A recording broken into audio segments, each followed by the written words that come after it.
Me?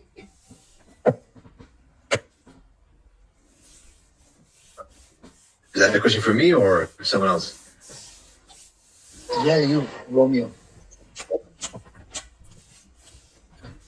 No. Nope. And but the charter members have a distinct code.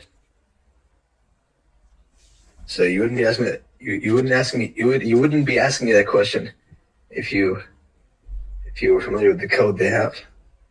Which, in my opinion, let me talk about this. Which, in my opinion, is like a kind of like a. I don't agree with the idea of having a code. It's like having a collar or something, right? Where you have to wear it by force. That's a very. That's a dog move by Michael. So, is my voice clear, folks? Is my voice clear? Yes, it is, mate. And is someone recording?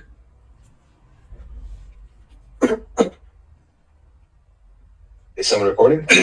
Yes. All right.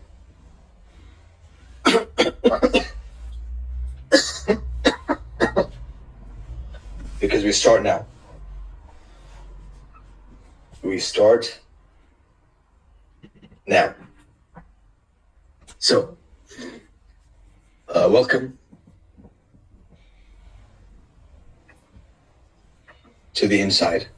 Welcome to the second best decision you've made in your life.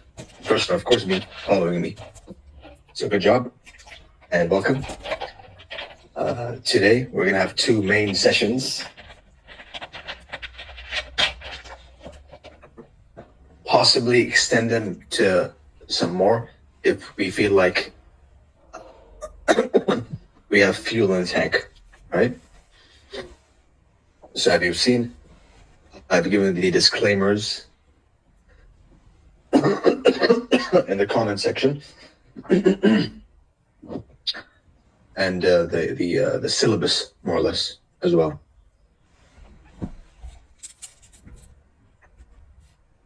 One, two, three, and four.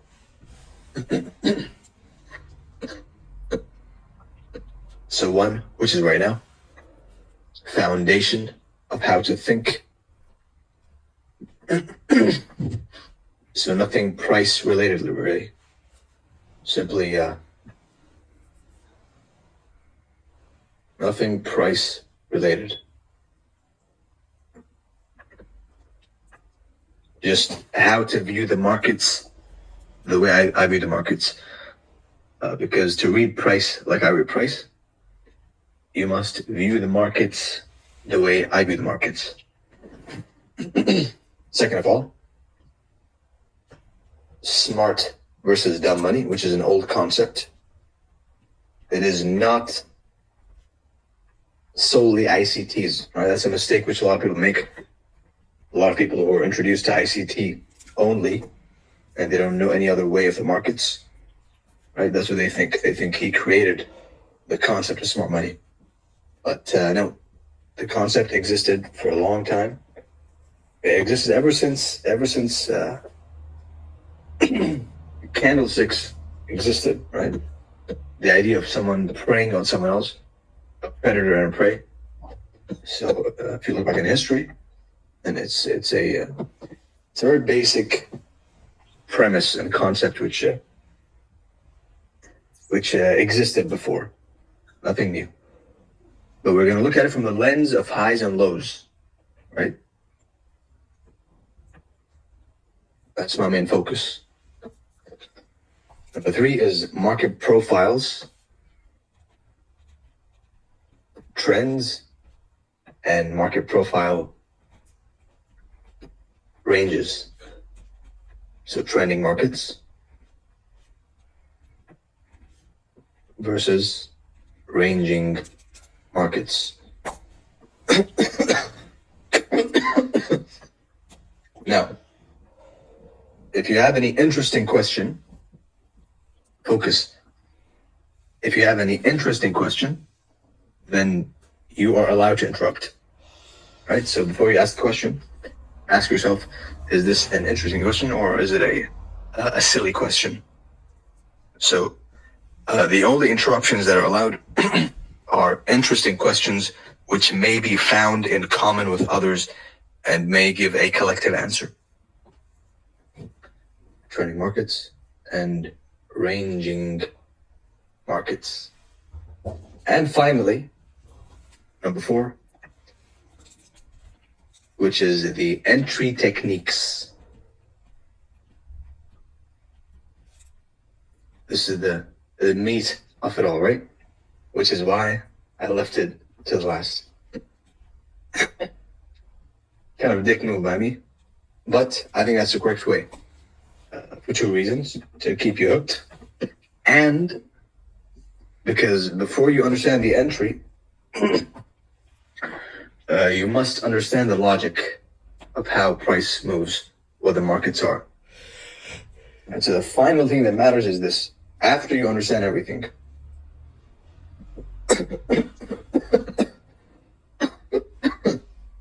entry technique plus a trade review or 2, an in-depth trade review.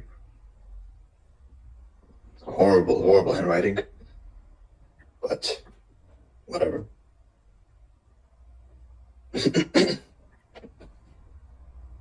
So,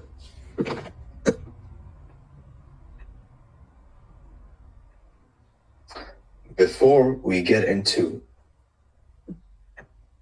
the lessons, which we might finish today, by the way, if we have enough fuel in the tank, we're going to do these 2 for sure, right? So we have 2 hours, at least 1.5 hour, 2 hours for sure, because each class, it varies from 45 minutes to 1.5 hour.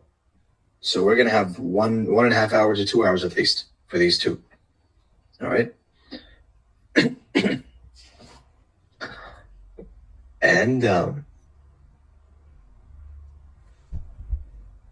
same here.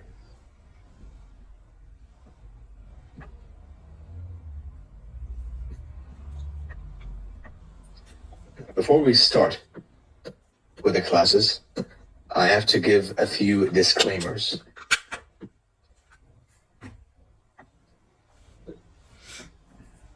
Disclaimers.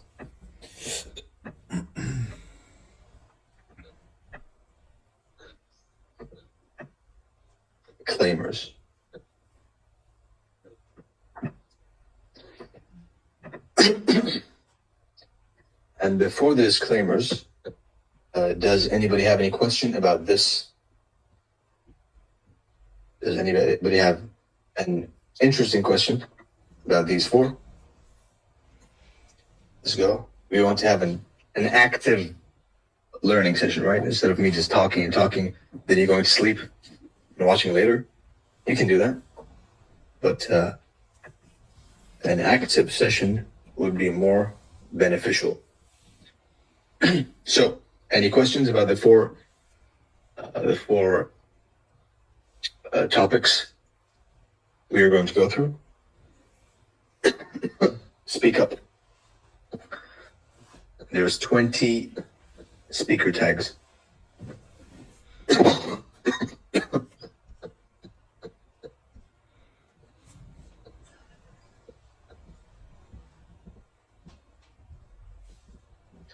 There's 20 speaker tags. Don't be shy. Don't be afraid. You can speak. Romeo, ignore if this is a stupid question, but which of these 4 did you personally have the hardest time grasping it?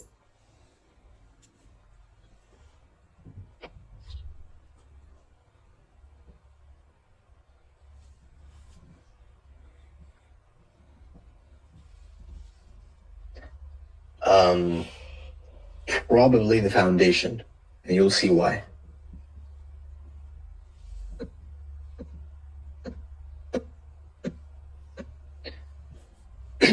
Any other questions before I start about these 4 and their layout, their structure?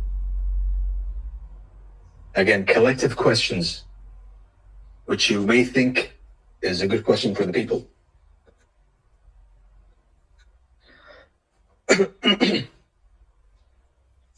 Where's Zoe? Someone has to give the speaker tag. I don't see you, buddy.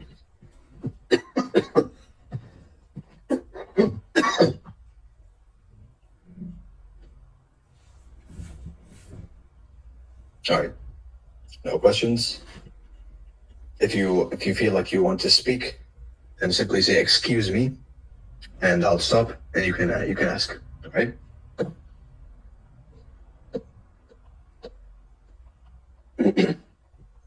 So remove, and now we start with the disclaimers. Goes the protocol. So, first of all,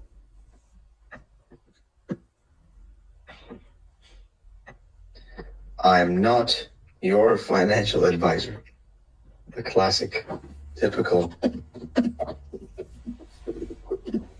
disclaimer, right? For legal purposes. I'm not your financial advisor. I'm not going to teach you how to make money, right? That's not why you came. You came because you saw my price reading skills.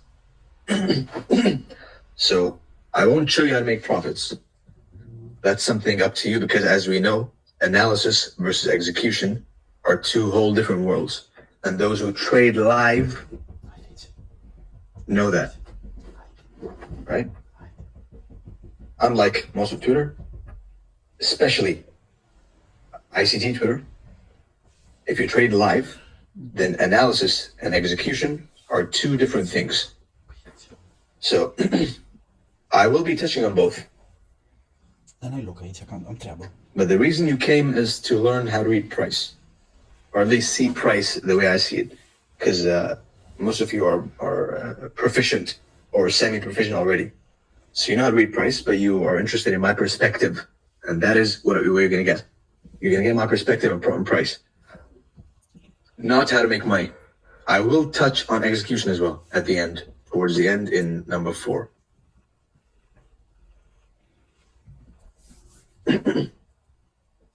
All right. That's disclaimer number 1. Disclaimer number 2 is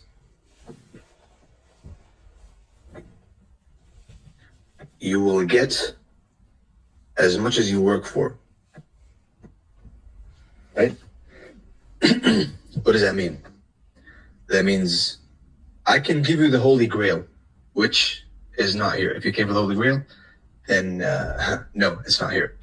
But I could give it to you. But if you don't go and try it out for yourself, if you don't test the theory live, if you don't trade it yourself, then you will never be able to trust it, and you will never be able to use it or utilize it to its maximum potential, right? So you will get as much as you work for, my friends. The sessions and the recordings will be with you. The sessions and the recordings will be with you. The same exact way that the core content is over there, right? The same exact way that all sorts of YouTube videos are there. But if you don't use them, what's the point, right? That's number 2. Number 3 is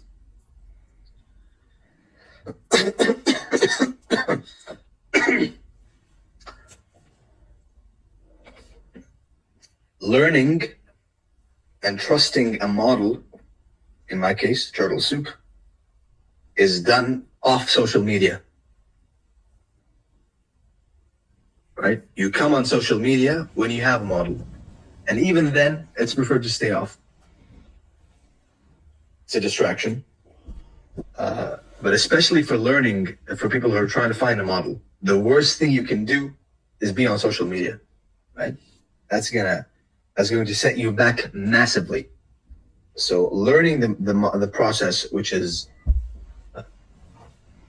first of all, back testing to see what it looks like in the past, because we will be teaching a little bit of hindsight, not that much, but we must admit that the history of the charts is a gold mine, and history repeats itself, right?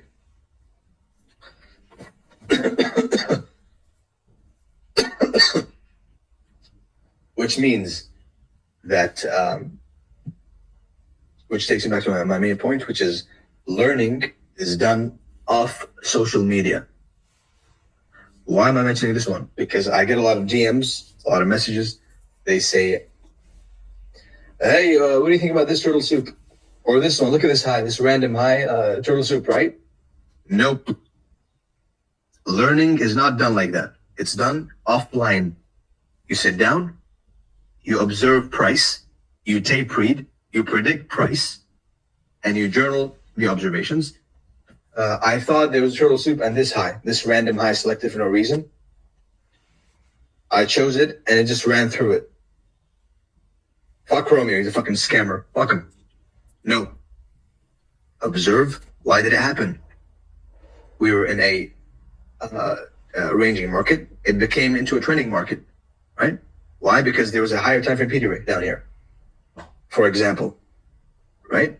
So learning is not done like this. You don't send me a message and say, look, you can ask my thoughts about a mistake you made. That, yes, you can say, you know what? I made a mistake over here. Can you please correct me? Sure. I correct all the time. I've been giving out free information, free corrections, and I will. It's not going to stop on Twitter. But that's what you should be doing, is asking for corrections of mistakes which you anticipated. Right? Not trying out stuff in public. I've seen that from a bunch of you. And you know yourselves, which is trying out new stuff in public. That is the worst thing you can do. The worst thing you can do to your growth. Why? Because, first of all, if you're good, or if you have potential, and you get it right once or twice, right? For example, you catch a Super 2, then people will start paying attention to you. And when they pay attention to you, when a rookie pays attention to a rookie, then rookie number one, which is the even rookier rookie, is going to look at rookie number two, right? So we have a small rookie and a big rookie. The big rookie is testing his model on social media, which he shouldn't be doing. Now this guy just now came into the markets. Now this is what happens on Twitter, right? This phenomenon is what happens on Twitter. Is rookies being impressed by rookies who are less rookier than them, right?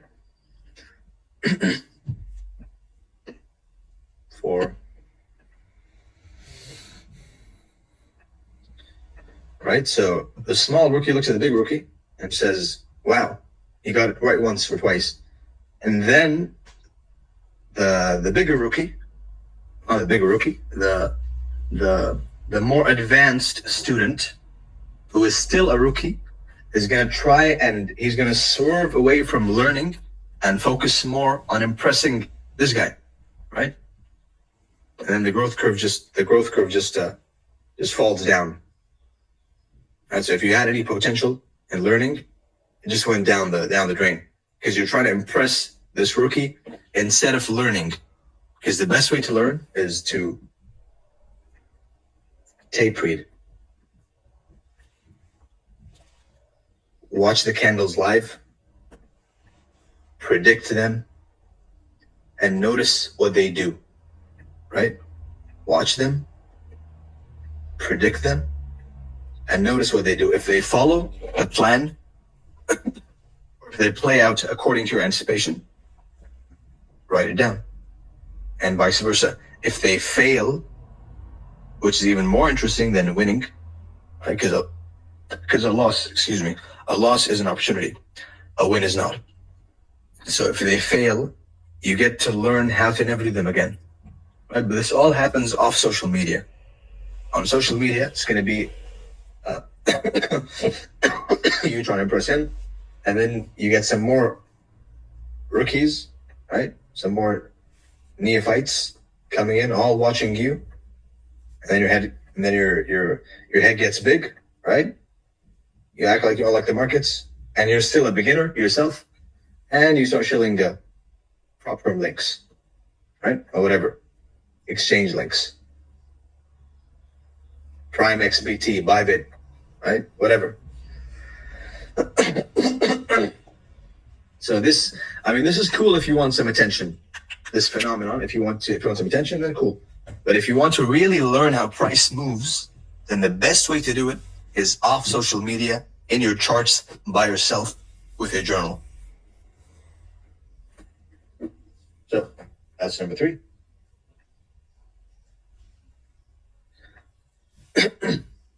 And number 4 is the classes. As I mentioned, they're going to be from 45 minutes to 1.5 hours each. So in total, it should be, it could be less. It could be 3 hours, although we already surpassed that. But it could be 3 hours. It could be 5 hours. It could be 6 hours. It could be more. So it all depends on how much we cover in the time frame I have given. All right. So that's a mess. That's disclaimer number 3. And disclaimer number 5 is a more personal one.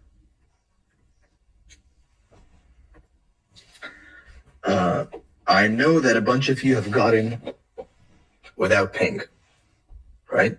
Whether you forged the document. Yes, you know yourself. So you got them without paying. Not that many, but there's a bunch, because I see the numbers. I'm not a dumb person, so don't think you fooled me, right? I see your fake receipts. I see the fake transaction hash you made. I see the fake. I see the processing, not the completed, right? I see all of that. So I know you slid in, but the fact that you even photoshopped shows that you want to learn. So you can stay for now. Maybe you'll be kicked off any second, who knows? But I see you, right?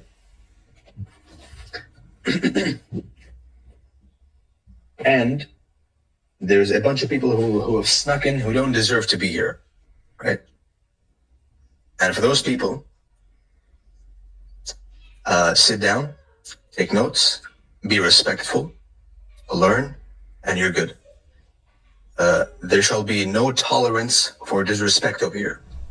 The mics are open. You can talk. I answer every single question. There's no reason for me not to answer a question. Why? Because simply I have an answer to every question. Right? That's not the issue. But if there's any disrespect shown in the least, right? Misunderstanding are fine. Misunderstandings are fine. But if you show any disrespect, then you shall be kicked out instantly, with no warning. N-am ce face, că eu sunt responsabil cu înregistratul și cu editatul după aia. So there's a respect, which is a basic, bare minimum, which we should all be doing. Now that tone I'm giving, that harsh tone, is only for a specific, certain people who know themselves, and they know why they're here, and they know what they're doing. Right? So when I speak in a harsh tone, it's for them. For the majority of us, most of us, we're here to learn and have a, not fun, because learning is not fun. It can be, but most of us are here to learn and get something useful out of this. You invested your money. That tells me you're serious. And your time. And I'm giving you my time. So I'm serious about giving you the information. So I respect that. I respect and I appreciate someone who appreciates knowledge. All right?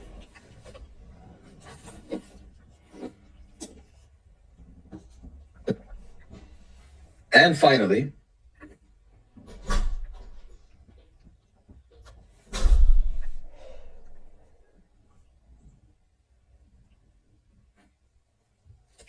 1 second.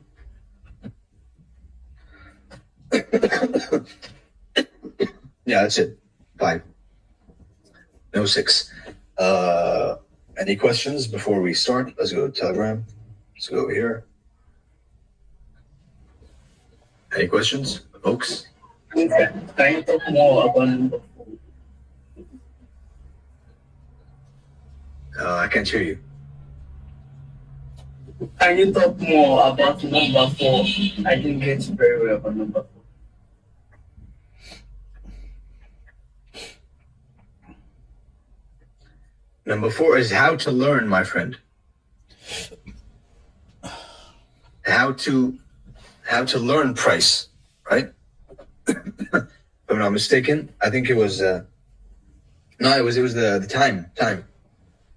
Number 4 was time, my friend. It was the duration of each session, each individual session, can range from 45 minutes to 1.5 hour, 45 to 90, right?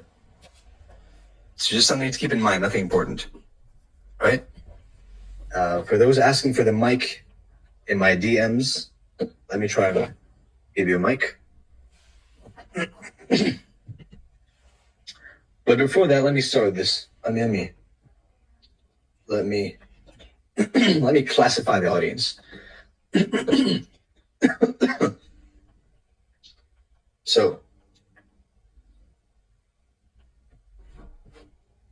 is my voice clear, by the way? Yes. All right. Yes, mate, your voice and the video is clear. Excellent. As that should be. So, right now, you, my friends, are divided into 2 people.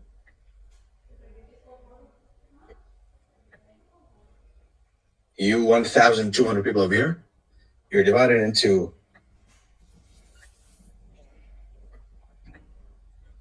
rich and poor.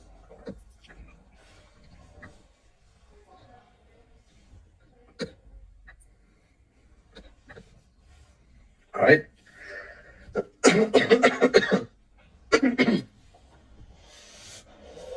Now,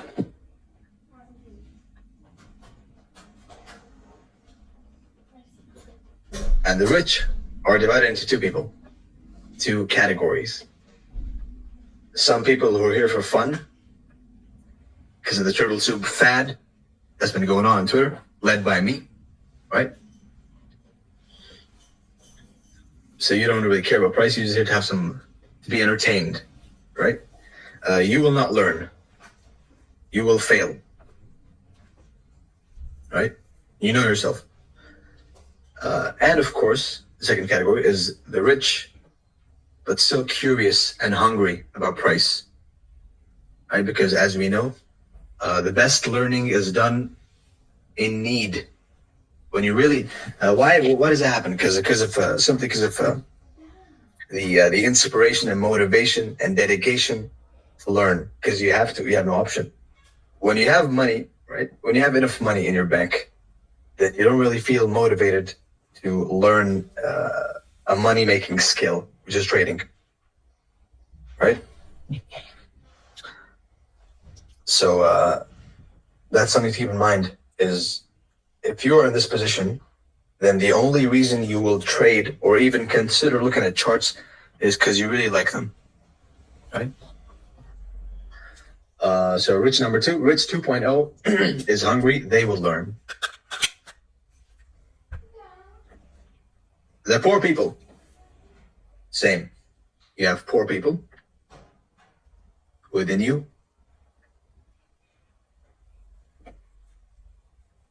who are passing by as a fad, but they can't afford the fad. So why do they pay? They paid for some holy grail or whatever, right?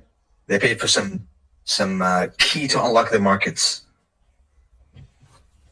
That is the equivalent to the rich who's paying to be entertained, not to learn, right? Because your sole goal from social media, or if you pay someone to teach you whatever, your only goal should be, there's the bells, classic. Your only goal should be to to extract some useful information from the person. That's your only goal. You don't care about their personality. You don't care about what they say, how they look like, what they do, whatever. Right? You can be talking to some fucking Shrek lookalike, and there's a bunch on social media. But you don't care. The only thing you care about is, does he have some information which may be useful to me? Does this person I'm following, does this random person who's probably on my timeline, does this person know something I don't? Or does he know something I know which he can improve on? Can he improve? Can he give me something new? Right? If the answer is yes to any of those, that's all you care about. You don't care about anything else. That is how you will learn. Not by engaging in social media. That's a waste of time and effort. So, the poor, rich people coming to enjoy themselves, no learn. Rich people who are really hungry and curious will learn. Poor people, they're coming for a holy grail and a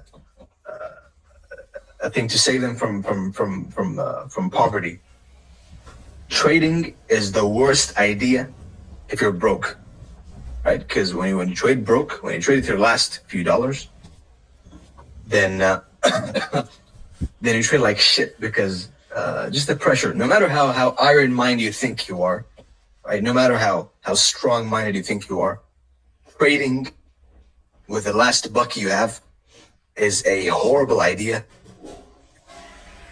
because there's an inherent risk in the markets. Your existence, risk of the broker, risk of the markets themselves, risk of what can happen, risk of the news, risk of for the short-term fluctuations. There's always a risk in the market. So risking your last buck is a stupid, silly decision. Same with risking lended money or borrowed money. You can't do that. That's also another situation where you're putting unnecessary pressure on the outcome. When you put pressure on the outcome, you trade like shit. Right? So the poor people, they came either for the Holy Grail and the key to the markets, and these will fail. Why? Because they are temporarily motivated. And as we know, we don't want to be motivated. We want to be disciplined, because motivation is temporary and discipline is permanent. It is built inside of you, right? So we don't want motivation. We want discipline and dedication, right? So the poor person who is over here right now, who came for the Holy Grail, he shall fail. And there's a poor person who's hungry, who's not trading his last buck. He's being smart. He shall learn. Assuming he puts in the work. Right, so that's a quick classification of the audience. So know where you are, know your position. What are you? Which one are you right now? Ask yourself. Which category do you fall under? Because you fall under one of these four. There's no fifth. Right? So which one are you? And if you're in these two, then you better consider transferring yourself right here, or you're gonna fail.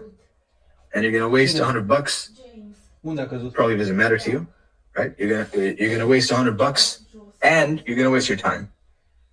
So have the correct mindset before you start.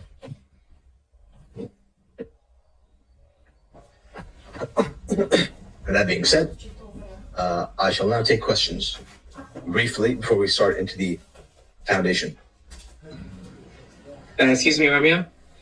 Tell me. If we are not able to be here for the whole session and we have questions that weren't asked during the recording, at the end of all the 4 sessions, there will be a general FAQ, right? Which I'll look at, and I'll consider the most frequent, important questions and answer them. All right? okay, so we can submit questions later. That's another issue. By the way, thanks for bringing that up. Is questions. You don't ask silly questions. Not you, Hopi, right? I was speaking in general. As you know, I don't speak about people. I speak about ideas. So questions in general, right, about the markets. When you're learning something new, whether it's a degree, whether it's in college, whether it's whatever, questions in general should not be silly, surface level questions, right?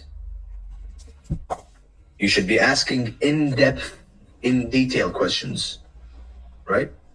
You should be asking questions which are interesting, not just for fun, interesting as in applicable when it comes to trading, right?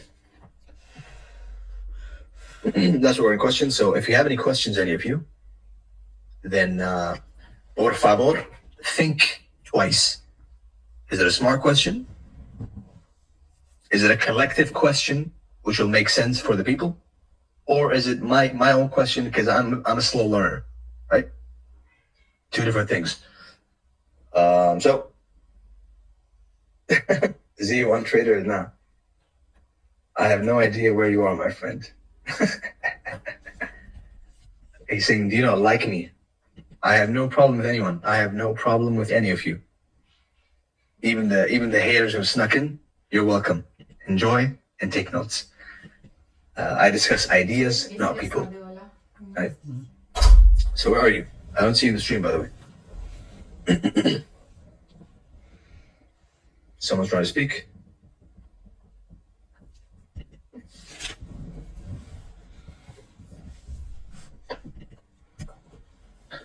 You're trying to speak, but I cannot accept you to speak because I can't see you. Which means if I don't find you right now in the next 30 seconds, then I'm going to have to let you wait till the end of the session, all right, to ask your questions, which was the original plan anyway. Let me just see if I can find you.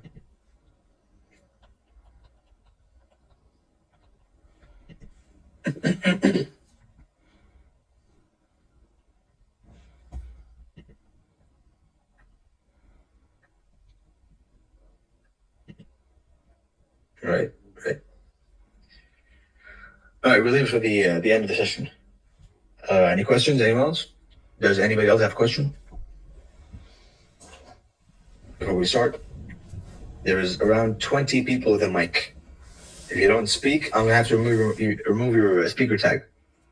Right? If you don't speak, I will have to remove your speaker tag. No questions, bro. Happy to proceed. All right. Remove. Mute, not remove. That's mean. Mute. Move. Mute. So we proceed now with the foundation. Now, as I've said, and that reminds me of disclaimer number 6, which is, excuse me, depending on how much fuel there is in the tank, we may finish the 4 hours today. I can do it. I have the strength and the stamina to do so. So it depends on how you guys receive it. If you guys receive it quicker, as you should, because you're all intermediate and above, right? That was the deal we had, which is you must be intermediate to advanced to make use of this.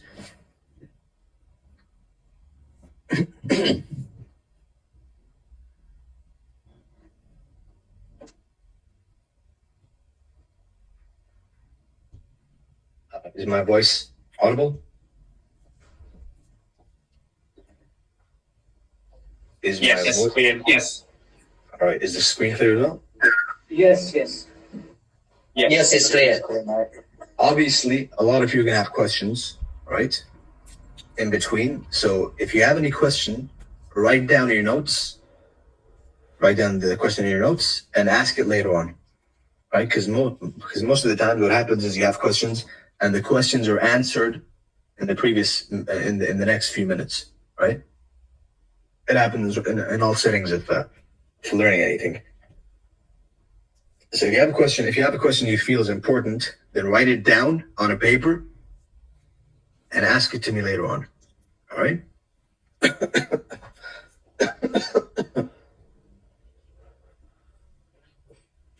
So we move now into the foundations. We're done with the disclaimers. We're done with the introduction. And now the foundation.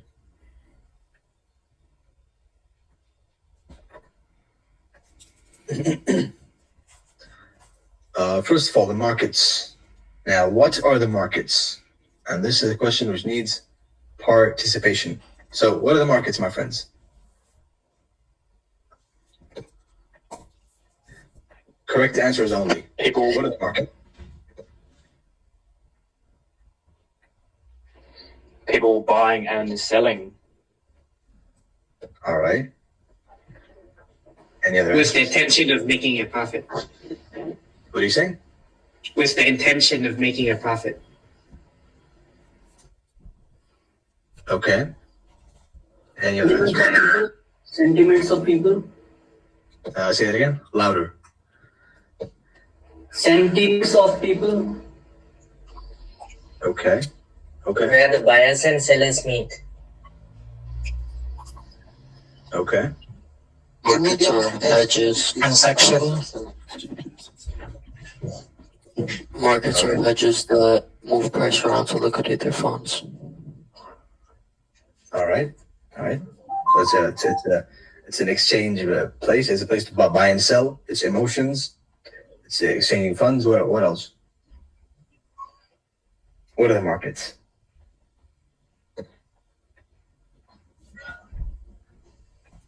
Liquidating one's asset. All right. Liquidating one asset. I'll accept one asset. It's a business. Right. Where money funnel from dumb money to smart money. That's the closest answer there is. Who are you? Who is this? The charter member. Who are you? 1 second. The FX. right. That's the closest answer there is. The markets are a money-losing machine. Right? It's a good place to go and lose money. The financial markets, FX, crypto, equities. They're a nice place to go and lose all your money.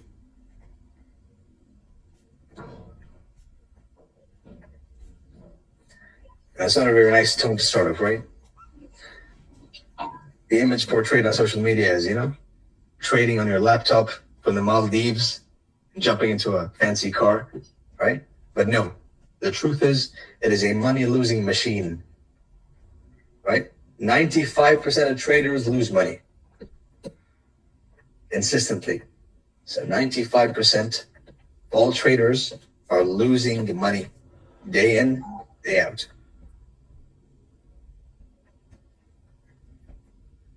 So out of every 10 people,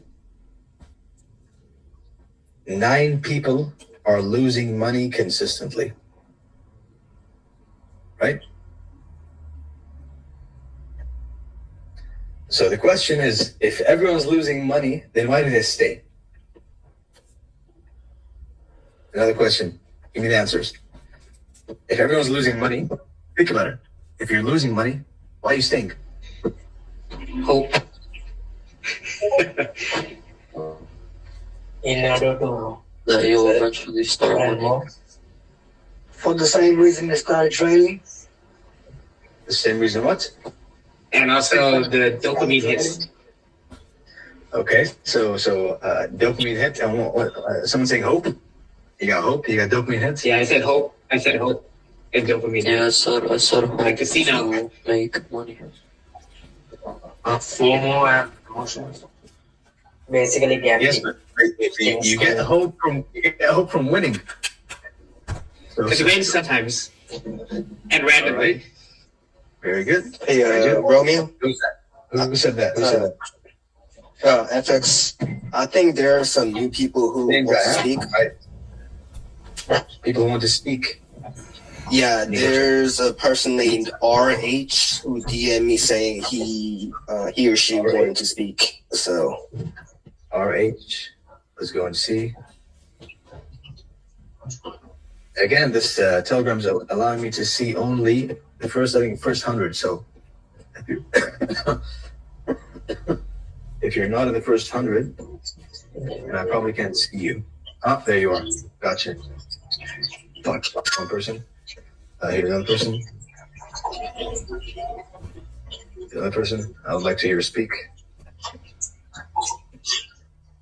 Here's another person. I would like to hear her speak. If anyone wants, just raise your hand. Right. There you go. Free. and I'm sorry, what was the question again? It's for Mark here. The question was, if everyone's losing money, why they stink? They're losing money because the thrill, I believe. But you're losing money. You're not winning. Why are you staying in the markets? Because They're losing money because they're gambling. All right. So if you there's lose a money, risk. you There's lose, a right? risk between each trade. Is it greed? You get greedy when you win. If you're losing money again and again, why? Well, it's like the slot machine. It's like the slot machine. You win sometimes, but then Positive losing the majority of the time. reinforcement. Social media, man. Well, They see the winners. it goes Right. back to like neurological. So it has to be something with the human brain. When you place a trade, you're placing a trade to win. But in the case of not winning, you don't know. But you're still placing the trade to win. But you don't win. So you place the trade again. So you kind of like gamble in a sense. This is where I think it comes into gambler's high, I would say. Okay, so gambling and social media. Someone said, right? Social media, that's an important one. Which is, you go on social media, everyone's winning, so maybe I can win too, right? They want the clout. Yeah, that too. It's like a survivorship bias. Right. Yes, well, close answers. Better answers than I expected, right? The reason they stay is because the market doesn't, nobody loses every single day, right? Or even they do. Some of you probably disagree with that, right? But nobody loses every single trade they took in their life. Yes or no? Because if you did lose every single trade you lost, if you lost every single trade in your life ever, right? Then you wouldn't need the market. So the market gives you a win. It gives you 2 wins, right? Damn. It gives you a win. It gives you 2 wins. It gives you 3 wins. It gives you a winning streak. Right? It gives you a month of winning straight line. So, but these wins could be random, right? I'm sure almost all of you have had a winning streak in varying lengths of time. Some could be a few days, others months, but you've all had a winning streak in your life, right? Yeah. And if you go back to the winning streak, how did it feel? Right? Euphoric. You felt like you own the world, right? Like I cracked the markets. You go back in time and live it again in your head. Then that's what you'll feel. You'll feel something, which is when you win, right? This winning streak you're on, you feel happy. You feel excited. You feel euphoric. Right? And then, of course, as we all did, every single one of us has lost that winning streak. And in the process, blew it all in a time less than the streak itself. Right? And that, of course, for certain, when you lose a winning streak and you lose all the money you made in a time less than you made it, then that can lead to several different reactions: sadness, depression, anger, whatever, right? Now this is the normal reaction, which is win, happy, loss equals sad. But this is a horrible way to think, right? It's the normal way, but it's a horrible way. Why? Because when you think like this, you are doomed to a losing streak. You're doomed to sadness forever. Why? Because every single trader is going to go through an 8-trade losing streak, right? Do you guys know the stat?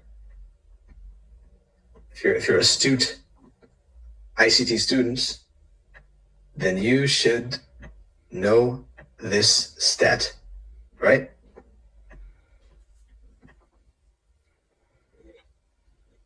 Every single trader is going to go through an 8-trade losing streak. Now, I know this session has been so far about losing and everyone's losing, right? And the world is full of losses, but that's the reality.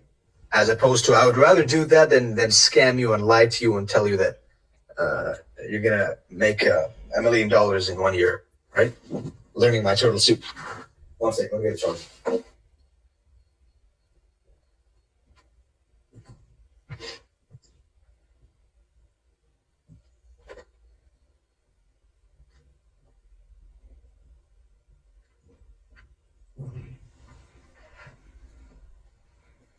You guys get a 5-minute break while I go and find the charger.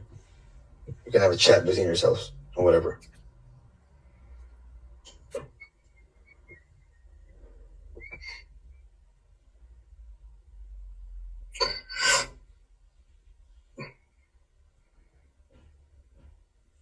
Wait, so you guys do understand the trader's high, huh? Or no?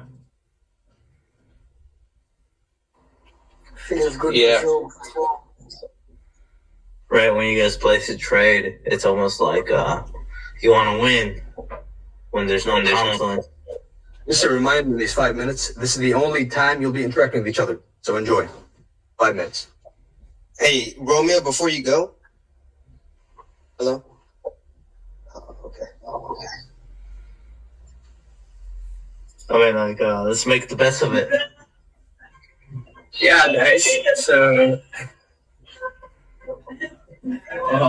but we're human beings. Nobody loves losing.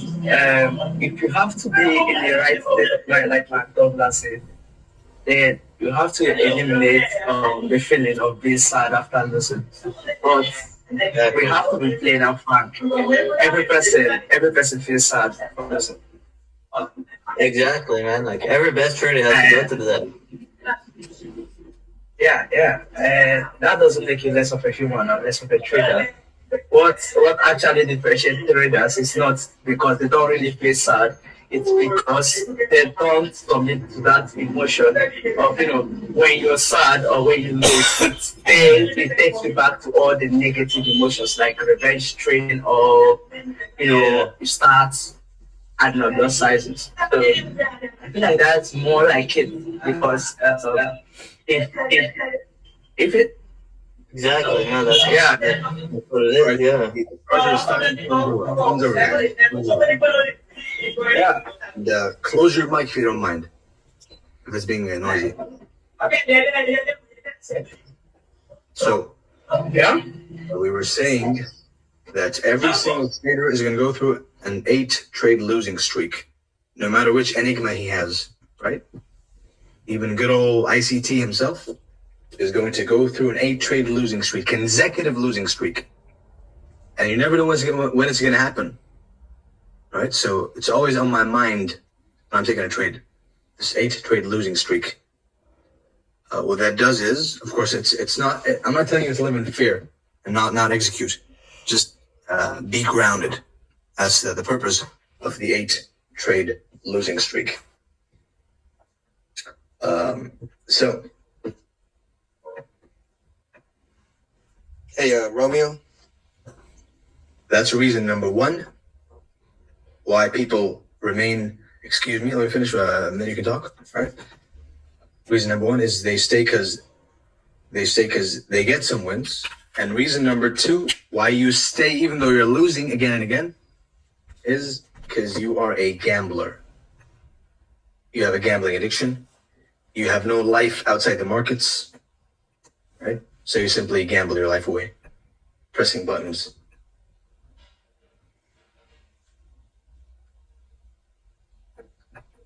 That's huge, I would say. Right?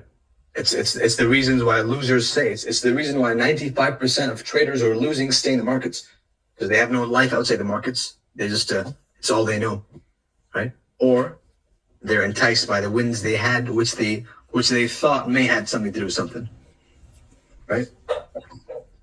So identify yourself, classify yourself. Don't just live randomly like a sheep.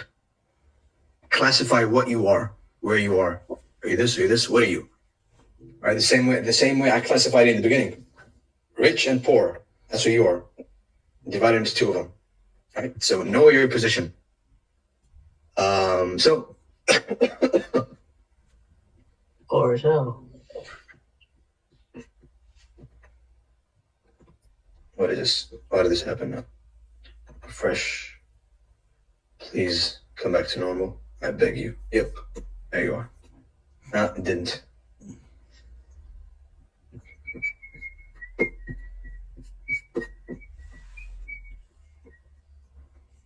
All right, so this happens a lot with Trading View, by the way, where it zooms in the wrong area, and then it gets this, the icons disappear. So if anyone can provide a solution, that'll be good.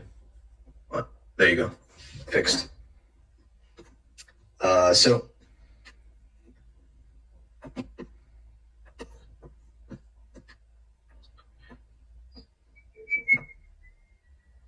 that's point number 3. So point number 1 was, what are the markets, right? Point number 2, the 8 trade losing streak, right? Point number 3, that's the foundation, of course. Foundation.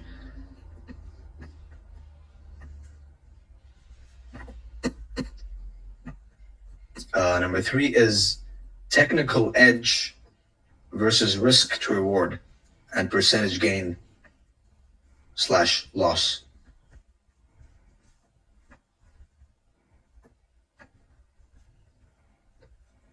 Now, which one do you think matters more?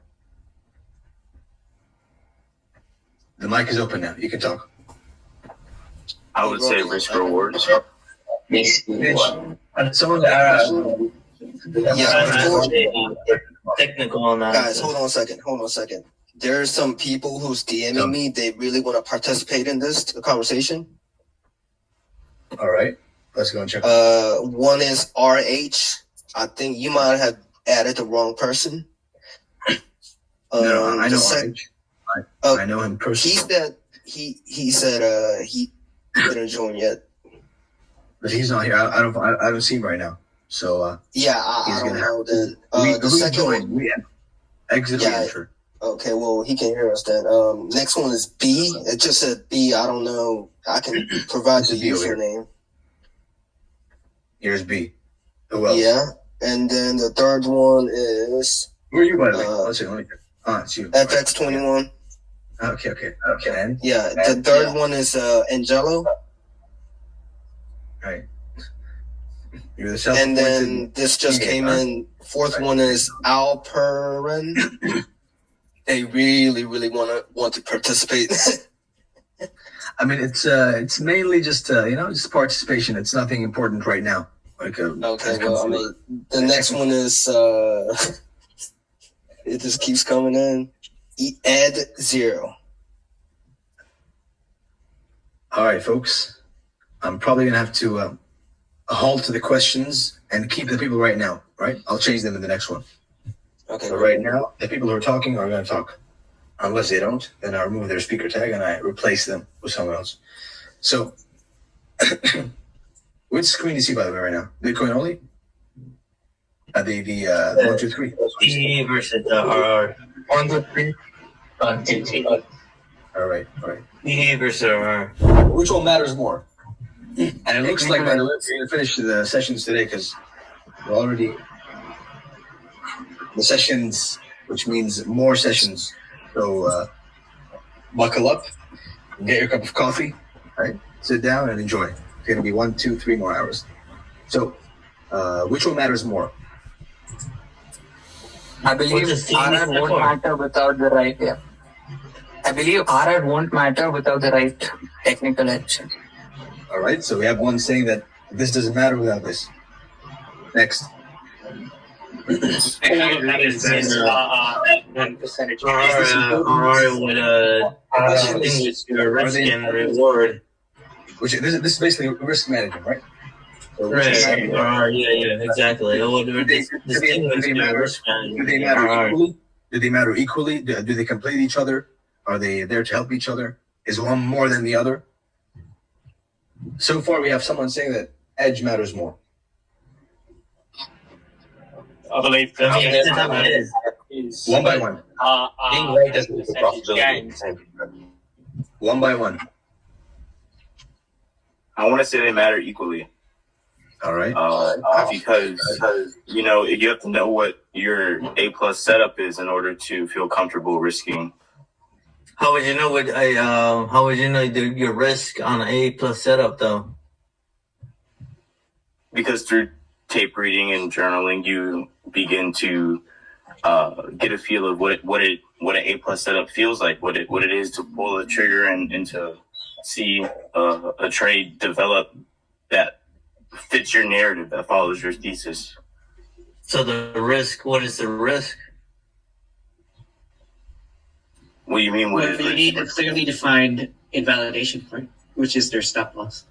I mean, do you not know your risk when you place a trade? I mean, like, Even if you have a good how setup, rated? even if you have a good setup, you may win 2 or 3 times. But if you have Are you gonna re-enter a trade if your RR fails? if your RR is good, then the method itself will prevail, I think. If your risk management is good. Actually, take personally, according to what you wrote here, whenever you put up 2 stuffs and you put a verse, it has to be which one do you think is better. Can you speak clearly, please? Come closer to the mic. Yeah. Come So, closer to the mic. yeah. So for me, I think it's RR and percentage. Okay. No. So we have Yeah. we're not agreeing. The answer is first of all, if you want to continue, then when you hear someone talking, let him finish, and then you start talking. All right? Otherwise, so one by one. That's number one. Number 2. Even if you have a solid risk management, the technical edge that matters. Okay, so if you said technical edge, you're wrong. Technical edge is irrelevant. Doesn't matter. Proof. I can prove this in 2 different ways. Number 1, a coin flip is profitable. If you read about the coin flip strategy, right? There's a whole system, a trading system based on a coin flip, right? So your edge is flipping a coin, not some smart money concepts or some liquidity purge or turtle soup or whatever. Your edge is a coin flip. That's the strategy. That's the system, right? Go read about it. If you have a coin flip as your strategy, and you have a good RR and percentage gain / loss, risk management, then you'll make money over a large enough sample size of trades, right? Conversely, if you have an 80% win rate, right? Now, which of you would like an 80% win rate? All of you, right? Everyone. But if you have an 80% win rate, which is pretty good, right? It's pretty accurate. Can we agree that an 80% win rate is good? Yeah. Yes. So every 10 trades, win 8, 4, 5, 6, 7, 8, 9, 10. You win 8 of them. And I know someone like this, right? I'm not going to name him, but I know someone who has an 80% win rate, even more probably. He's one of the best price action readers I know, right? Hence. No name is mentioned, but he lacks this part, which is why his win rate means nothing to his balance, his bank account, right? Why? Because if you have this 80% strike rate, which is incredible, right? It is an incredible feat to achieve.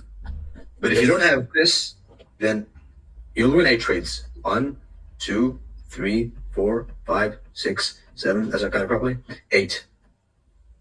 On the 9th, you'll blow your account. If you have a 90% win rate, as ICT claims to have, right? He's up there, yeah. Which I don't doubt, to be honest. He's one of the best, right? Price action callers in history. He wins 9 out of 10 trades. If he doesn't have this 10th trade, blown account, right? So yeah. This is irrelevant. You can have this at 90% and still be a loser.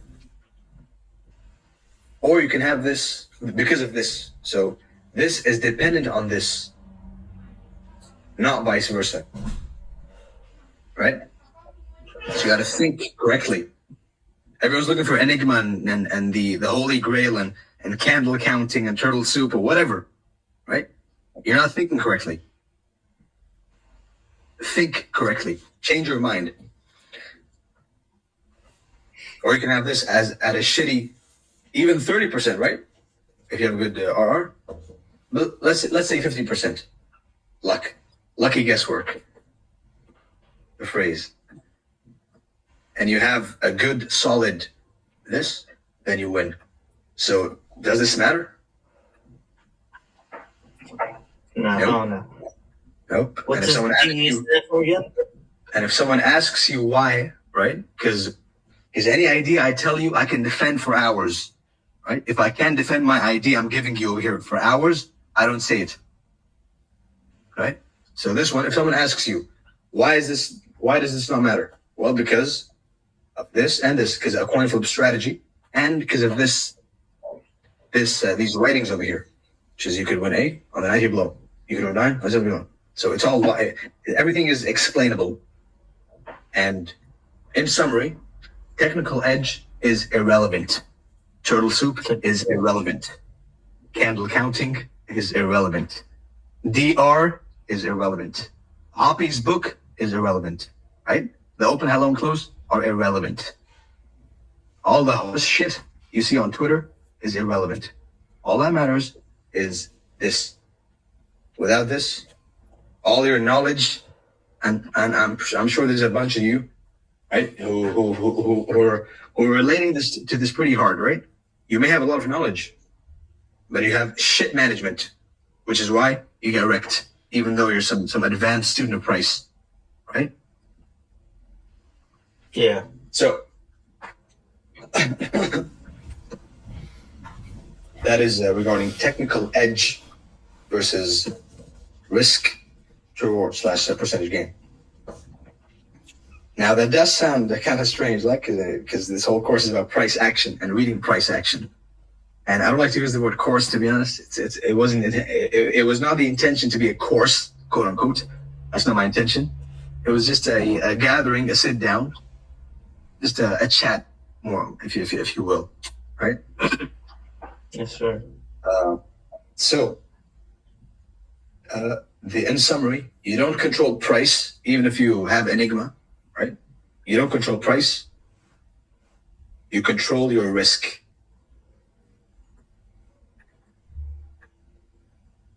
You don't control price. You control your. Excuse me, Z1. Could you turn off your mic if you're not speaking? Sorry. It's gonna like go in the recording. That's why. No. Yeah.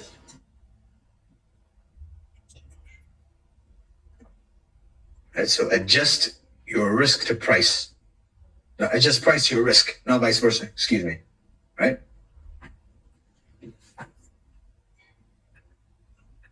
That's number That's point number 3. Now let's remove all this. If you want to take notes, then you have this in front of you. Or no, I'll give you 5 seconds and I'll delete it. Delete 400 drawings. Remove. So point number 3, what are the markets? Point number 2, 8, trade losing streak. Point number 3, technical edge versus risk and reward. Right? Markets, 8, trade losing streak, and edge versus reward. Number 4 is the journal, a super important aspect when it comes to learning a model, especially learning price in general, right? Because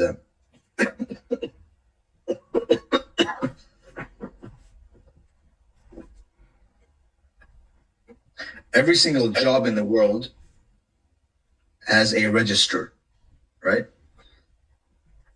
Every single job you see, as a lawyer, he doesn't memorize his client's documents, his case details.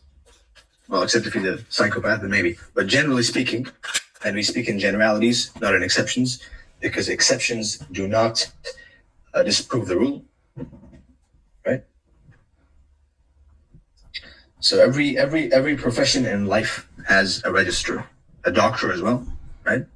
Doctor. When a patient comes to me, for example, I have to take the name, the age, his medical history, his reason for consultation, signs, symptoms, allergies, family medical history, etc. Right? For every single patient, I can't suddenly skip a patient one day because I'm feeling tired. Right?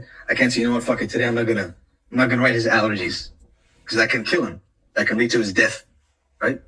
That's an example. So I don't do it because I want to. I do it because I have to do it. All right. Even the most basic job, cashier, for example, basic meaning not to belittle them, but just a very simplistic job, cashier. Even he has to print you a receipt at the end and give it to you. So everything is registered, right? So why should trading be any different?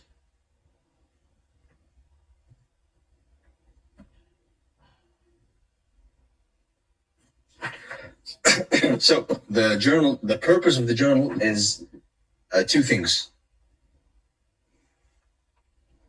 Journal meaning journaling every single mistake as you would a patient, right? As I would a patient, not you. A bunch of you. I've seen a neurosurgeon in there. I see you. So as we would a patient, we journal every single trade to see the following. And before we look at the following, the purpose is 2 things, is to eliminate mistakes. Eliminate mistakes. Horrible handwriting. Good luck reading it. Typical doctor. Yeah, what can I do? Comes with the territory. And correcting mistakes and eliminating shit trades. Eliminating. That is shameful. I can't do that. Eliminating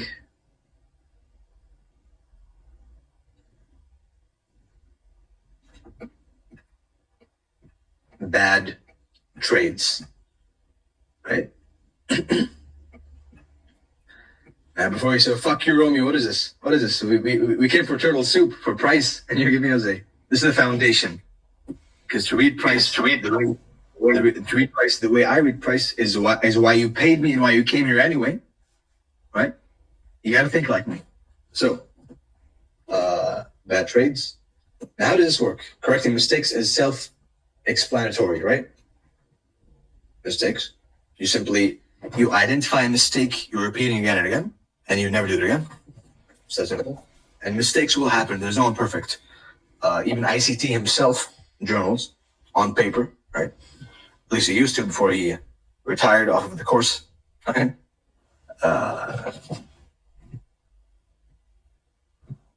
Eliminating mistakes. So journaling is essential, right? You identify the mistake you made and you correct it.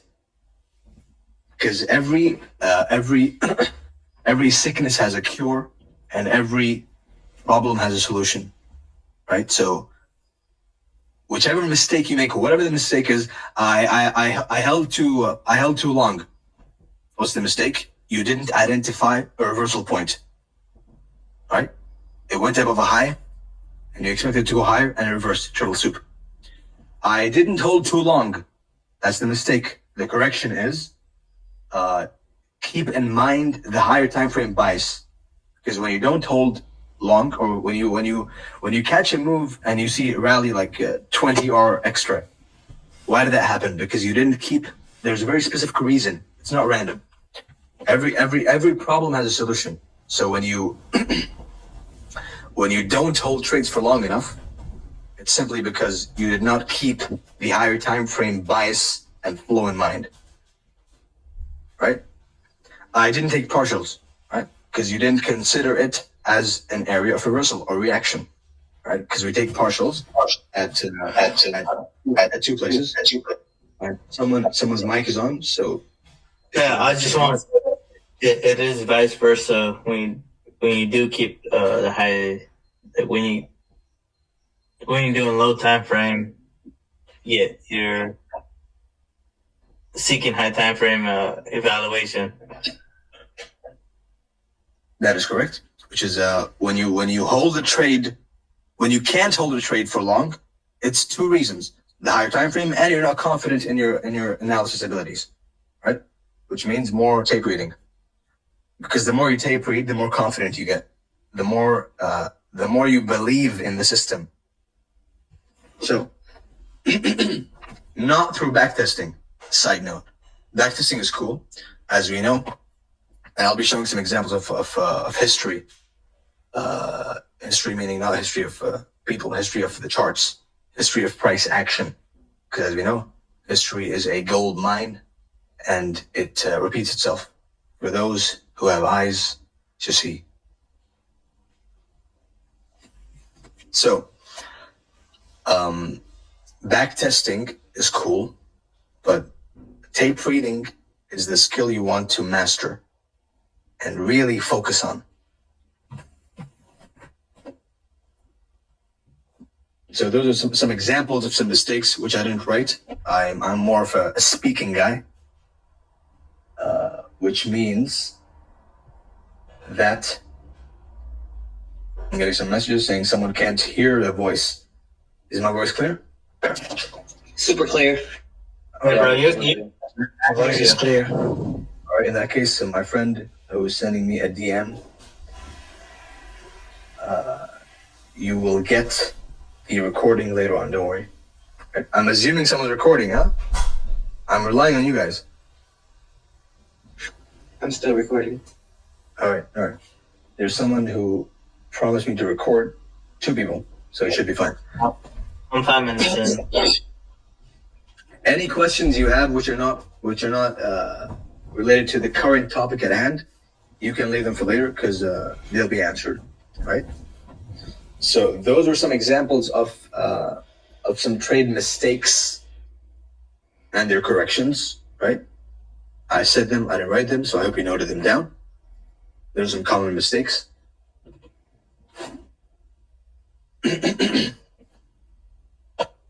And these common mistakes are just errors, right?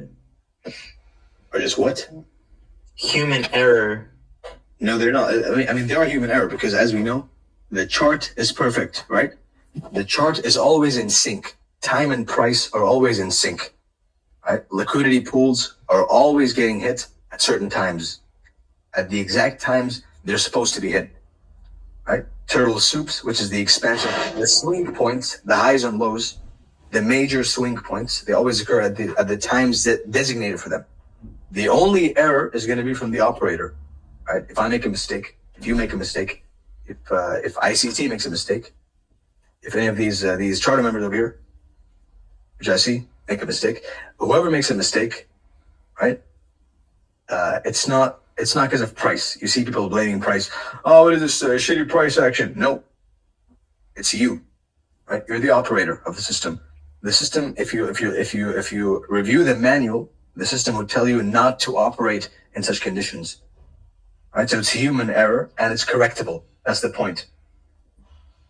You make a mistake, you can correct it. There is a correction for every single mistake you have. So would you say that there's nothing like low probability conditions? No. There's market profiles, and you have to identify the market profiles, which I've said for a long time, forever. It's the way you analyze the market, right? You profile the market and see, is it valid to be approached or not? Which is the next lesson, right? Thank you. Market profiles. So the market is always in one of the three profiles, right? As an intro, the market price, when you open a chart, you want to profile the market like, I don't know if there's the cops over here, law enforcement, but when you see a criminal or a suspect, right, and you profile them, you make sure, are they approachable? Are they a threat to the surroundings, to me, right? Can I approach them without a weapon? Do I need a weapon? Do I need backup, right? You profile the situation, the person, and then you approach based on your analysis of the profile, right? So same with the market. You go, you open the chart, that's the first thing I do, is profile the market. That's a common mistake, which people say, hey, Turbo Super is a scam. I tried some random high and it just blew through. Why? Because market profiles. You open the chart. Are we trending?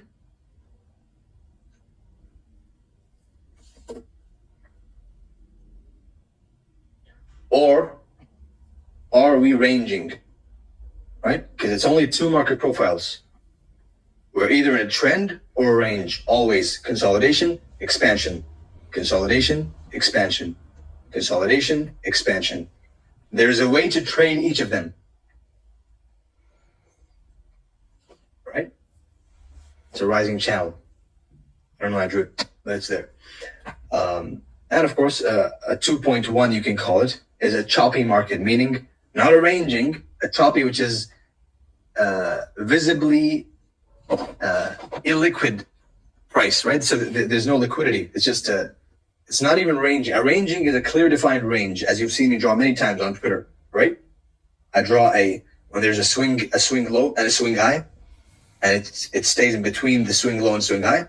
This is a clear defined range of price, right? That's different than a choppy market. The chop is this over here inside here, right?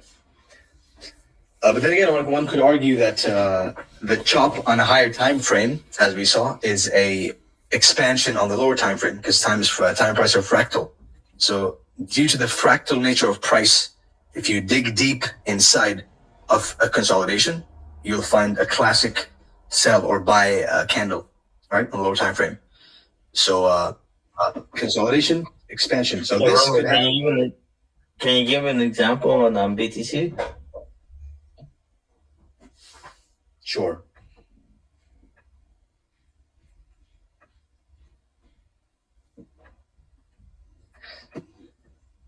So, for example, which I gave just a few hours ago, right? But here you go. So you have this. Let's choose a very choppy, visibly choppy piece of price. Like this one, for example, right? We saw just now, remember? This one. What is this? When you see small candles like this on the higher time frame, small, visibly, so we're looking at the size of the candles, right? Size will tell you whether it's a consolidation or an expansion. So when you look at the size of the candle, a small candle like this will indicate to you a range on the lower time frame. We saw this a couple of hours ago, right? Zoom out. So this smaller time frame, this larger time frame chop, which looks untradeable, right? If you look at it as only an hourly chart, as a daily chart, excuse me. If you look at it on the daily, then it's chop. It's nothing. It's quote unquote low probability conditions, right? But if you look on the hourly, for example, let's hope we can catch it on the hourly, then you can find that it is a clear defined range, correct? So we went from a higher time frame chop to a lower time frame range. Remember the three market profiles? One is range, one is trend, two is range, and 2.1, which is part of range, is chop. So we went from a higher time frame choppy market to a lower time frame ranging market over here. And if you go to an even lower time frame, so a clear defined range with a high and low, right? Turtle soup, range low, range high, classic. So within this range, you have this candle, for example. This candle is a classic buy, yes or no? This one right here. Yes. So if you go to the 1 minute time frame, this was a trending day. It was like a classic buy. You can trade this by itself, right? Classic buy here. Right. So this speaks to the fractal nature of price. That would be like a market structure shift within that. There would be you'd also probably see a turtle soup or a failure swing inside there, right? Over there. The same, you'd probably see this. The same exact pattern, which repeats, pattern, quote unquote, which is before the market structure shift idea, like you reckon, we had the low and the high, and you see price going down. How would you determine that, though? Determine what? We have your arrow right there. Before that, you can see the low and the high. Right. You would just wait. You would just wait until the market structure, or just that low and the high. Right. You would just wait until entering, right? Then that would be considered a turtle soup, right? Or you wait for this, you mean? Yeah. So that would be considered market structure. I'm not talking about entries right now. I'm talking about the fractal nature of price, my friend, right? How to enter is number 4, right? We'll get to it. And this one specifically, right? But now I'm telling you that the chop on the daily time frame, which is untradeable, right? Untradeable chop, pretty much like this, right? So profile number 2, 0.1, right? On the lower time frame, it is a range, right? So profile number 2. On an even lower time frame, it's a trend right here within this candle. How do I know? Because that's how candles work with the open, high, low, and close, right? This candle, you can see right now, it opened like this. It went below the opening price. It rallied. And we'll get an OTE in between, as they do. It went and it gave a high, then it closed. Right? The classic 3 trades per candle, which I've said on YouTube. It's what it is what ICT teaches, right? So buy in a bullish environment, buy below the opening price. Find your pattern here, right? Don't just look for a pattern randomly. Find the pattern in the wick. So below the opening price, buy, rally, classic buy candle. So this right here is the trending candle in a range in a chop. Right? One day.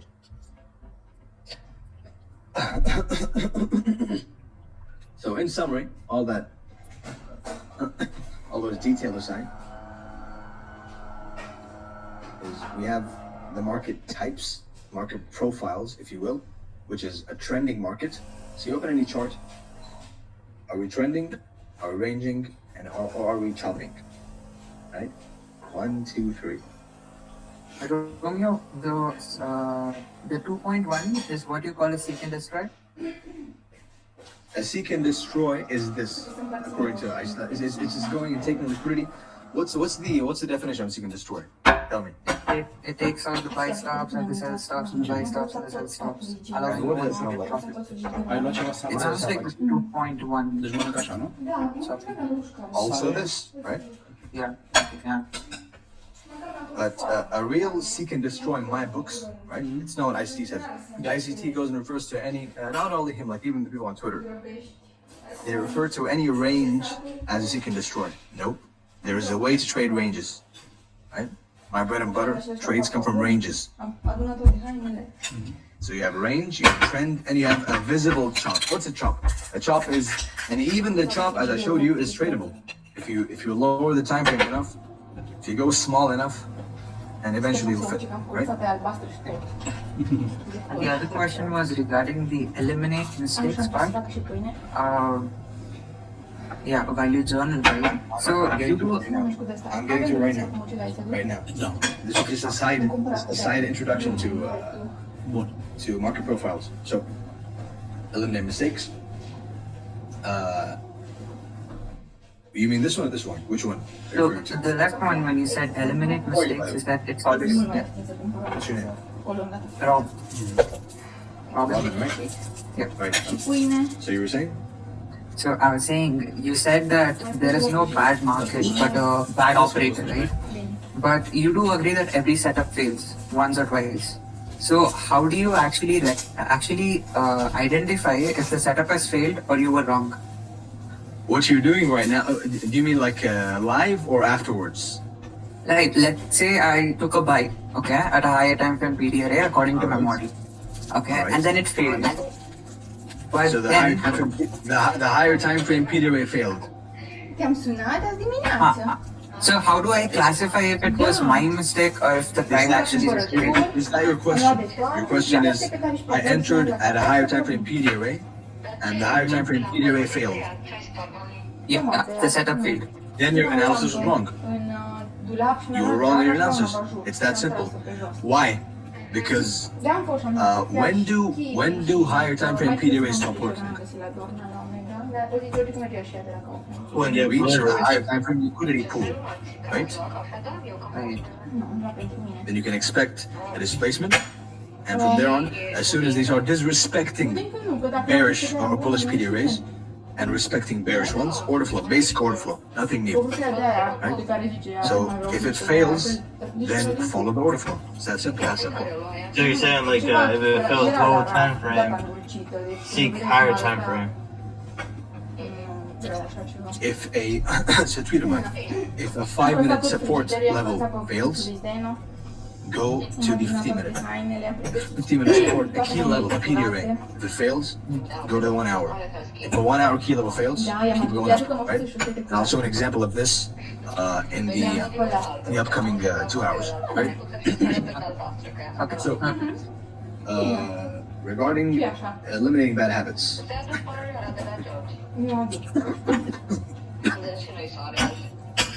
Bad habits. Bad trades, excuse me.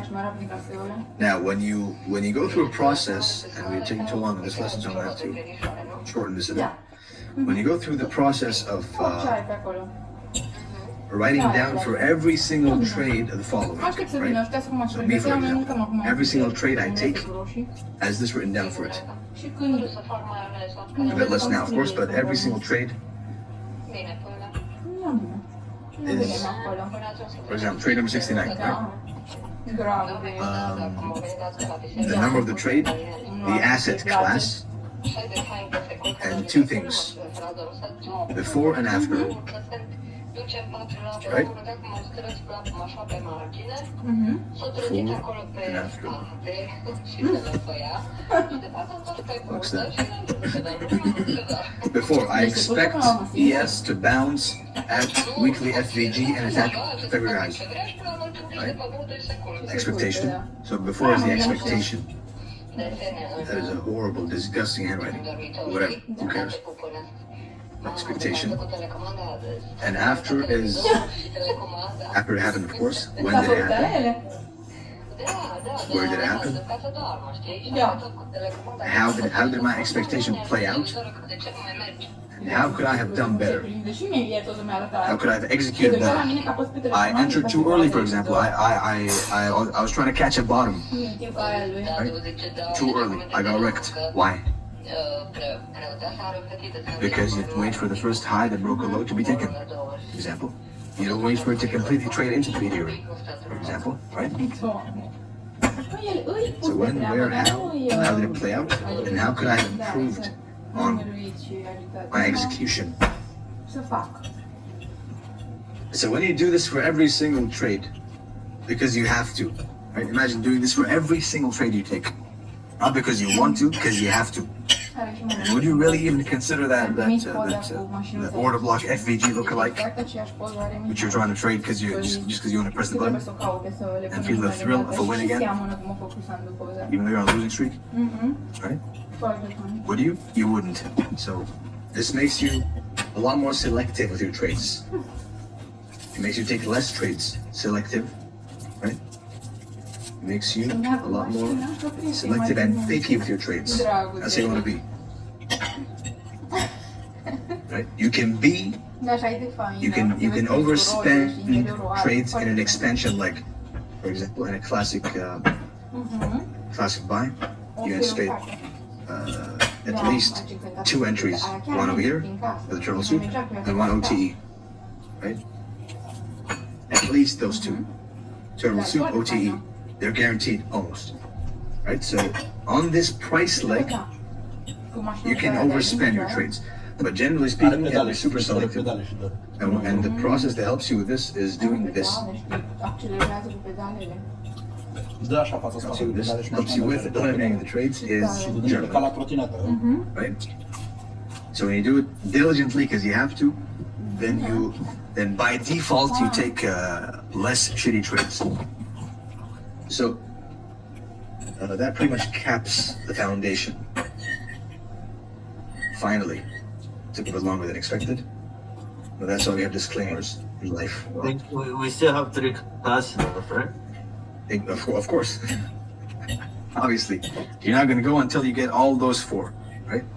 We may not, of course, as I mentioned, it's not A to Z completely. A to Y maybe X, right? Y and Z belong to me. We'll get to Z. We'll see. We'll see about that. Fine. I'll talk for myself. So.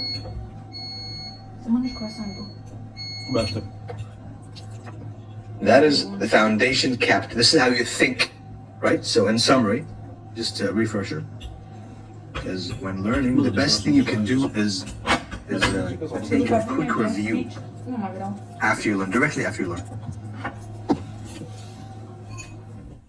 Whether it's university, whether it's class, whether it's high school, it's whatever. The best way to learn is 1 review before the class, focus during the class, 1 review after the class directly, and 1 review when you get home. That way you've already seen it 4 times and you are golden. So, to review, what are the markets? As you know, they're not a exchange place. Nope. Eight, trade losing streak. Technical edge versus risk and reward. And finally, journaling. So the foundation, the base way to look at price. All right.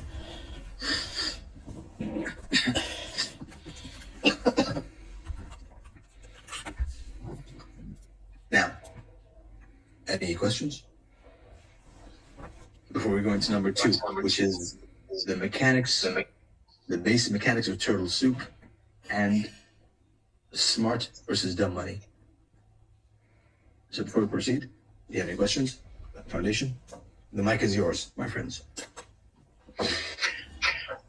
I'd love to know, Romeo, how you personally journal, whether that is by paper or on your iPhone, iPad, etc.?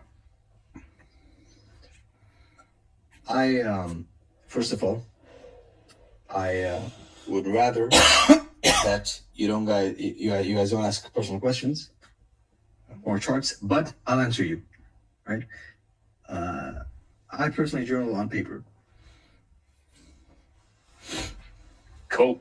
Thank you very much. Pen and pad, old school, right? So do you review every week? Every single day, at the end of the trading day, before I sleep, right? Whether it's on the phone or whatever, I always have to take a look at the charts every day, every single day. Hey, Romeo. What's up, buddy? Well, besides the charts and everything that you look at, what do you see in the world economic? You know, you live in SCT, and how do you see your country like trying to like survive the war that's bleeding throughout the world? Which war? The Ukraine. The fake one. Exactly. That answers your question. That is the answer to your question, my friend. Do you see it bleed into your country or the rest of the world, or how do you see it besides the topic right now? You just called it a fake war, right? So that in itself is the answer to the question, right? So how can a fake war bleed to other countries? I don't know, maybe other countries just bleed into it. It hasn't bled so far, has it? And it's been what? How long is it? A year? I think it started last February, right? If I remember, it was. You're not wrong. Yeah, you're not wrong. I remember why, because it was at the time that BTC bottomed temporarily at the range low. So at the range low, they declared the war, and they rallied 50% almost. Right. So that's the only reason I know the war exists, is because it was a bad news at a bottom, right? That's the only reason I know the date it started. I think it was 22nd February or something. It was the swing low on BTC. Let's go and check. Wait. There you go. I think it was right here. Yep. Zoom in. Would you manage to trade if the United States would buy and send money to them or no? How would you consider a BTC trade? 24th February, right here. This is the war. Look what happened after the war. Yeah. That is the war. So we were saying? How would you consider the when the United States considered managing the money to Ukraine? Would you consider that like a buy or sell? A buy or sell for what? For the United States to consider the war, like sending money to Ukraine. You just pull up the diagram right there. Right. So do you mean like would I buy or sell the equities, the dollar, what? Which asset class? The dollar. I don't trade news, my friend. I trade the chart. Right. I literally don't know the news is. The only reason I know the news, as you saw, is because of a range low. Right. A ranging market. We hit the low. Magically, there was news down there, but I was bullish anyway, right? Because of the range low. So I don't look at the news to predict the charts. I use the charts to predict the news, right? Horrible handwriting. Good luck reading it. Typical doctor. No. There you go. Some leaking going on. Enjoy. Are you like playing like recordings? It's all good. So. Any more questions before we proceed? Yeah, one more from you. Let's say you took a turtle soup entry, A+ setup, according to you, okay? But then it failed, okay? So are you going to tell yourself that you were wrong? My A+ setups never fail. Right, but if it was to... So you were this... Yeah, go on, sorry. If it was to fail, right, then I'm wrong. I can never, and I will never blame price, right? It's always my fault. If I'm wrong, and I am wrong sometimes, right? But when I'm wrong, it's my fault. It's completely my fault. I misread the order flow. I misread the reversal time, the reversal point. the liquidity pool, something, the order flow. I misread something. So any mistake I made is mine, not the chart. I will never go and say shitty price action, right? I will say choppy price action, ranging price action, trending price action, right? Fast, slow price action, but I'll never say shitty price action. You know, it's all my fault. So you'll never say it's a shitty setup too. Hey, wait. I can't hear anybody that's talking, man. Let Romeo talk, yeah? Journaling is essential. Can you got that guy who has the recording in the background? Can you mute your mic? And regarding your question, Robin, what's the point we're trying to get to? The point is, everyone agrees that a setup fails, right? How is it that possible that you can always tell that you were wrong, even though your setup would have been A+, but it still failed? Mismatch to the setup. You're not a robot. You're not an algorithm, right? If your setup failed, there was I can guarantee you that if your setup failed, then you made a mistake somewhere.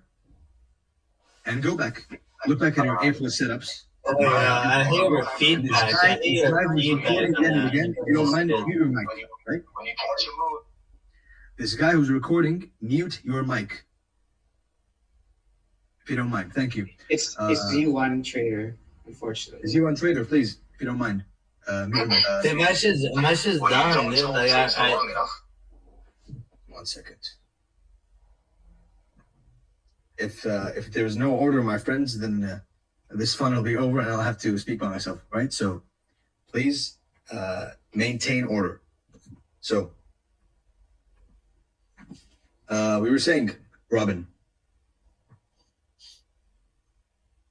Yes, Romeo. I understood. Right? So there is never, ever a time where price is wrong. Price is always right. It's whether you're in sync with it or you're not. That's all it's about. And there's no other explanation. There's no other way around it. Okay, thanks. Gorgeous, beautiful. Look at that. So now we move on to number 2, which is the market efficiency paradigm.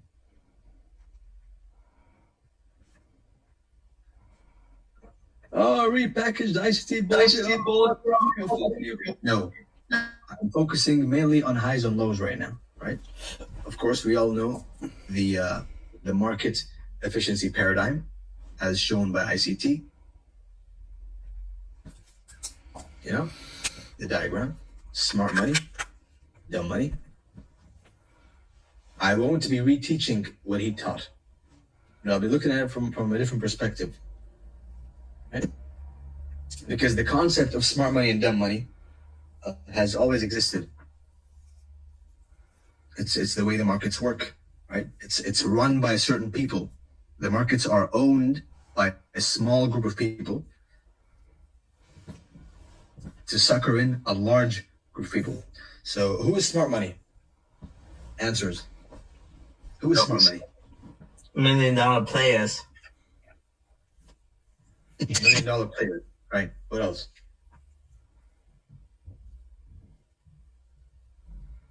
The guys who understand. You want to stand out, he said? No, I said the guys who understand the algorithm, which the large funds don't. Wrong. Smart money is a small group of people, right? Whether it's a small group of families or friends or whatever, right? We can speculate regarding who they are, but smart money are the market makers, right? Smart money are the market makers. And of course, then you have the sheep to be slaughtered, the suckers. Who are the suckers? Who are they? Another question. Everybody else. Large funds, retail. The uninformed. Sorry, Matt. Uninformed what? The uninformed. Us. Who are they? Who's it? Me and you? Yeah. No, I would say yeah. It's not the way ICT Twitter makes it out to be, right? They make you think like if you watch an ICT YouTube video, you become smart money. Wrong. It's a small group of market makers who have always owned the market previously manually and now with an algorithm, right? So previously it was a manual operation of transfer of accumulation, distribution, transferring money, taking it from highs and lows to below highs and lows, right? And vice versa. Which used to be done manually and now is done algorithmically, with electronically, as we have moved into the new era of technology, right? That's how it works. The dumb money is the hedge funds, the institutions, and if you learned one thing from 2022, it's that hedge funds don't know what they're doing, right? You had FTX opening longs at 65K, some bullshit going on over there, right? Hedge fund, right? A lot of institutions going bankrupt all during the year, especially in crypto. If you're into crypto, then you'll remember every single hedge fund and institution, quote unquote, was getting wrecked. Who was wrecking them? Themselves? Nope. Smart money. Market. Now, smart money has taught dumb money how to trade and use that to take their money. How? These classical technical analysis books, right? What do they teach you? They teach you to buy above a high, right? A double bottom breakout, and sell below a low, right? When you see a double top breakdown, right? So the classical technical analysis, every single school of classic technical analysis teaches you to buy above a high and sell below a low, right? And that is not the case. And in this teaching, this is the most important core part of all these 4 hours. So pay attention, right? This is the core, the essence. So all of you sitting in here, the guys who paid legally, illegally, all the goofball haters as well, everyone pay attention, right? Take some notes. So they have been taught to buy above highs. Let me record it real quick. And sell below lows. You can do that without saying it, my friend, right? Buy above highs, sell below lows.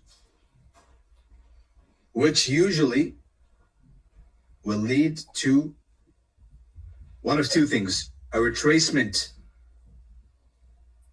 to continue, or a complete reversal.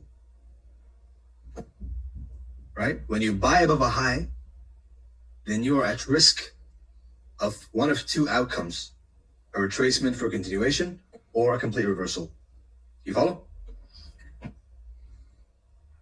What they're taught in classical technical analysis, whether it's classical support resistance, Wyckoff, Gann, Elliott waves, right? Whatever it is, they're taught.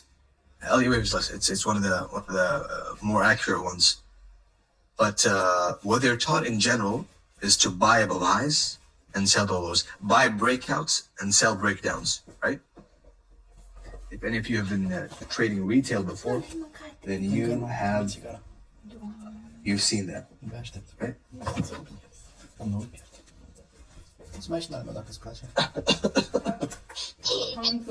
Hey Romeo, can you go back to what you just saying over there? Smart money has taught them money to buy above highs, and for those watching later, there's a lot of things you're gonna have to skim through. But good luck. If you really want it, you will skim through them, right? So, buying above highs, and they expect price to do this. Now, how many times has price done this? In your opinion, in your eyes, in your experience? Not that much, right? What usually happens, and it's not just a pattern. What usually happens is something like this at a bottom or a top, right?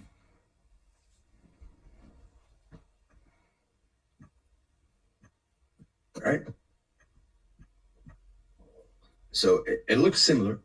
They have tracked it to a close extent, but it's a completely different thing. And a side note, even the market structure shift SMC quote unquote traders, what they do is this. They come and they expect the shift to be like this, right? They expect this to happen. So how are they immune from these guys? Right? They aren't. They're all retail sheep. A real market structure shift, and I shit on market structure shifts all the time, but a real one, a true shift in structure where they are no longer interested in the same direction and they have changed order flow, right? They have flipped from bullish to bearish or vice versa.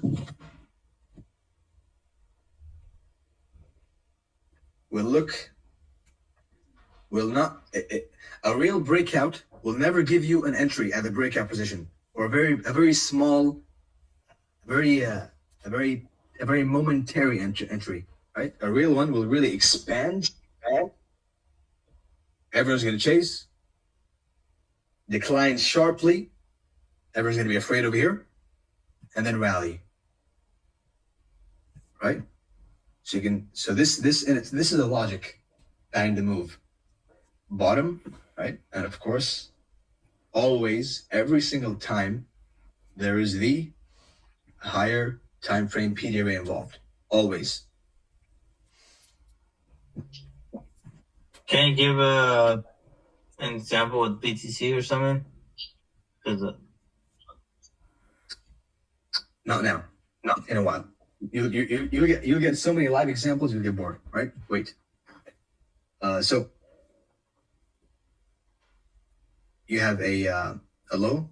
The bottom's in over here. Look at the logic. Focus on the logic, right? Not the pattern. You have the low. Bottom's in, right? You have a high. Market structure shift. You get wrecked. Everyone's selling over here, right? They get wrecked. Everyone's buying up here, right? And the guys were short with their stops over here. They also get stopped out. It sinks deep inside. Everyone's bearish again over here, right? And it rallies. This happened in BTC just, and of course, this is another one of my live calls on Twitter, right? That is a habit which I've taken from ICT, which is fine, right? It gives trust to know that someone can call the moves beforehand, and it is necessary. The least you can do is, as I mentioned in the 3-hour rant before this, the least you can do is call price and explain it in a consistent logic. That to me matters more when I'm assessing somebody, if he's a good price action reader or not, because that's all that matters to me. I don't get your payouts, and I don't get a split from your payout, right? I don't get a cut from your profits, your P&L. That's yours. I don't give a shit about it, right? Can you read price? And can you explain it to me in a consistent logic? That's all that matters to me. Which is why ICT himself, right, got so many students off of demo trading, demo baller, right? Why were they so attracted to him? Because he calls price, right? And I'll always pay respect to him. He's the mentor of the mentors. He calls price and he explains it in a sound logic. If he never even showed a single execution, I can see what he's seeing on my charts, which is why I trust him. So, the same logic over here, right? There's a key level at 16,200. I'll leave that for you to figure out, right? Figure that one out. So when you're up here, my target was 16,200, precisely 16,200.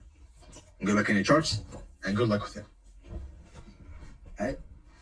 So what happened here was exactly what I drew there. You asking for the example, right here. And this one is not a hindsight example. And even if it is a hindsight example, I'm pretty sure that you won't find many people explaining it, even in hindsight, as good as this. Right? So the key level is 16,200. False bottom, right? False bottom. It gave you a false double bottom, correct? It rallied into a breakout. Now, every single one of you, I'm pretty sure most of you, at this point, right? What would you do? Give me some answers. Replay. Let me just make sure I've covered the important parts. Yes, I did. Right. Check it out. Where's the replay? On the laptop. I'm used to the phone because that's where all the trading and analysis happens. Where's the replay button?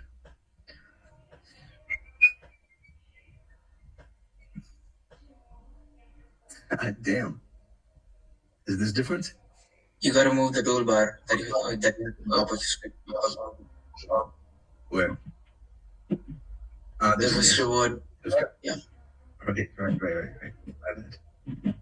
So, what were you doing up here?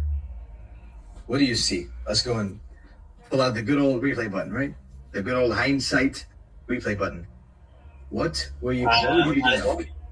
I see a lot of consolidation. I want to see the high take being taken on what is that? The 12th of September, or what is that? What about that? I want to see that being taken out of. Why are you ignoring this? Why are you ignoring this shift in market structure? I didn't know that. You know now, and FVG as well. But what would personally? What would you consider that? I'll tell you exactly what I consider it, and I considered it right. But for now, where's the asshole that messaged me? What do you say? Wait, sorry. My bad. Come in to mute that. Focus. So we were saying, what do you see over here?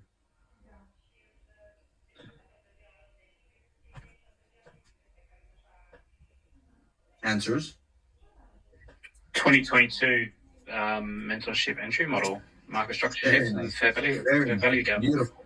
And an IO FED. All right. FED. What's that? IO FED. Institutional entry. Institutional. Okay. Fancy terms, right? And what else? What else do you see? Equal loss. Very good. That's fair value gap right there. That's a fair value gap on what is it? Hourly? Fair value gap on hourly and breaker. Old breaker. Nice. But the move is into a beautiful value gap, right, on the left side. Okay, but it shifted structure. So do you choose this one or this one? Which one do you choose? It looks like it's the fair value gap is the high time frame. Which one do you one by one? Which one do you choose and why? I think If I'm being honest, I would choose the most recent price action, which is the market structure shift and the BISI, the bullish fair value gap below, which is not going to be the correct answer. What? Well, we're dealing with the daily time frame right now. That you see that big ass candle, the red one. I'd rather choose that as a. Okay, so you would rather personally with no system. So this, I would rather choose it because it looks nice. That's what you're saying. Give me a lot of liquidity. I actually choose the one by one. If you hear someone speaking, please remain quiet. So, actually, I'll choose the inversion there because it actually has an inversion and a BPR inside. So, and I'll use the size of the candles and I'll actually go for bearish. Okay.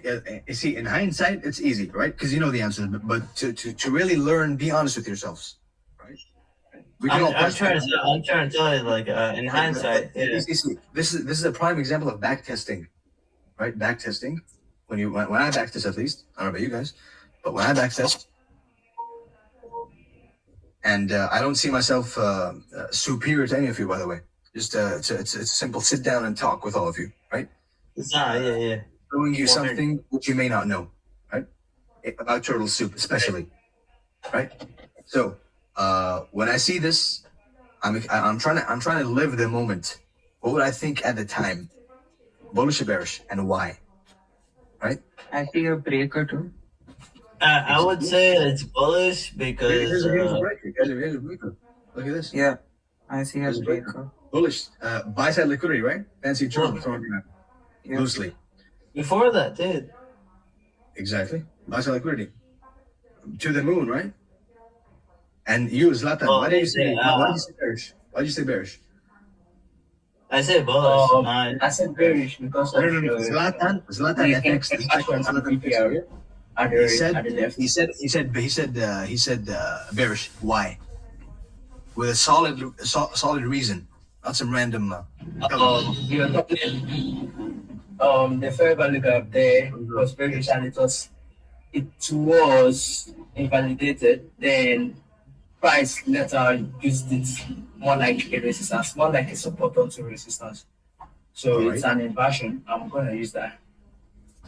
So you're gonna ignore the breaker, and why? It's a breaker by definition. It's a breaker. Why are you ignoring the breaker? Actually, when I see equal lows, I try my best to see a reason why they set out those equal lows. I don't like taking setups that are below or above liquidity. Good. Why do you consider that as a breaker? Per se. Why do you not? I mean, like, if you look at the pattern for the pattern's sake, low, high, lower, low, higher, high, breaker. well, it's a broken breaker, right? It's not like What do you mean broken we breaker? broke that breaker because What it's does that not mean? for the low, but for the high. Low, high, lower, low, higher, high. As solely a pattern, it's a breaker. Yes or no? Do you disagree? For high time frame. What's the breaker? What's the pattern? What's the pattern breaker? What does it say? Low, high, lower, low, higher, high, and that's a breaker, right? As soon as you close the body above the breaker, then you can use the breaker's body as the pivot point to enter from, right? Depending on the shape, of course. If the breaker has a wick, you choose the wick. But if it's a long wick, you choose the wick to the body. You prefer it to be a large candle, right? That was a negative breaker until it was broken, right? What do you mean? That was a negative breaker until it was turned to positive. This one. Yeah, that one. The above it. Where the box is. There's That no one, negative breaker, yeah. my friend. This is not a breaker. This is a bullish breaker, as a pattern, with no logic, with no. It turned logical for the positive because it was broken. No. Which means, Am I wrong? are you bullish or bearish? Are you bullish or bearish? Right now, what the signature says, I'm bullish now. Exactly. That's the point. So how is it a breaker? Because of this, right? 1, 2, 3, 4. Breaker. Zlatan brought up a good point, is when you see equal lows or equal highs, right? The only time I will accept a bottom or a top to form with equal lows and equal highs is if there's an SMT, right? That's the only generally speaking, equal lows and equal highs are usually price doesn't go too far away from them before reversing. Not solely as equal lows, equal highs, as a pattern. Again, that's not a pattern, equal lows, equal highs, right? There's a lot more reasons, and the correct answer is show me the higher time frame, right? Yeah. So you can't just say breaker. You have to show me the higher time frame. Now, another example. Let's go more into the logic. Of course, we know what happened over here, which is we went above a high. Those of you who were into crypto back then, you remember that everyone was super bullish up here, right? Everybody and their mama was super bullish up here, above this high. Remember, rule number one of smart money, quote unquote. Rule number one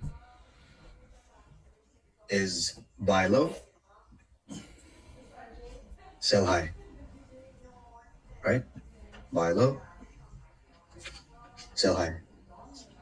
Or don't buy high and don't sell low. That is the rule number one of turtle soups, right? This is the whole logic behind them, is buy low, sell high, don't buy high, and don't sell low, right? Applying this. Now, that can be ambiguous, right? That can be, everyone knows that. All the retail, quote unquote, traders know that. So, how do you measure high and low? Some of you already know this, right? Some of you who are in here already know what I'm going to say. How do you measure high and low? You measure it using, let's use a recent example, spikes things up. Right? Let's use ES. I live high and low. What do you say? What? No, I'm listening. All right. ES, highs and lows, right? So how do you measure high and low? And if you remember, on the good old Twitter,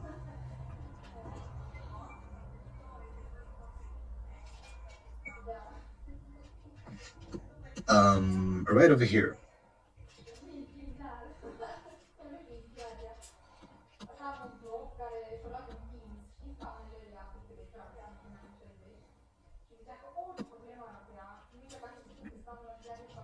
Good old replay, but this one is called live, so I've earned the right to dissect it in hindsight. So right here, what do you see?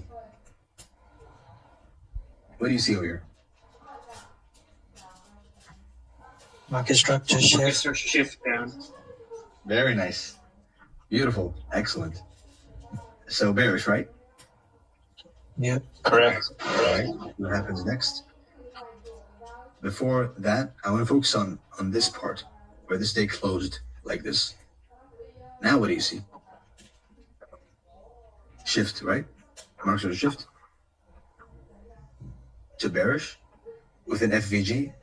Everyone and their father and mother and sister and brother and cousins and everyone and their dog, if they had a dog or cat, whatever, or tiger, everyone was trying to sell this FVG. Probably some of you as well. Yes or no? Be honest. Don't lie to me. Was this on your radar for a sell?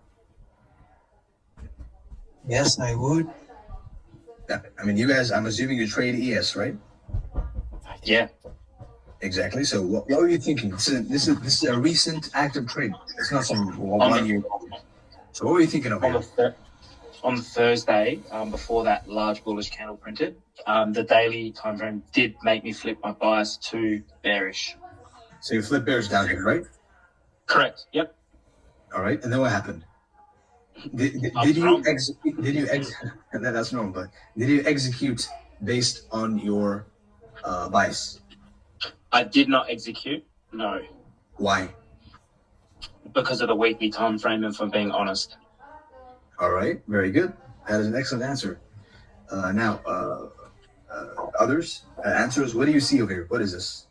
What do you see? WDYS. That is a market structure. I want to expect that fair value get to be filled.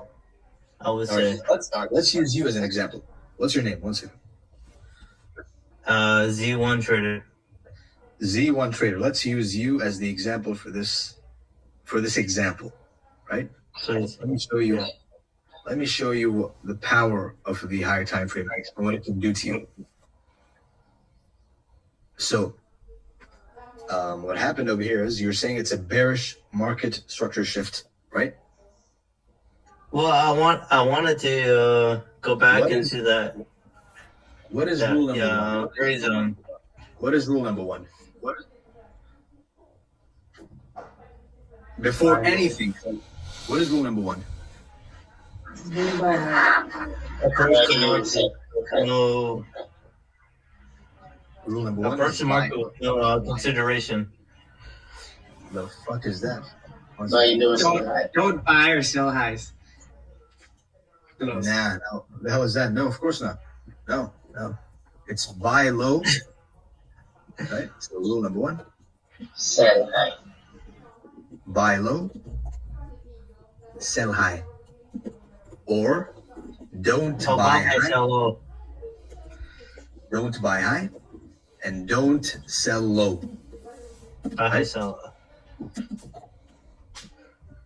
That's before anything. It's basic economics, right? Now, where do you find the best, the most expensive places to sell? You want to sell high, right? You want to sell for expensive, not for cheap.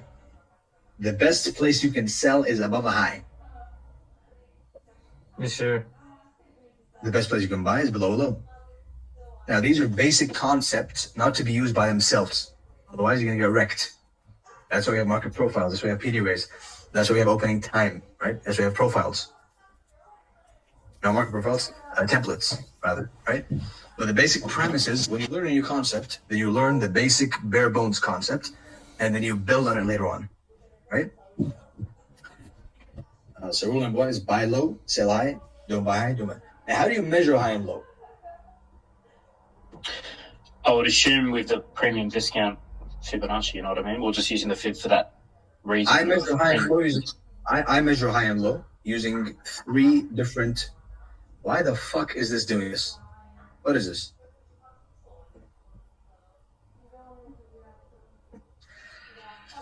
All right, never mind. So, number one, using the IPDA data ranges. I think it's a magnet or something. One second. Let me check.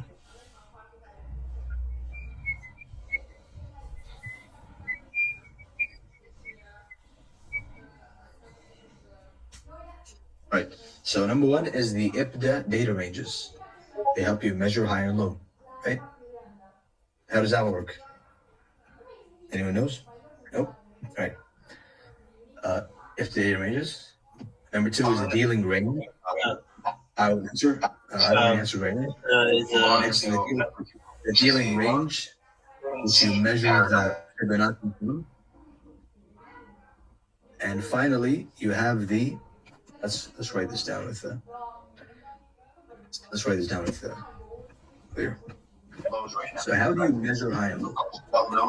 Hey, Romeo, somebody's as shown by ICT.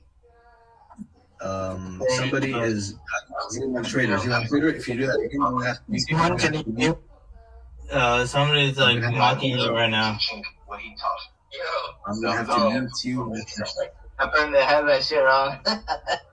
Because the There you go. That's better. So there's someone I want to add to speak because he's an astute learner. Let me see if I can find him. If I can't find him, then later on.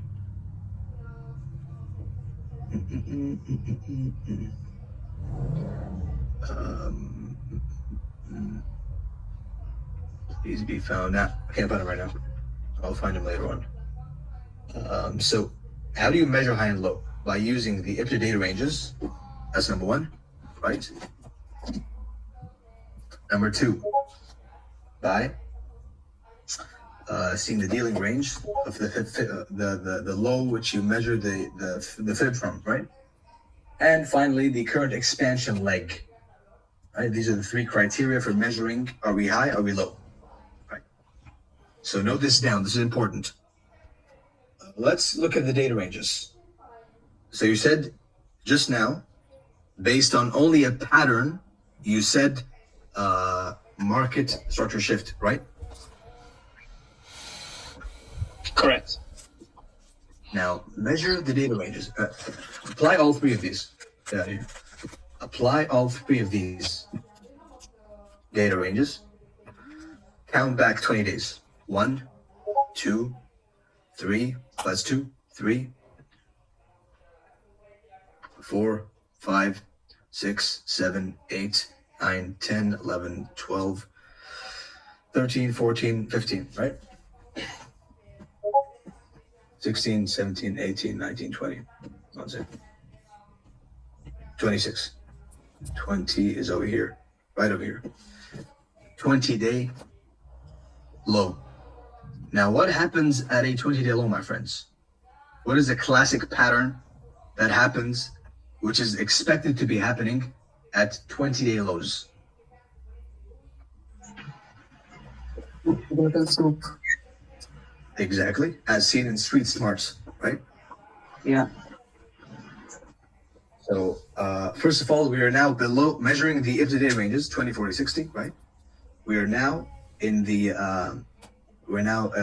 according to the 20 if-to-day range, we're now below the 20-day low. That alone is enough for me to be bullish or not bearish. You notice? So it's not being bullish only. If you're not sure, you can simply not be bearish.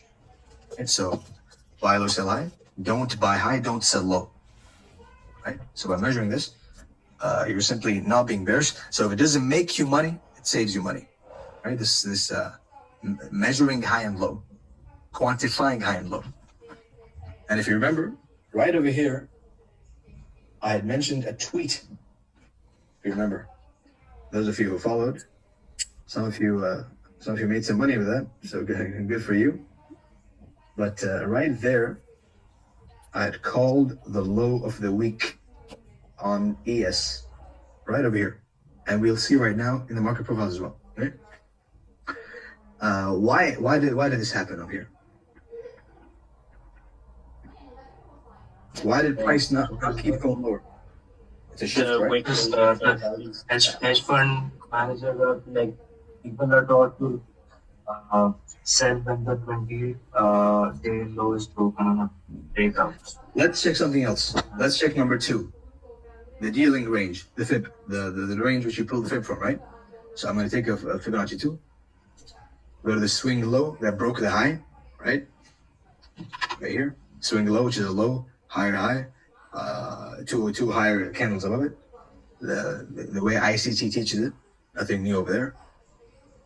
You measure the fib, and what does the fib say? Are we high or we low? We are low. Very good. What does the current expansion leg say? Visually, right? Visually. Of course, you quantify this visual expansion leg with the data range. But the current expansion leg, which is the swing high we're coming from, because every price leg starts with a swing high or swing low, correct? Every single price leg has a swing high and a swing low to kickstart the price leg, right? Over here, the swing high over here, right? 1, 2, 3, swing high. Are we low or are we high? Visually. Low. Low. So are you bullish or bearish? Bullish, because it's below the equilibrium. If using your market structure shift. Now remove this and remove this. Right? So we're below a 20-day low. Right? So the data ranges are saying that we are low. And the dealing range is saying we're low. And the expansion leg, the 3 criteria to measure high and low are saying we're low. So are you bullish or bearish? Should be bullish. It should be. And was it? Yes, it was. And this is where the low of the week was called. Right over here.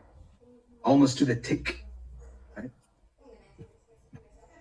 As opposed to simply, now look at the difference between that scientific approach, right? As opposed to simply shift in market structure, right? You simply go, shift in structure, sell. That's pattern trading, right? That doesn't work.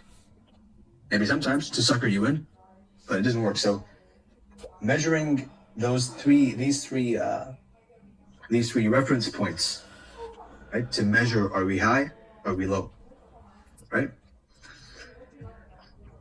We'll see 2 more examples, maybe a bit more, with this same example. Sorry, just before you go further, can you tell us from where did you calculate the data range? from the current day. Current day. But your tool only for 14 bars, right? Yes. I think this is regarding the weekends. Second. Data range right here. 20-day. Don't look at the bars. Look at the days. Okay. Right. Okay. Yeah. Because Sorry. turtle soup. What is turtle soup? The 20-day higher low, right? Because turtle traders, which is a strategy as well, which it works. It's just it's simply low accuracy and high risk to reward. They're basically gambling, right? Pretty much. So turtle soup is suckering those people in large money. Money can be large amounts of money, right? Being suckered in at the 20-day high and 20-day low. Okay.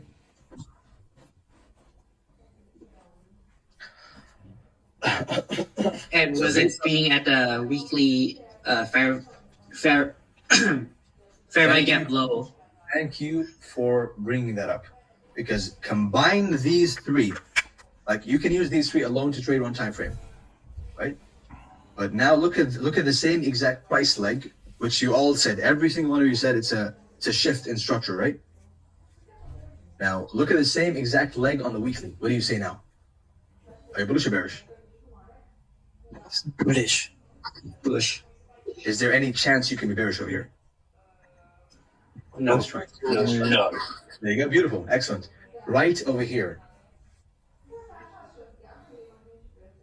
So at this point in time, now we don't need to look back that far. We simply look back for short-term trades. We look back to the previous 20, 40, 60, right? So in the weekly, I think it's going to be 8 candles. 1, 2, 3, 4, 5, 6, 7, 8, right? That's 60 days, correct? So you know everything else behind this. It's noise to you, especially for short-term trades. In fact, the 20-day range will give you the 20-day data range will give you a good setup.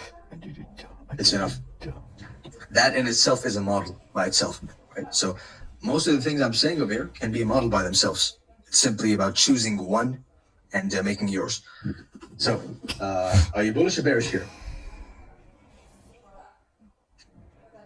It is now. It was. Let me just double check. The month of May, I am completely not dialed in the markets, but I was over here. It was April. So, it is Wednesday, right? So time. What is time? Time of day, day of week, right? Day of month, week of month, and so on.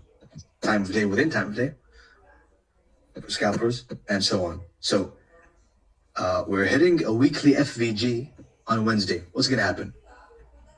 We're hitting the weekly FVG on a Wednesday while we're low, while we're beneath the 20-day low. What can happen? Low of the week. Thursday and Friday is going to be reversal. Yes. No, but focus on the concept. I'm not here to parrot and repeat the already available ICT weekly profiles, right? The point is the same exact fractal and price on the one day. What does it look like? A shift, right? Correct? Yes. With an FVG. And this same exact price fractal, when you're looking at the higher time frame, you're seeing bullish. You're all bullish now, right? So if you're bullish now, then why did you say bearish when I first asked you? That's the question. Because you're focusing on one time frame only, which is incorrect. You can do it if you want to look at the charts of one eye, but when you look at only one time frame, you're blinding yourself, right? And the rule, of course, which I made up myself, which I haven't really seen anyone say, so I'm simply gonna attribute it to myself, which is a lower time frame market structure shift is less relevant than a higher time frame PD array. Go back to that one. Enjoy. So a lower time frame market structure shift is less relevant than a higher time frame PD array. Right? Let's write that one down. Lower time frame market structure shift is less relevant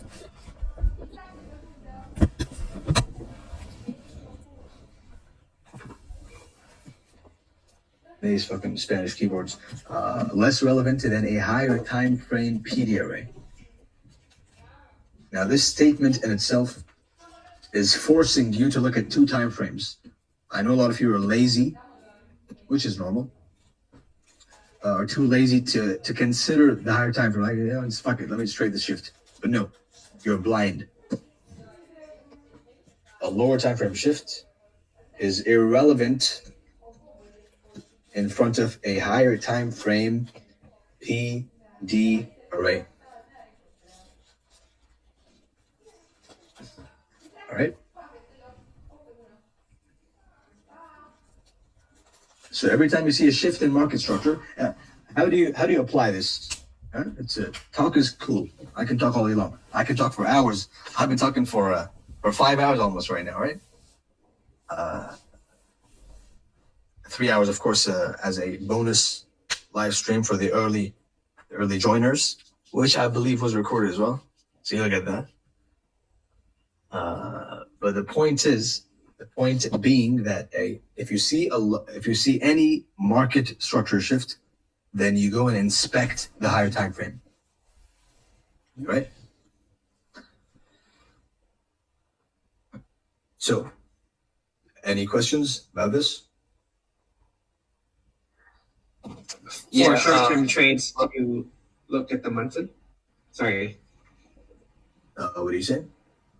For short-term trades, you also look at the monthly, right? For short-term trades, the 20-day range is enough. The 3-day and the 20-day range is enough to give you a nice short-term trade. So then you wouldn't look at the monthly PD array? I always look at the monthly every single time. Look at that. There you go. The reason I tweeted this, I'm sure some of you must have attended this tweet live, right? The reason I tweeted this was the logic I give you right now is, number one, measure, are we high or low, right? We're literally below a low. And the rule number one says, never buy high, never sell low, and buy high, but buy low and sell high, right? So right over here, the logic was simply that, right? 20-day low into weekly FVG, and the 3 measurement points we have are telling us that we are bullish, not bearish. All right? And based on that, a simple tweet. It looks simple, it looks easy, but there's not a lot of thought. It becomes second nature almost eventually. But this is the thought process that went behind this tweet, right? Always same exact thing. So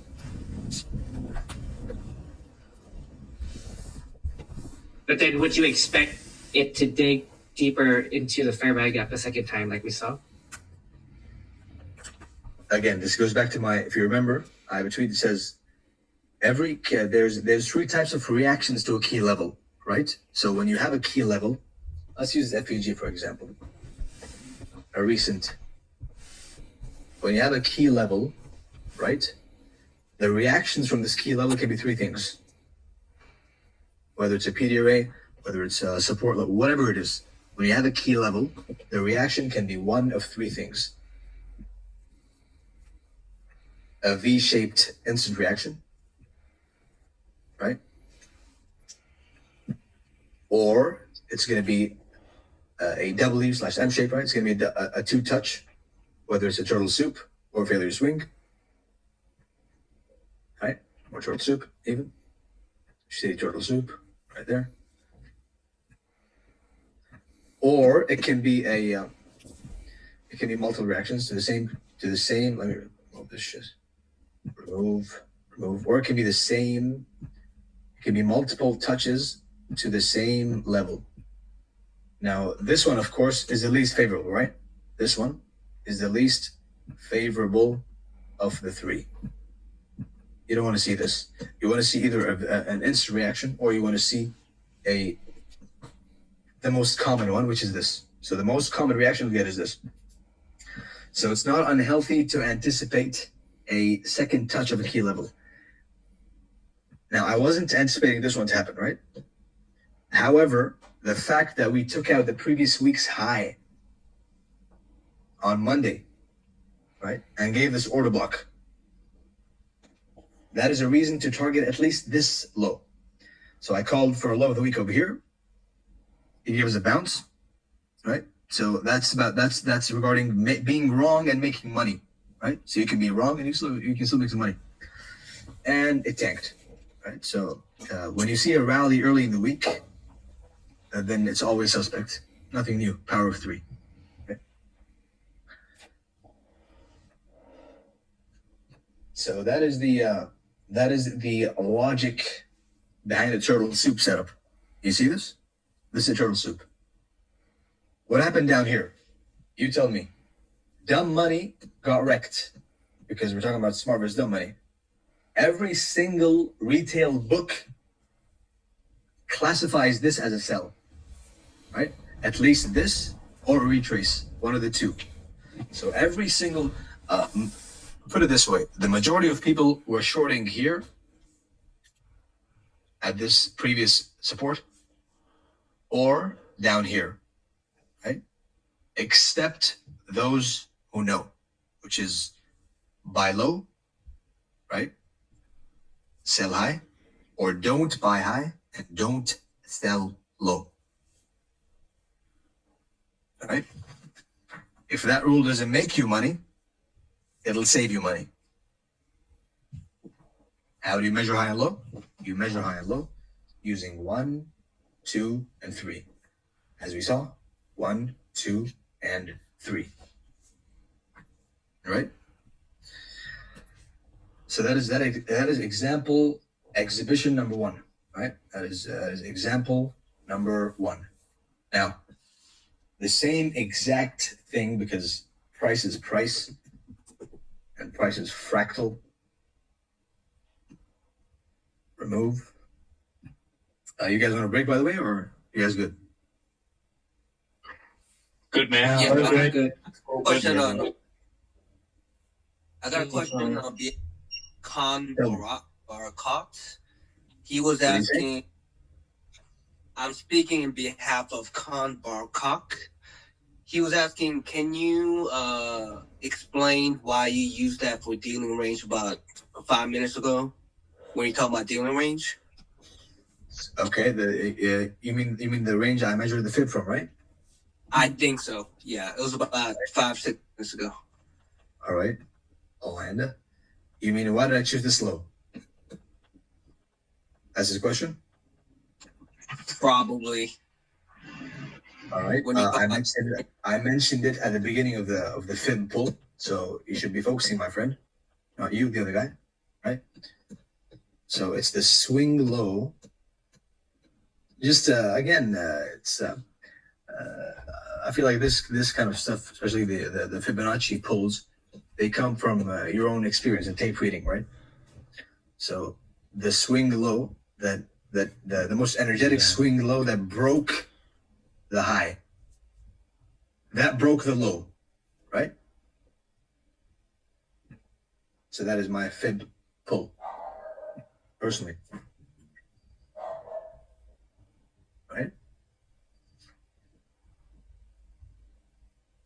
You can even choose this one if you so choose.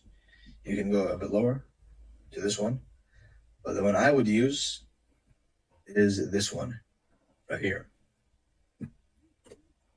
The same way good old ICT teaches it. So, do you guys want to break right now, or do you want to continue? You tell me. 2-minute break? Yeah. See, you guys are watching, huh? I'm not speaking. So, All right. You can have a break. You have two choices: a break and then example 2, or example 2 and then break. An example 2 and then break. I had a quick question, if you don't mind. Tell me.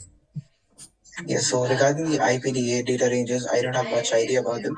So the 20, 40, and 60, you use If you don't have an 20 idea days? about them, if you don't have an idea about them, then go watch month 5 core content. Right?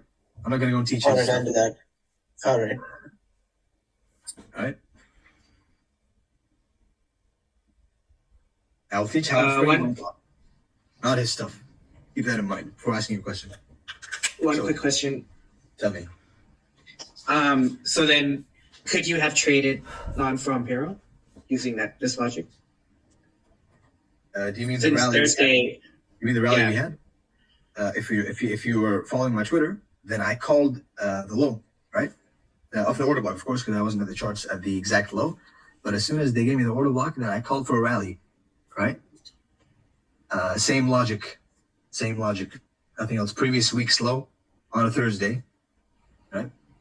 When a higher time frame PD, right? A key level is matching with Thursday, then, and they give you a reaction, right? If you want some confirmation, you are entitled to it. Then price simply has no option but to reverse, right? Digging into the weekly key level for the second time. Remember the concept of touching a key level more than once. Now here's an execution tip, right? Is when you the reason people have break even. So I'm sure it's happened to you where you have a trade you enter, right? You put the stop at break even. It stops you at a break even, and then it rallies, right? That's happened for sure. To all of you, to every single one of you, I can guarantee it. The way you can prevent this is by healthily anticipating a second touch of a key level. Right? That's how you implement that concept into your trading. You have the bare bones concept, make it yours. Feel free to go and try it out and yours. Right? So there's 5 hours of speaking, but I can go for days. So example number 2 now. How's that sound? Good? Example number 2. Sounds good? Sounds good, mate. Excellent. So we've been going for, when did we start, by the way? 10? About that, mate, yeah. 10, 11, 12, 10. Hey, all right, almost done. So now, again, what do you see over here?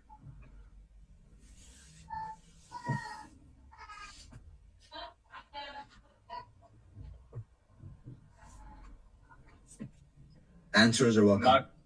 Market structure shift. A few market structure shifts bearishly. All right, so you're expecting to sell down here, a FOMO sell, right? Or you sell I see an or you old sell 60-day low taken. In hindsight, it's 20 out of 20, but I'm saying, what would you see at the time? Probably we're on the midway of the sell side of the curve of a market maker sell model. Who are you? Let me see. Who's this? Hopium. Who's speaking? Hopium. Right? Yeah. All right, Hopium. That's a nice name.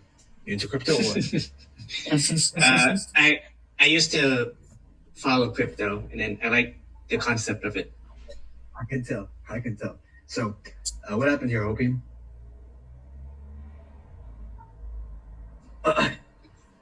So what I said was I would have seen this as like the sell side of the curve has already started because we added SMT at the top at the end of February, and then we're probably on the sell side, so we're continuing down to take the original consolidation at the bottom.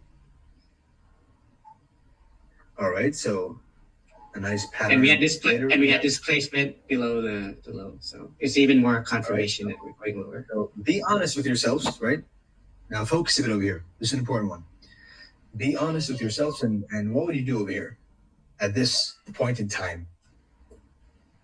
I probably try to short at the breaker, which is kind of at the high of that SIBI, at the daily SIBI. I'd wait for a retracement to short, basically. Yeah. All right. Very good. And any other answers?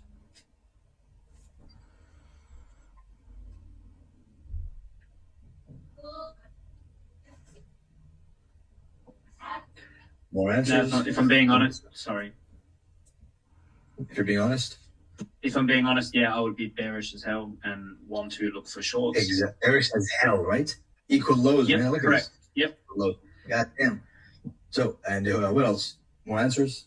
Any different answer? Because I know that most of you were bearish on Twitter. I saw all of you, right? Not you, but people in general.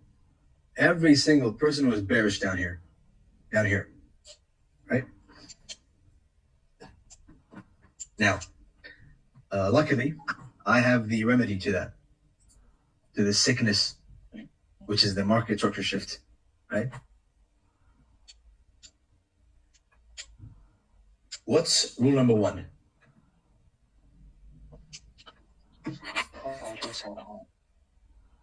Rule number 1. Buy low, sell high. All right. Before we start, I want to invite somebody to talk who is DMing me. I hope I can find you. I can't. My friend Pip Smoke. Right, there's a few notable people over here who are astute learners and deserve to be praised. There he is. Allowed to speak. There's some others as well, but I can't see them right now. I cannot see them. So, what's up, buddy? How's it going? Doing all right, you? I'm doing good. I'm doing excellent. Here's someone else who wants to speak. Allowed to speak. Oh, this shit. So, being honest, I'm assuming you're all real traders, right? Who trade live accounts, who risk money day in, day out. Most of you, at least. So, what would your actions be down here?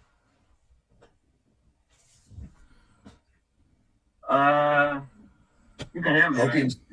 Hopium said selling. The other guy said selling. Bear says hell and selling. What else? If I'm being honest, I wouldn't be bearish. I would start off with the weekly time frame and see what the bigger picture is. Yeah, I mean, it's a recommendation. Be honest with the answer. Why? Because if you don't, you won't learn, right? If you don't be honest. I'm honest. I wouldn't. What are you saying? I wouldn't be bearish. Just for the fact that I do. I trust you. That you're honest. You're the only one I can trust over here. Well, almost. And a few others, right? About the answer. Because I've seen the stuff you sent me on the DMs. But as a pattern trader, 99% of Twitter was bearish over here, right? How did I calculate the stat? I don't know. I just made it up, right? But everyone on Twitter was bearish down here. Why? Because of a market structure shift. The same exact logic that we saw in ES, right? Flawed logic, if I may. Now, rule number 1 is buy low, sell high, and don't buy high and don't sell low. Correct? Based on that, how do we measure high and low, my friends? How do we measure high and low?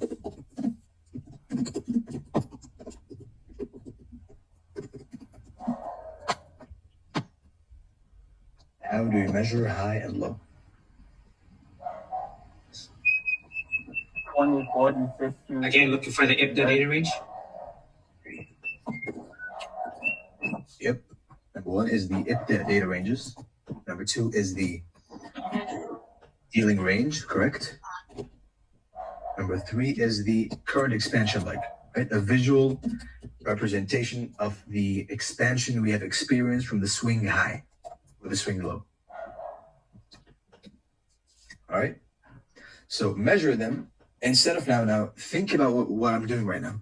You're changing your mind completely based on the information you have. So you were selling down here. Now, based on this measurement, which is rule number one, always, right? IPDA, what does IPDA say? IPDA. Let's go to the data range.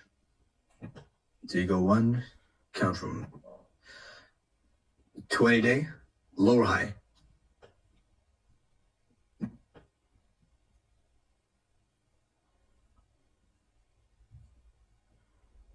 Low, right?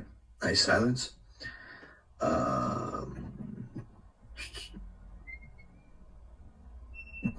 40 day, low or high? Low. 20, 40. 60 day. Let's go to 60 day. So, as I said, for a short-term trade, the 20-day data range has enough liquidity within that range for a good trade, right? Short term. The deeper you go, the longer the range. The deeper backwards, the deeper meaning the more back you go, the more forward you can cast. So we look back to cast forward. Data ranges, 20, 40, and 60. Right? And the 60. Let's measure all of them. 20 low, 40 low, 60. Is it high or low? What do you say? It's in a discount of the 60 range. Very good. Very good. Excellent. So we're low by all standards. Yes or no? Correct. Yes. Yeah. And why? And what does rule number one say? Buy low, sell high. Or don't, if you're not sure, don't buy, because when you're going to apply this yourself, then you may be confused at the beginning, right? When you apply this, you'll be confused. So that's why there's a second part of the rule, which is don't buy high and don't sell low.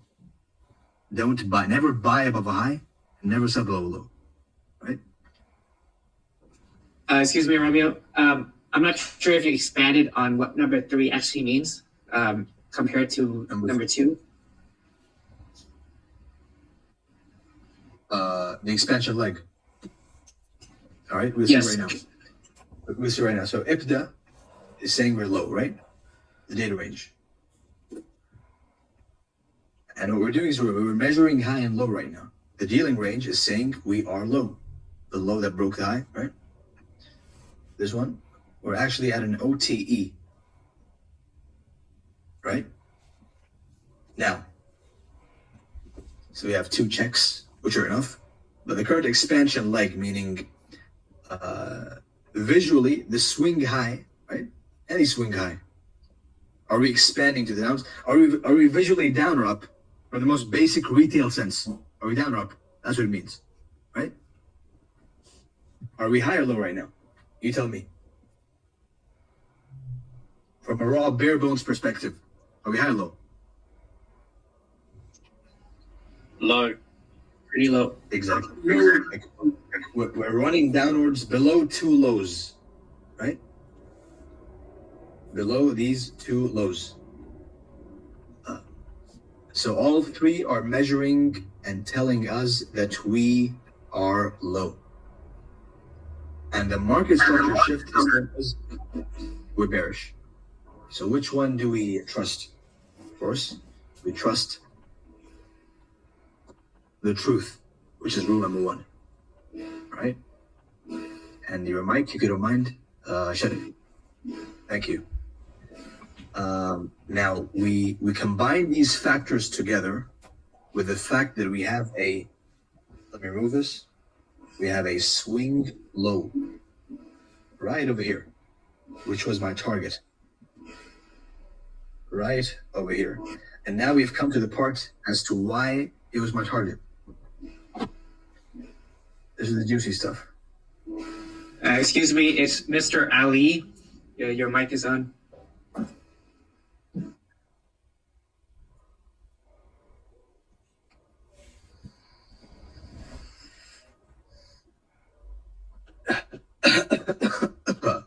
See.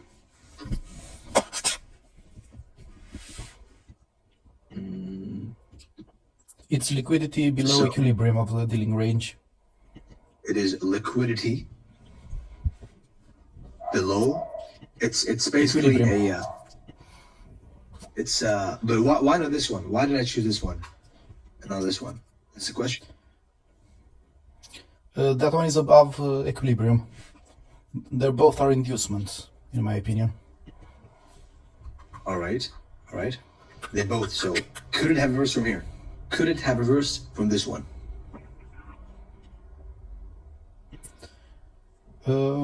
Highly unlikely, because why? With trading in a range, you could trade up to equilibrium, to the middle of the range. I mean, right now you have, if you measure, it could have come and hit the 50%, right? It could have hit this rejection block or order block and rallied, right? So turtle soup and 2 PD array. Why not? Yeah, but probably rallied just for an OTE entry to go further deeper in the higher time frame. What's the reason? There's one reason, a valid reason, because see, by your logic, discount, right? It's a premium. So right now, we have this. We have this low over here, and you have this order block and rejection block, right? So why can it not do this? Stops here, 50%, right? Discount, then it rallies. Why? What stops it from doing this? Fuck's sake. Why? Why this low?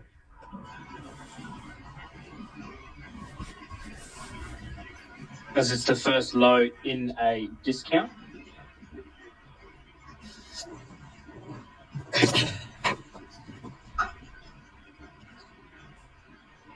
No. Because of the weekly FVG. Right? So take a look at this fractal, which you all said is bearish, correct? Accepted smoke. I mean, logically, it's bearish. If you follow ICT like a parrot, right? High, low, higher high, lower low, shift, breaker, sell side, correct? That's the pattern trading, which is incorrect. You can't do that. Let's look at the same exact fractal on the weekly chart. Now what do you see? Are you bullish or bearish?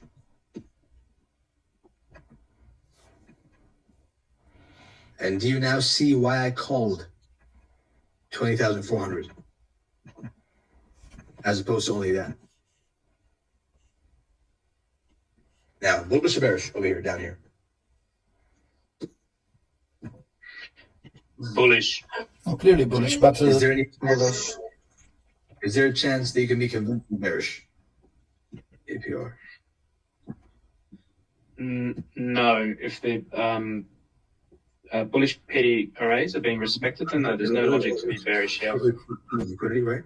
Liquidity purge. Not a stop hunt, a purge. Right? So we have this. And we have a market structure shift. You remember what I said about the shift? It doesn't happen the way you want it to. At the beginning of the session, I had a specific drawing with a specific logic, remember? Which is when one of you, I think it was Z1 Trader, he said, show it to us on a chart. Right? He didn't like the drawing I was making. So I showed it to you on the chart, right? And here's another example, which is low. Everyone screams, look at the narrative and the logic and the context. Low, below a key level, 16,200. Bottoms in, right? It rallies. Bottoms in for sure, right? It purges them, flips them bearish. All right? And then it breaks the high that caused the purge. the candle, the bullish candle that caused a purge breaker, right? And it didn't go the way you expect it to, which is simply going like this. This is retail logic. It makes no difference than any other retail trader, right? What happens is a much more psychological process, which is a low, a high, a low, a violent lower low, right? With the purpose, it's not just a pattern, it's the purpose of flipping the bias of the uninformed, right? Now, is this a candle enough to flip the bias of the uninformed? This one over here. You tell me. Most is this definitely. Candle, is this enough to flip the bias of the uninformed? Mostly, yes. It probably flipped off your bias too, right? As smart money, quote unquote, traders, correct? So the purge is not just random. It has a purpose. Every single price movement has a purpose and a logic. Right? Someone's getting fucked over, and someone's fucking them over. Every single one of them, right? So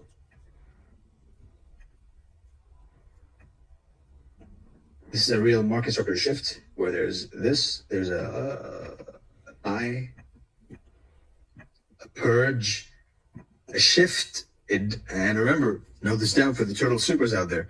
A real breakout never, or barely, but never allows you to participate. All right? So when I'm looking for an entry, then all I'm looking for is two things.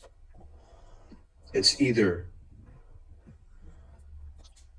turtle soup down here. If I miss it, which may happen sometimes, once in a while. If you miss turtle soup, right? Then you have an order block over here. If you miss that, then you have the OTE as a second major entry. So you'll be offered two major entry points by the market. At the beginning of any expansion leg, from the up or the down, right? You're offered two opportunities. The turtle soup and a violent retracement with the purpose of scaring everyone away. Right? So you see that right here. And you'll see it all the time. It's how price books. It's how turtle soup happens. So entry one, this is another thing which I've not seen anyone talk about, but something I've noticed myself, right? Which is the sequence in which you catch the entries is entry one, turtle soup. If you miss it or you're unsure, entry two, order block FVG, stop loss turtle soup, low. And entry three is a violent retracement, OTE, whatever you want to call it, right? So we got exactly that over here. We got exactly that over here. Now think about how different that is when you measure high and low, and you look at the higher time frame as opposed to the only looking at one time frame's market structure shift. And again, we apply here the concept.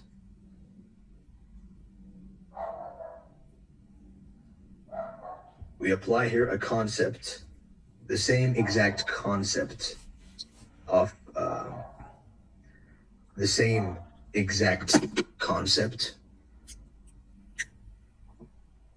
of a lower time frame market structure shift is less relevant than a higher time frame PDRA. You'll see that happen a lot, right? And I've spoken about many things right now, and many of them can be a model. But this is one of them, which is a lower time frame, a daily market structure shift is less relevant than a weekly. And now look at the monthly, right? And tell me if you flip your bias or not. Now, a bullish or bearish? Bullish. Can anyone convince you to be bearish inside this gap, monthly gap, right? Your mother, your father, your wife, anyone? No, right? So all that happened was a higher time frame PDRA, which is the key, a higher time frame PDRA, more important than a lower time frame market structure shift with a turtle soup happening inside of the higher time frame PD array, right? That is why I chose this one. It's the weekly FVG, right? And gaps are rebalanced. It could have bounced from here. Keep that in mind. But this is the monthly FVG's beginning as well, right? So, and the monthly FVG was, I expected it to retrade to the monthly FVG. And that is exactly what happened, right? Romeo? So even if you say don't be a pattern trader, but on the higher time frame, we kind of are looking at patterns in a way. You're not looking at patterns, you're looking at order flow. Right? Difference. Even though if it's a fair value gap and a breaker on the monthly, we have to trust it. This is an application, by the way. This is an application of the concept which I said, if a daily key level fails, remember? If a daily key level fails, order block, then we move to the weekly, which is this one. Now look what happened. So this is a visual application of the concept. The daily order block failed. You look at the weekly and the monthly. And you're saying we're trusting a pattern on the weekly. No, we're not. We're trusting a logic and a narrative. Right? Which is, what happened over here? Smart money pushed this below the low. Everyone was bearish over here, accumulating positions in order to distribute them above this high, and this high, and this high, right? So Romeo? they pushed below this low, accumulation, right? Taking the position, accumulation over here, manipulation, gathering more positions, and distribution. AMD, power of three, classic. Nothing new over there either. It's just a matter of training your eyes to look at it. You were saying? That November low that the candle which purged, that was the November low, right? That was into the monthly consequent encroachment of the FPG. The 16,200 level. Yes, that is one of the reasons. That is correct. Okay. Right? But right now we're not focusing on this one. We're focusing on this one right here. We'll be talking about this as well, this whole range now played out. But for now, we're focusing on this concept of two concepts right now, right? A lower time frame market structure shift is, I'll close the mic, is less important than a higher time frame PD array. And buy low, sell high. Don't buy high, don't sell low. You can simply look at the higher time frame, and that's enough. Right? It'll guide you. We turtle souped into the higher time frame PD array, and using that logic, bingo, right? I'm sure some of you caught this as well on Twitter. Turtle soup. All this is turtle soup. Turtle soup all over the place. Turtle soup here. Turtle soup. Right?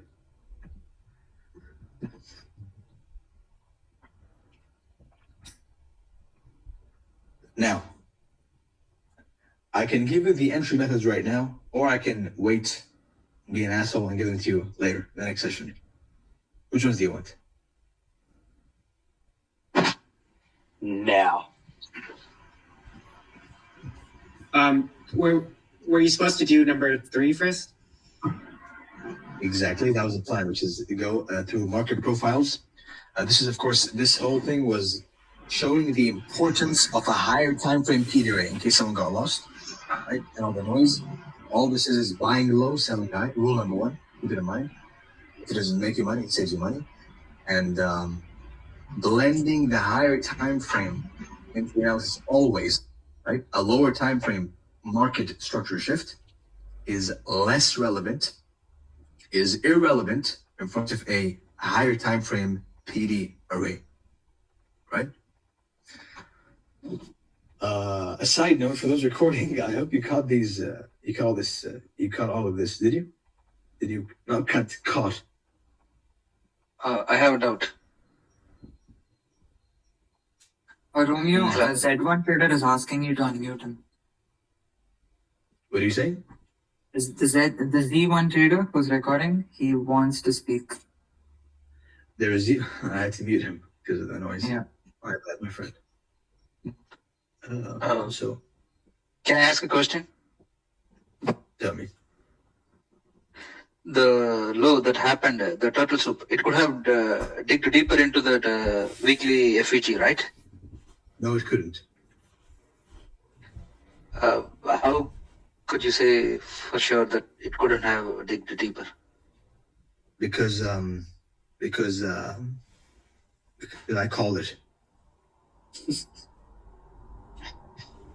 Because of the breaker? See, seriously, all jokes aside, let's see why it could not have dug deeper, right? The main reason being I called it. Second reason being, let's see right now. Where's Z1? 1 second. I have a question right now. Hold your question. Where's Z1? Muted. Vanished. Poor guy. Z1. Where is? Now, if you're binge watching this, right, as an entertainment, then you're not going to get anything. So I know some of you are already taking away stuff. Good for you. I see you, by the way. I see a bunch of people, a bunch of notable people. Always good to see you passing around. And where is Z1? You have to rejoin, my friend. Z1. You know that I got previous question. So you have a question, but before you ask the question, I have another question to answer. So let me just answer that. Allowed to speak. Z1, you have to rejoin, my friend. You're muted. It's not allowing me to allow you to speak. It is saying this guy records too much. He can't speak anymore. Allowed to speak. Exit, re-enter. I'll be back to you right now. So, why could it not have dug deeper? Why could it not have dug deeper? Breaker on the left side in November. What are you saying? The breaker in November on the daily. Very good. And we have, of course, this is a classic. Why do some gaps remain unfilled, right? Because of balanced price ranges. Right? Yep. So when you have a inverted PD array, so let's assume we were on a sell side, and we've now flipped to the buy side of the curve, right? The PD arrays on the sell side of the curve, like this one, right, are going to be used as support on the buy side. And they'll create PD arrays similar to them on the buy side. And you can go and backtest that one and verify it. It's a basic ICT stuff, nothing new, right? So that's how you stop price from going down. Plus a breaker. And we know that breakers prevent gaps from filling. So when you see a breaker and it does fill a gap, then expect the gap to be left partially filled or completely unfilled, right? The monthly breaker as well, over here. And here's another one, which is a higher time frame gap will leave a lower time frame gap unfilled. Copy that one. Don't paste it on Twitter. Right? So the monthly gap over here was filled, right? The monthly gap was filled. So the higher time frame gap is going to leave the lower time frame daily gaps unfilled. You blend that with an OTE over here. So these daily gaps, not daily gaps, daily gaps. The question is, how do you know this one going to fill? This one. That's how I know, because of the BPR, the breaker over here, right? As we said, we can invert PD arrays and reuse them. But the most important thing for me is turtle soup prevents gaps from filling. And if you get a turtle soup and a shift on the lower time frame, before the gap. What do? You wait? Nope, you enter. Right? So all these reasons blending together to give you no reason to expect a dig deeper. Could it have? Maybe. Was it likely? Nope. How do I know? I just know, right? It's chart time, tape reading. The more you see something, the more likely movements you see. Like just by intuition, when I saw this happen, right? Just my intuition. When I saw this happen,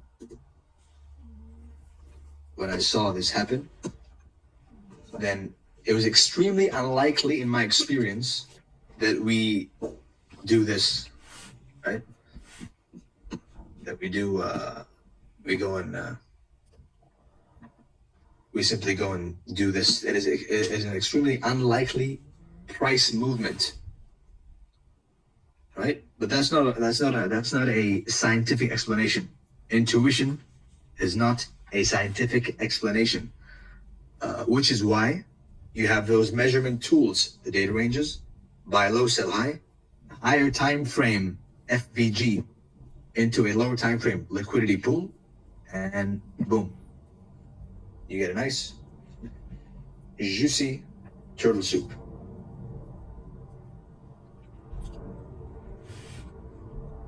Right?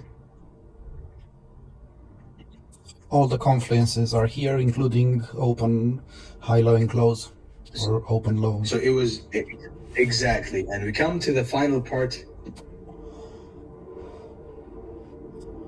I think you saw this with me before, right? Sorry? Zoe. Yeah. If your Zoe was talking. Yeah. You saw this with me before. Right. Okay. Yeah, I was watching this. I recognize the voice. So we play. What happened? Let's go and check the monthly profile for a power of 3. Right. So time. So you have the beginning of the month, March, and you have the end of the month,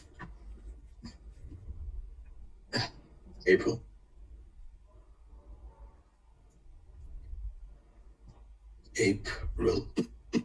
Right over here. So we have week 1, week 2, week 3, week 4, right? We had accumulation, week 1, manipulation in week 2, right? So what happens when, which is pretty much the London session of the monthly candle, right? So what happens when you get a manipulation power of 3? Think of power of 3. What happens when you get a manipulation into a higher time frame PDRA? 20 discount, 40 discount, 60 discount, right? All these discount ranges, plus a higher time frame PDRA, plus a liquidity pool in the previous 20, 40, 60 days, plus power of 3, plus an OTE. It's the perfect recipe for a smart money reversal. You have this. This is why I was super confident and became a Bitcoin maxi down here, right? Temporarily, for a while, not for long. Right? So this is why right here, as it fellas, it is time to blast to 25, 27, and 32. Right? Turtle soup. But it's not only a high and low. That's the mistake you're making. Right? Those who send me on Twitter saying, oh, I tried a high or low and it didn't work. Fuck you, Romeo. Right? No, fuck you. You messed up. You go and check. You look at price holistically. Right? You don't look at price from one angle. You look at the whole. Ideally, of course, you go through the whole process, which is the good old ICT process, right? Good old mentor. The process, which is number 1, seasonal tendencies. Number 2, monthly bias. Number 3, weekly profile. Right? And number 4, time of day. Of course, monthly bias with the data ranges are between these two, right?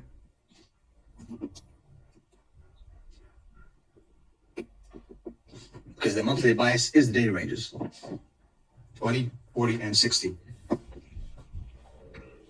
And it's also the way it's two things. It's the data ranges and it's the way you expect the monthly candle to print. Right? Bias versus narrative. Bias is why should price go where it's going. Narrative is where is it going. Right? So accumulation, monthly bias, right? We expect a bullish candle on the monthly. Let's break this down from zero. Monthly.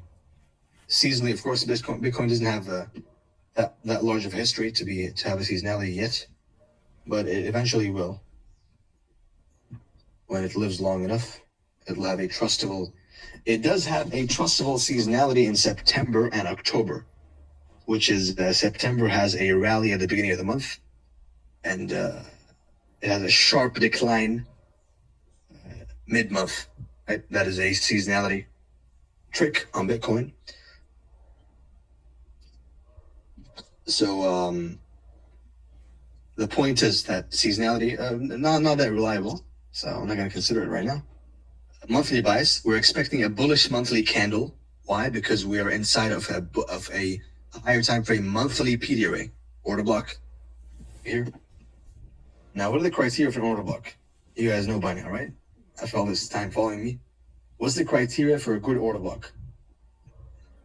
For a high quality order block, anyone knows? Creating a liquidity pool.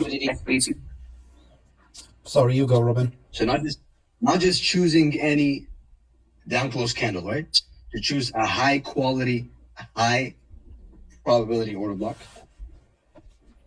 It should be the one taking liquidity. One takes liquidity. And candles. I have an FPG. Very good. Number 3. It's a thick candle. There. Who are you? There you go. Robin. Robin, right. It's a thick, heavy, bulky candle. Right? It's a nice. It is a thick candle, right? So, based on that, the monthly bias is up, right? Go to the weekly. The weekly bias is also up, right? And based on those two, you can refine an entry to time of day, right? Weekly profile and time of day. I won't be touching on that because that is all on ICT's content, right? Maybe I'll show one example of how to turtle soup intraday, but that is something I will not be talking too much about. So weekly bullish, monthly bullish, and then you go to the daily. So you draw the PD arrays on the higher time frame, right? You draw the opening price. As you know, we want to buy below the opening price when we're bullish, and we want to sell above the opening price when we are bearish. So opening price. Not a chill. Now you go to the daily.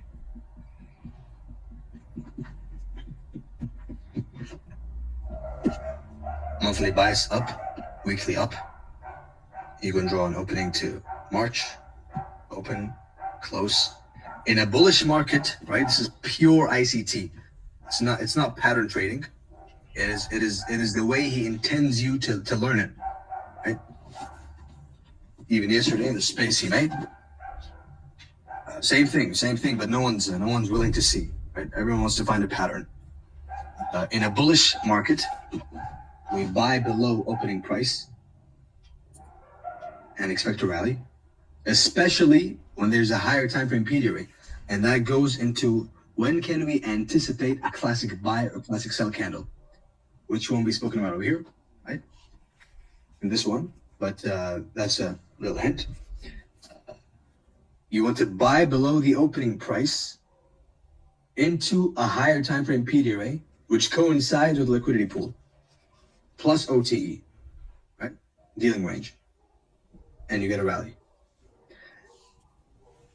Does it take some effort? Yes. Does it come intuitively afterwards? Yes. Is it a one shot, one kill? Yes. You enter over here and you chill. You don't have the sufferings of people who are waiting for an entry up here. And they get nothing. They get an iPad over here. And they're afraid it's going to come down here anyway. So they don't enter and rallies, right?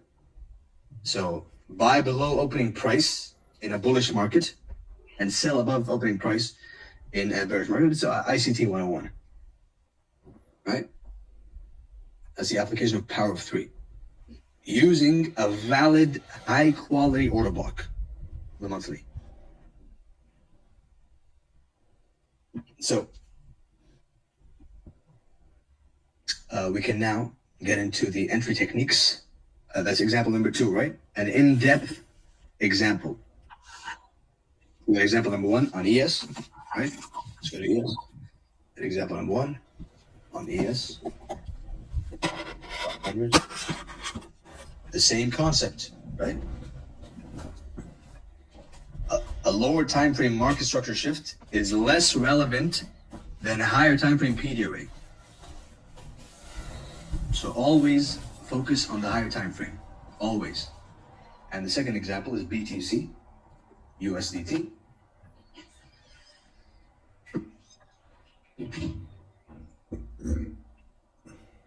Right? Boom, boom. And let's look at the power of 3 on the ES chart. Just for practice sake. Right?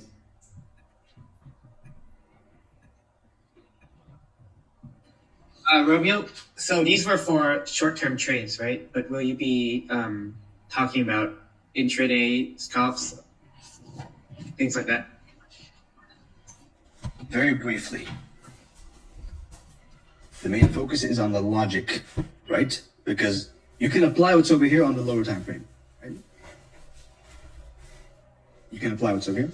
I'll show you one example, all right? Which I took myself. And that should give you a guideline to what to look for, right?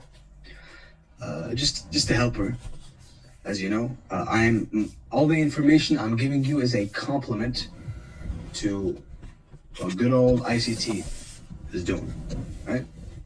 The only new things you might see are, for example, the lower time frame shift versus the higher time frame PD array. There is nobody who said that, right? Shift is less relevant than a valid higher time frame PD array, right? And when you see a key level being banged more than once, if it's the second time, don't be afraid. Right? It's either a failure swing or a turtle soup. These are details of price which you will get once you get used to them. So weekly open.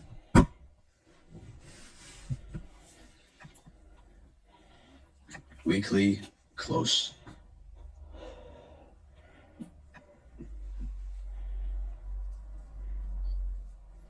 We're digging into, now look at this, notice this thing right here.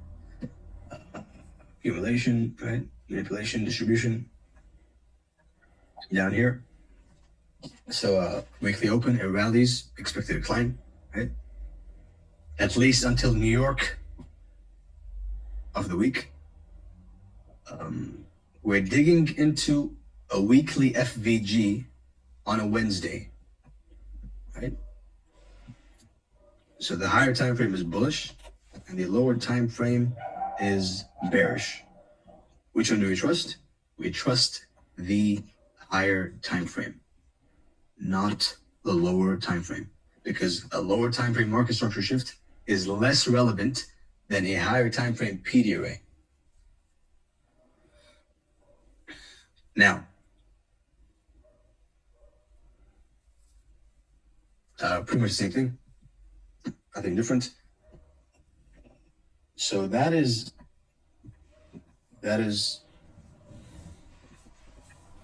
foundation done, and smart versus dumb money, a heavy one, right? And the higher time repeat array, done. The lighter ones, at least for now, are the market profiles, and that's it. It's pretty much the ranges and trends, right? So it has taken more than 4 hours. It has taken more than 4 hours, but that's fine. I don't mind. The important thing is that the information reaches you, right? So. Hey, there's a question from I don't think Sahil. you. Oh, sorry. Go ahead. Yeah. You don't think Just I was? ask.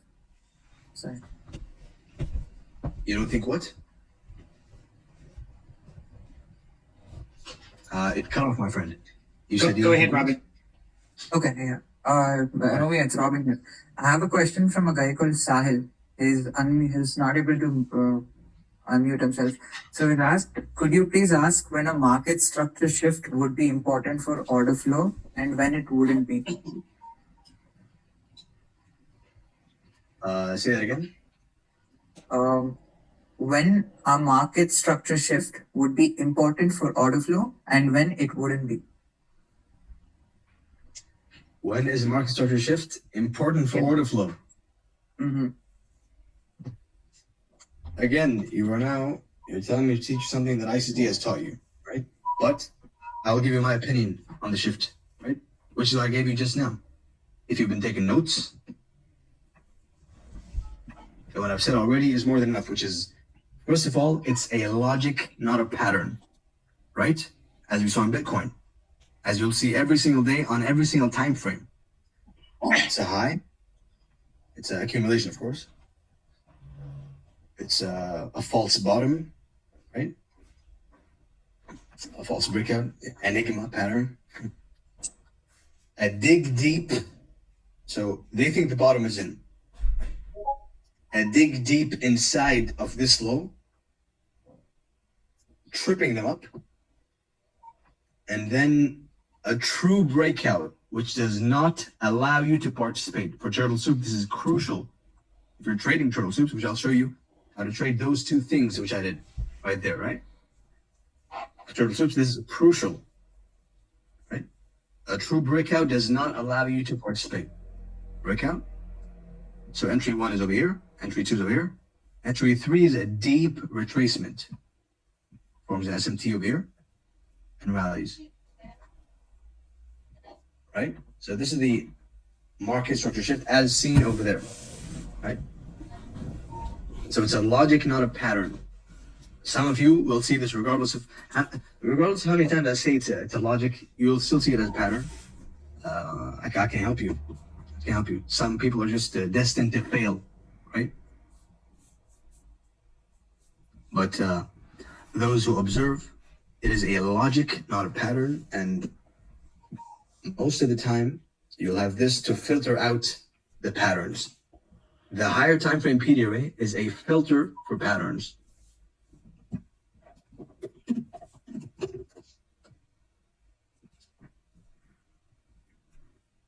Right? Now, entry techniques. Before that, of course, we have the market profiles, trends, and ranges, which is the bread and butter and the meat of it all. So this gives you a strong foundation to trust. All right. Now, do you guys want to break or do you want to continue? I've been talking for 6 hours plus. I can go on for 10 more hours. I'll let it break. I don't mind. All right. You're watching. I don't know who's talking. I think we have a break. If you want to break, you want to break. Take a break. It looks like we might finish it today. What do you guys think? Including the entry technique. Continue, mate. Including the entry technique at the end, right? I'd like a few minutes to, get a good We take a headspace. breather. We take a breather, all right? Digest the information, like 10 minutes, 15 minutes, and then we continue with the profiles of the entry and the entry technique. What do you think? I think that's a good idea. Good. All right, excellent. And during the meantime, could you add people who really want to speak, because they've been DMing me this whole entire time and I couldn't even pay attention. You become the spokesperson, huh? I guess so. All right. Well, you're a charter, so you probably already know the importance of a higher time frame PD array. Hey, Juicing stuff is now. I'm just gonna say, even if you're a charter member, that all it means is you just pay for the mentorship. That's it. Not all charter members are proficient. I know that. Trust me, there's a lot of people who struggle. Exactly, because they struggling either financially or with the charts, right? Because they don't have a model. That's the issue. Is when you're struggling, it's only because you don't know what you don't know what you're looking for. You just know everything. Shift breaker, order block, FVG, breaker, FVG, order block. What's your model? I don't know. A breaker, FVG, order block, shift. Right? Bots. You got to think. You got to pick a model and stick with it.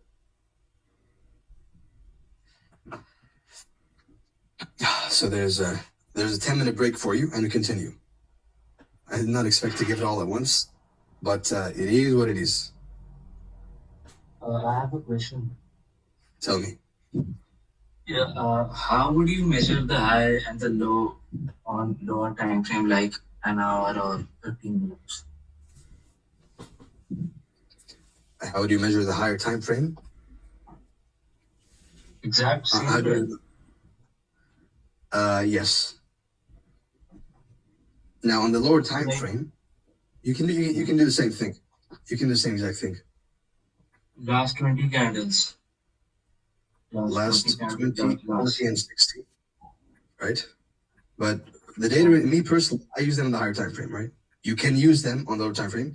You can use SMT on 15-second time frame. You know that, right? You can use whatever you want, wherever you want. It's not a matter of can I do it. You can do many things. You can trade a 5-minute candle profile with a 1-second candle entry, right? You can do that. Yeah. But what's my style is one shot, one kill, right? So I can do many things. I can scalp all day long, but I choose not to, right? Not personality, because you can trade whatever you want. Just my lifestyle, the way I live, the real life work that I have, right? My real life doesn't allow me to go and count 20 candles back on the lower time frame, but it is all fractal. Everything is fractal. Everything is a fractal. So every single thing I said just now, which applies to the higher time frame, is applicable to the lower time frame, and you can see right now in front of you, right? You can see right now. Same thing. Count back 20, 40, 60 candles. Counting, that has a bad rep. Same thing. Count back.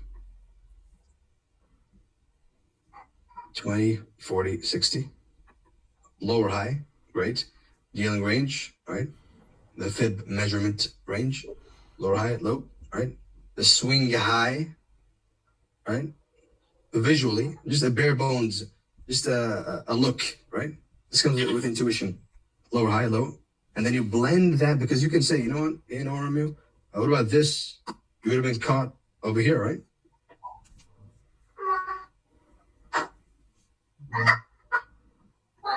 Yes, that's why we have the PD array, the weekly FVGs of them, to filter out a false bottom. Write this one down too. False bottoms and false tops are filtered out with a higher time frame PD array. Right? This is the key. This is the birth of every single turtle soup trade you've seen me call and take. Every single one you've seen, the ones that made you come and pay me money to talk, right? I took them using a higher time frame PD array every single time. But when I do higher time frame, right. Yeah. What's up? Go on, please. I was going to say that like ICT teaches that you need to have a set of time frames in which you have 3 time frames. So my time frame could be different from yours. right? So can we trust, like, if my higher time frame is 1 hour or 4 hour? What does this can mean? I trust that ADR? Your name is Kaif? Yeah. All right. You can trust it. I'll tell you how. You can trust the higher time frame by understanding what a higher time frame means. What is higher time frame? Time frame that is higher than the current one. That's it. It's that simple. And you have that video again, as I've mentioned. I'm a complement, right? A supplement to ICT.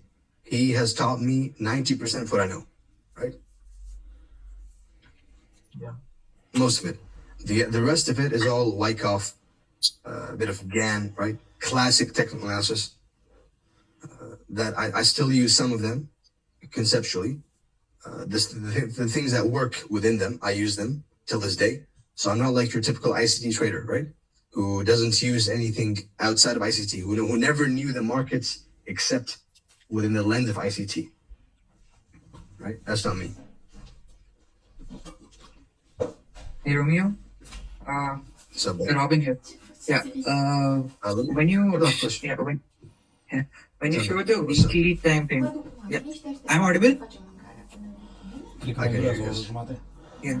When you show the weekly profile, right? You said that there are 4 weeks. Week 2 or week 3 being the manipulation, right? So the same thing on a 4-hour candle gives us the 1 a.m. to 5 a.m. London kill zone. The same exact thing. And that is the reason you focus on 3 to 5. Correct. Okay. But my question is, why 3 to 5 but not 2 to 4? I mean, you can 2 to 4. I just find more setups in 3 to 5. But the classic, the way IC teaches it, right? He teaches it to look for the Judas at 2, right? 2 a.m. Only, not randomly. Again, another misconception, which is just randomly short any rally. When you're expecting lower prices, right? When you're expecting a classic sell or buy candle, what are the time frame? Because it's fractal. When you're expecting a classic sell or buy candle, then in that case, that is when you expect a rally, if you're bearish, and then a decline, right? Which is you're using the opening price as a reference point, overbought and oversold. Right? That's what you're doing. Okay. Okay. No pattern. Your pattern is in the wick, as you said. Good old man.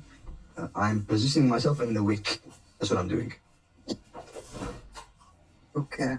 And regarding the same question, if I go to the 1 hour and treat that as a 4-hour candle, the macros that ICT gave, the 1050 to the XX50 to XX10, they are the closing and the opening of the hourly before and the next candles, right?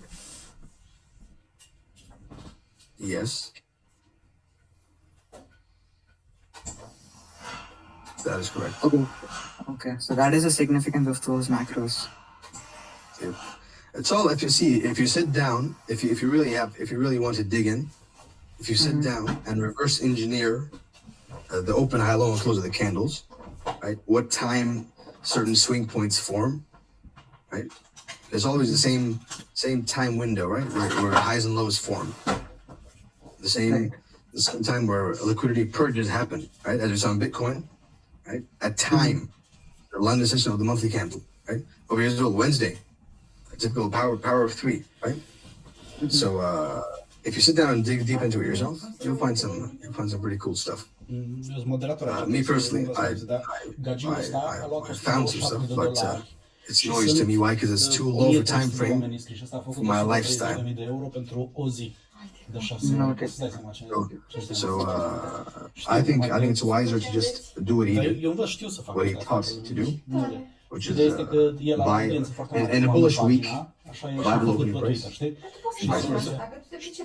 And in a bullish day, where you expect bullish candle to print, you buy below the engleză opening și of your price, and that's deci it. a luat So keep it simple. 127, trebuia să fie împărțit în 4 And săptămâni și a mers așa what de do you repede, mean by am urmărit reverse 4 săptămâni engineering? într-o zi. I know it's a noob question, but Reverse engineering is simply dissecting the charts.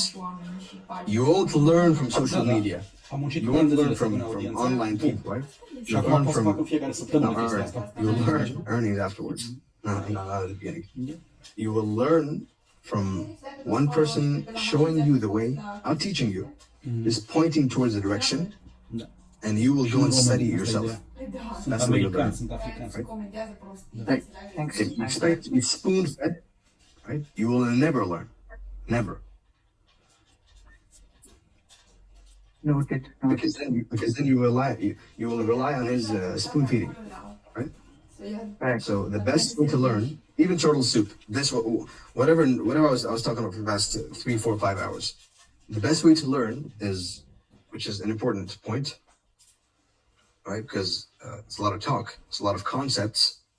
Each one is applicable as a model by itself, but the best way to learn is through By doing it ourselves. No. Is by watching and predicting the candles print live. I saw questions saying, what is tape reading? Is watching, of course, the volume fellas, the order flow fellas, they have another opinion, but I don't care. Tape reading for me is predicting the candles, watching them live, right? Just and noting their behavior at certain times of day, days of week, and so on. So you look at them, how they react at certain highs and lows, at certain PD arrays, at certain times.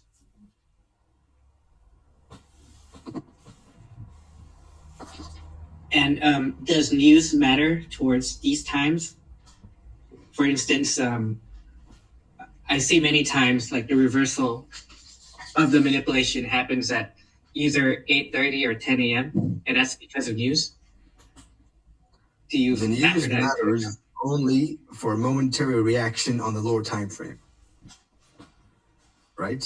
So that's why when you trade news, if you're into that, right? Everyone has some weird kink they're into. If you're into trading news, then you trade the news after the move has started, right? Not at the beginning of the move, because you're risking getting stopped out unless you use a higher time repeat array entry, right? Or you really know what you're doing, then you can do whatever you want. But that's it. That's it. I guess it's more like these kind of noob questions, by huh? You guys No, supposed to I be guess- intermediate, efficient. No, I mean like my real question is more like do you look at the exact minute? Like, does that factor into your model? See, what's your name? Let me go check. Hopium again. Hopium again. There you go. Yeah. Great. All right, Hopium. If you're really dialed in, right, which is you go to a, I'm not supposed to, if you're really dialed in, right, you can catch tops and bottoms, keeping in mind the monthly, weekly, daily, and the daily profile in mind. If you're really dialed in, then you can catch swing points, right?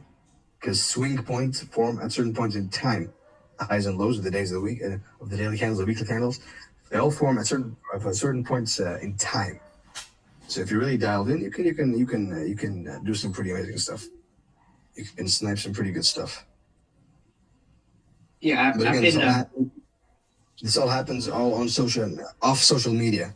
If there's one recommendation I would give to everybody who is learning, right, if you already know what you're doing, you can do whatever you want.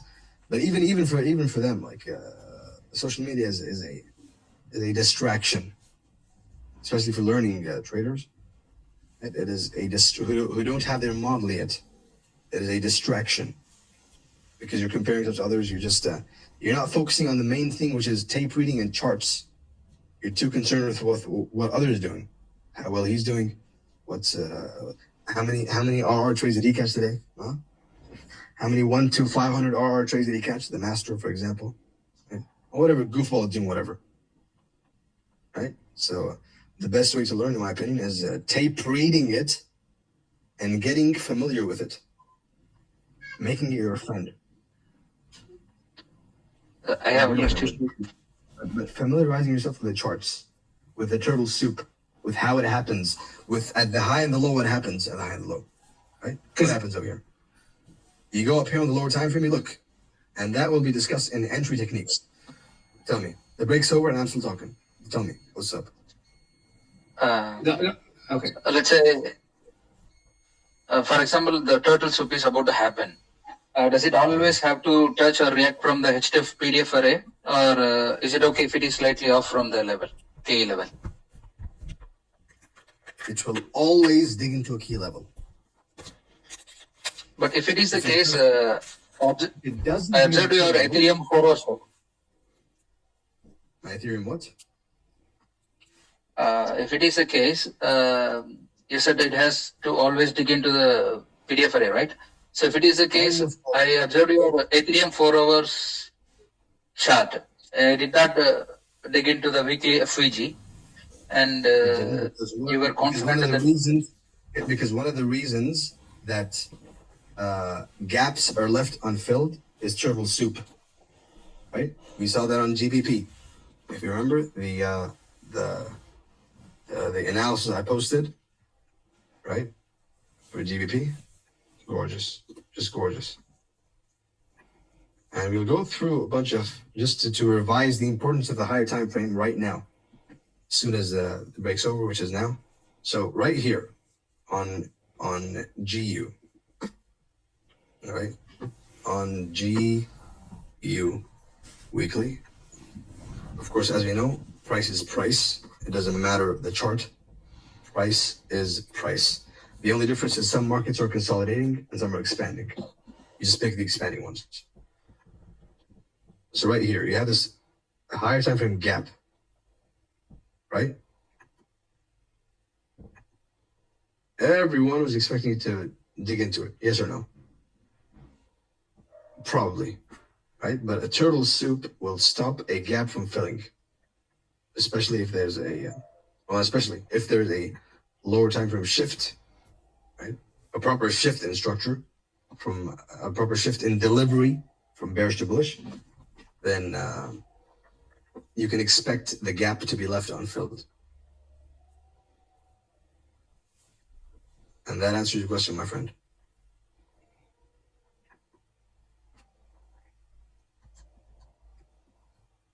When you Now, said delivery, is that the 1 second before I continue with the rest of it? Let me dig into your minds what I'm looking for in my turtle soups, right? And from now on, my friends, you guys need to 1 second. Let me send you the some pictures of what I look for, right? Nothing new. It's simply the higher time. It's simply where does turtle soup occur, right? Where does turtle soup occur? So the break is over. I'm guessing we're good to go. Are you guys ready? Romeo, good.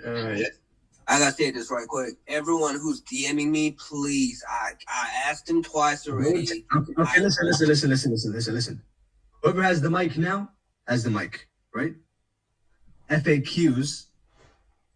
I'll open either the chat temporarily for FAQs, so that I can see the most common question and answer it collectively, right? Because it's inefficient and it's not going to help anyone if we go and try and answer everyone individually, right?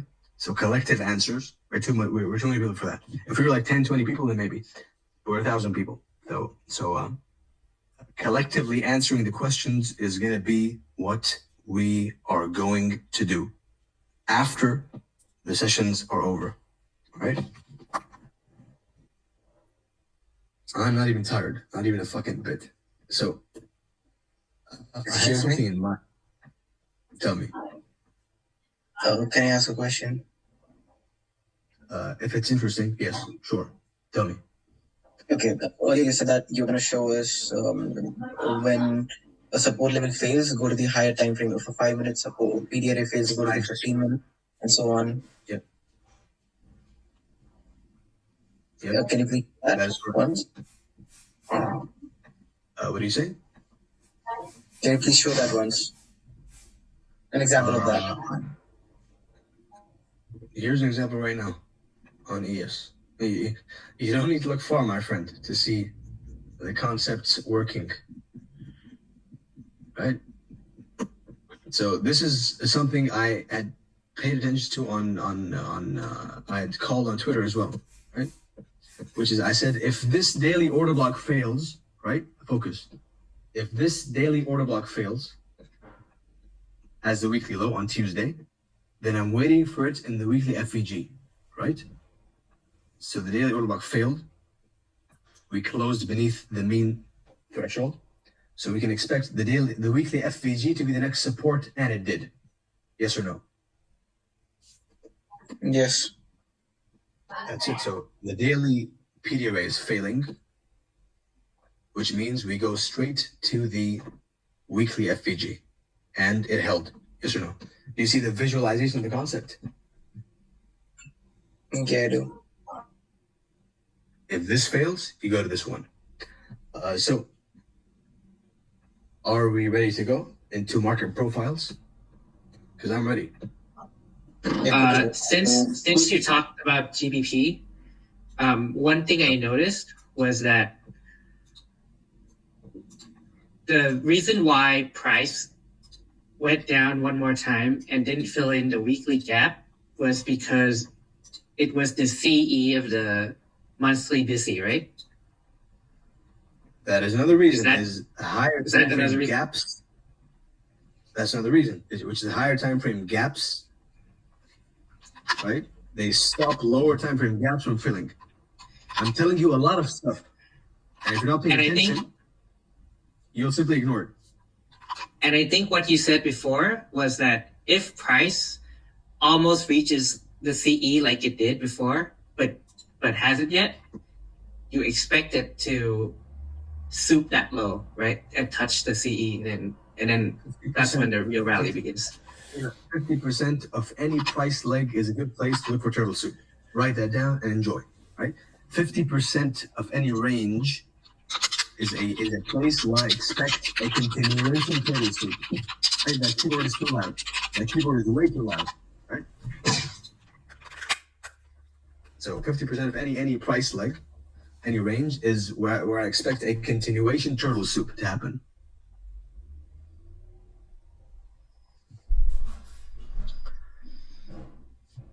So now the differences between the turtle soup. I saw some goofball on Twitter, copy one of my tweets on turtle soup, which I'll be showing you right now. Right? So and after that, of course, we're gonna go through the market profiles real quick. We won't go as in depth as I wished because the time is going tight, right? So, but that's fine. Deja 4 ore și am mai vorbit 3 înainte și n-am You'll get more than what's needed, much more. Am dormit și n-am prins. And I hope someone's recording. It's a lot longer than expected. I've been here since 7:30 a.m. So it's more than 4. It's more than 6 hours. But that's fine. The important thing is someone's recording. Is someone recording the whole thing? I have a recording of 4 hours, 23 minutes going on as of now. Since 10, right? I have also recorded this. Now, to everyone sending me messages saying, you don't love me, please let me talk. I don't give a shit about anyone, right? I'm here to teach. So it's nothing personal, right? I'm here to display something. So it's not about you, right? It's not about you. It's not about you as an individual person. It's about the collective environment of 1,000 people. I can't physically allow each person to talk because that would take all day long and it would not be efficient, right? Neither would it be useful. So collective answering is what I'm going to do. All right? So it's not personal. I am never personal with anyone, right? It's about the idea. Think. So, that being said,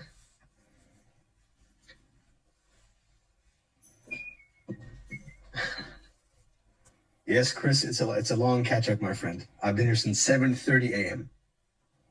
And yes, the recording will be available. Listen, one of you, this guy called Rip, I'm reading his DM right now. Count 4 hours backwards because we started at 10:10, right? My time, Spanish time. 10:10, 11, 12, 1, 2. All right, so 4 hours over right now. So someone should have 4 hours of recording right now, right? Yes, I do.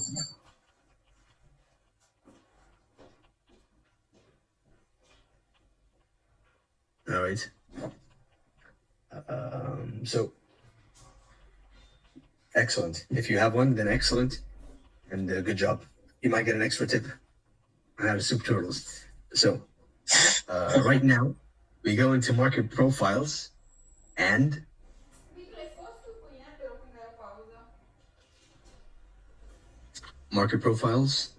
finally the entry technique, which is a whole, which includes the entry, stop loss, and targets. Right? Now I wish I could go as in depth, but my time is running tight, so I expect to be done by 3:15 Spanish time, more or less. Right? 3:15 Spanish time. Right? And how about we do it next weekend? It's 1 hour left anyway, right? So we're done already. We're done from 7 to, we're done with 6 hours plus already. So 1 hour extra is what? So we finish now, and then we do the FAQs.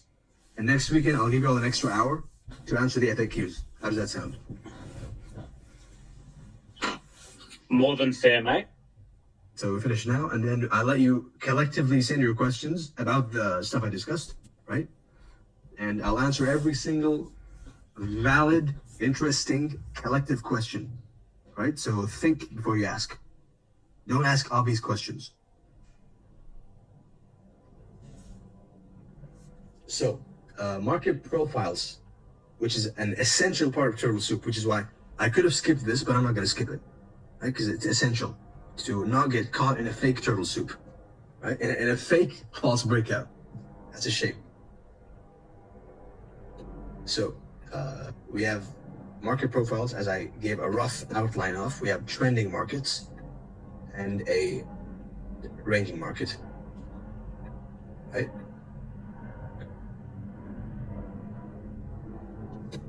Trending markets, and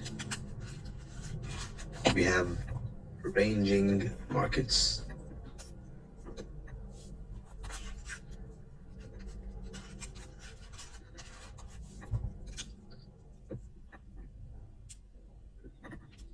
Now, before I continue, right? A lot of you are probably sleeping by now. I hope not, for your own good, right? So I hope everyone's active and watching and taking notes, because the best way to learn is to actively engage, whether it's writing or talking, right? That's the best way to learn something, or even revise, not even learn. Right? So the best way to revise and learn something is to actively engage in it.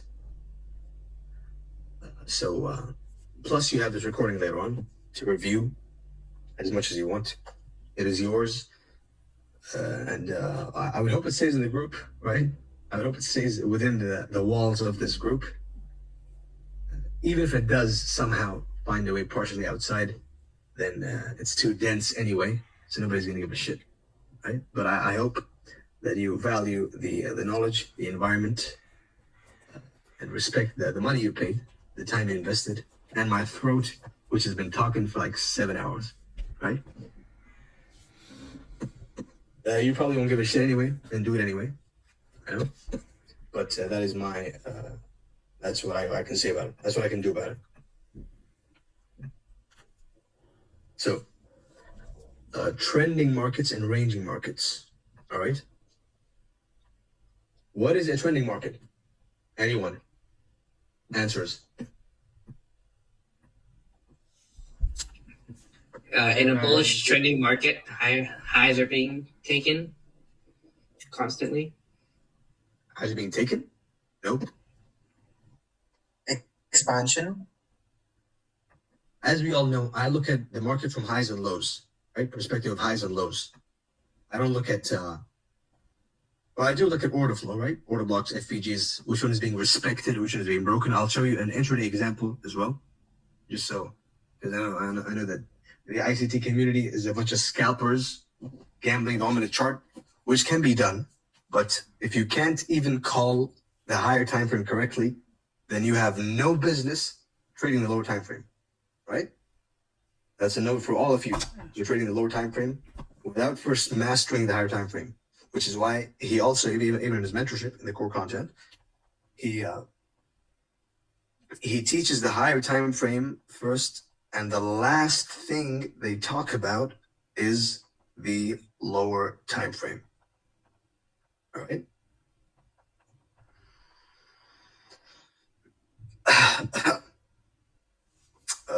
So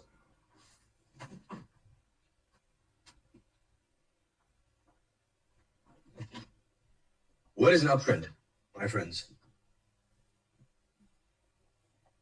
Someone said highs being taken. That's incorrect. Well, not taken, but broken. Like broken. Very good. Excellent. Violently. We're gonna go and do some good old hindsight, right? Let's go and do some good old hindsight for once. I think I've earned the right to do some hindsight, which is not a hindsight because I lived it in the moment, but it's hindsight to you guys because you did not witness it. So, but of course, as we know, history of the charts is a gold mine. History of price action is a gold mine, and it repeats itself for those who have eyes to see.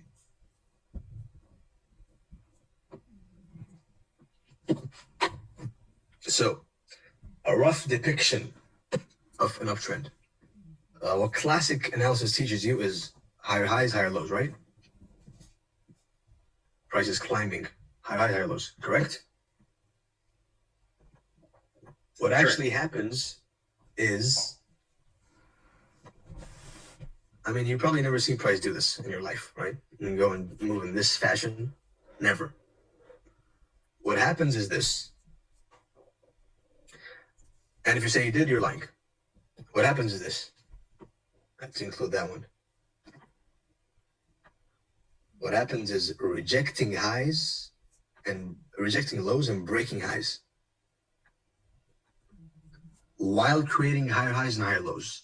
Rejecting lows, breaking highs. Rejecting lows, breaking highs. And what is a downtrend? Breaking lows, rejecting highs. Excellent. Beautiful. This is the recipe, as you'll see right now. Rejecting a high and breaking lows, right? So then we flip from breaking highs, rejecting lows, to breaking lows and rejecting highs.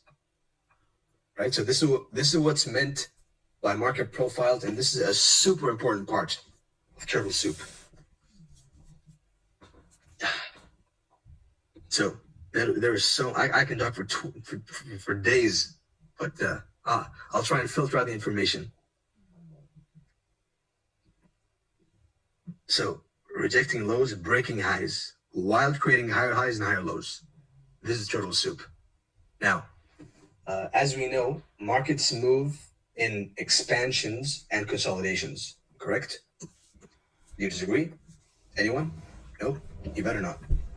Consolidations and expansions, right? What is the meaning of consolidation and what is the meaning of an expansion? Someone. Let's start with the consolidation. What is the meaning of a consolidation?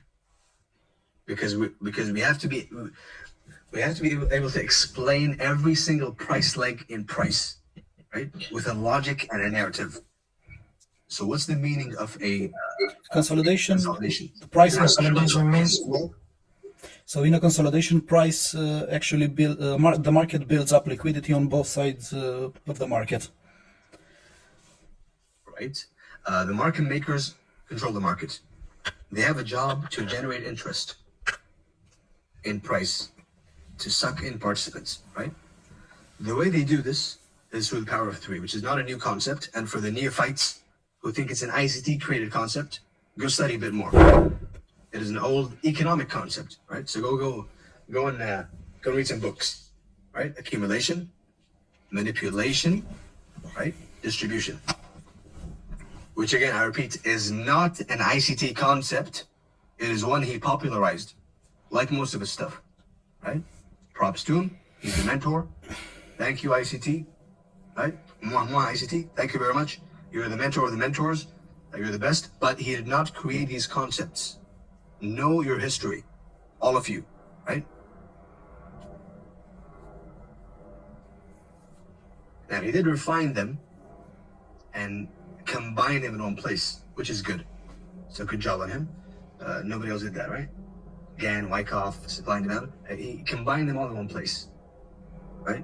And made them popular. So without him, none of us would be here. I wouldn't be here. I wouldn't know this stuff. Right? But know the history of what you're studying. Don't just blindly follow.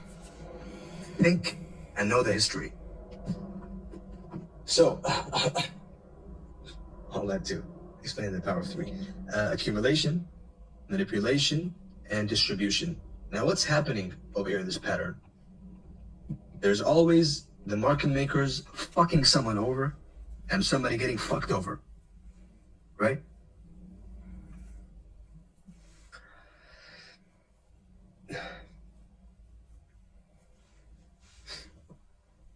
Accumulation is generating interest on both ends of a range, a clear defined range. Now this is where turtle soup is cooked, so pay attention, right? A clear defined range, it breaks through the range, grabs the liquidity, accumulates the liquidity from above these highs in order to distribute them below these lows, right?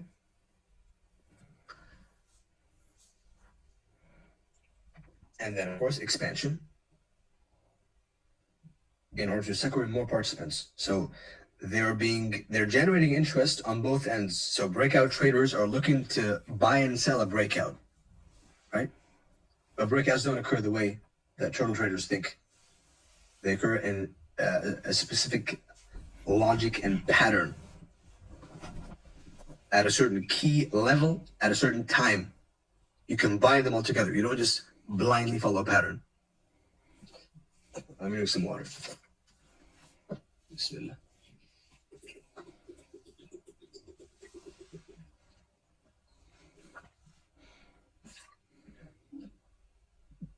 You guys can take a break too. Have a drink or something for 1 second.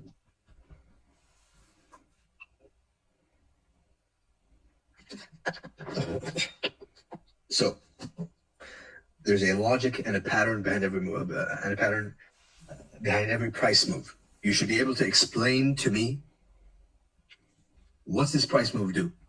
What's the narrative and the context and the bias? Based on what? Right? You can't just blindly say shift, order block, FVG. Why? What is each PD array? Maybe in the future, I'll be dissecting. I've dissected the order block, right? I'll be dissecting each PD array and the logic behind each PD array, right? I've done the FVG and the order block, and maybe the rest later on. So, accumulation, manipulation, distribution. The purpose of a range is to accumulate and generate interest on both ends of the market, correct?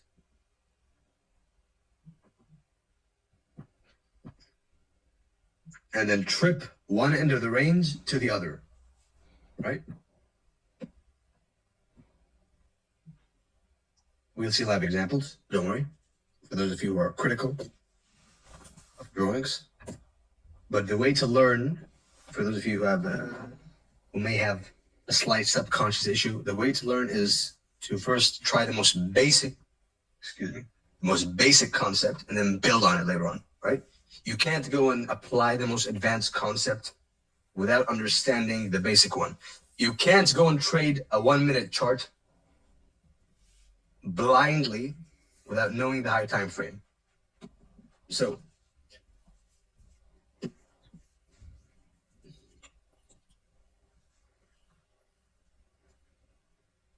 range, the purpose is to accumulate, generate interest, manipulate, and then distribute, right? That's a fucked up drawing. So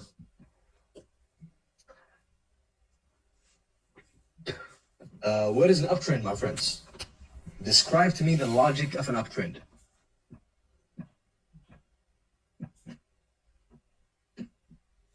The mic is yours. There's around 20 people at the mic. Consolidation, expansion, consolidation, expansion. One by one. One by one. I would say consolidation. Sorry, you can go ahead. It's okay, man. Go. Okay, I would say it's consolidation, expansion, in that phase. That's a trending market. All right. Consolidation, expansion, and expansion. Yeah. Any other answers? In trending market, if it is bullish, it will be breaking highs and rejecting lows. If it is bearish, it will be breaking lows and rejecting highs. What does that mean? If I may. So, in an uptrend, even though price is moving up, people will still be protecting their positions at swing lows. So before dumb money. All right. Right. So they're always protecting and moving their stop loss up.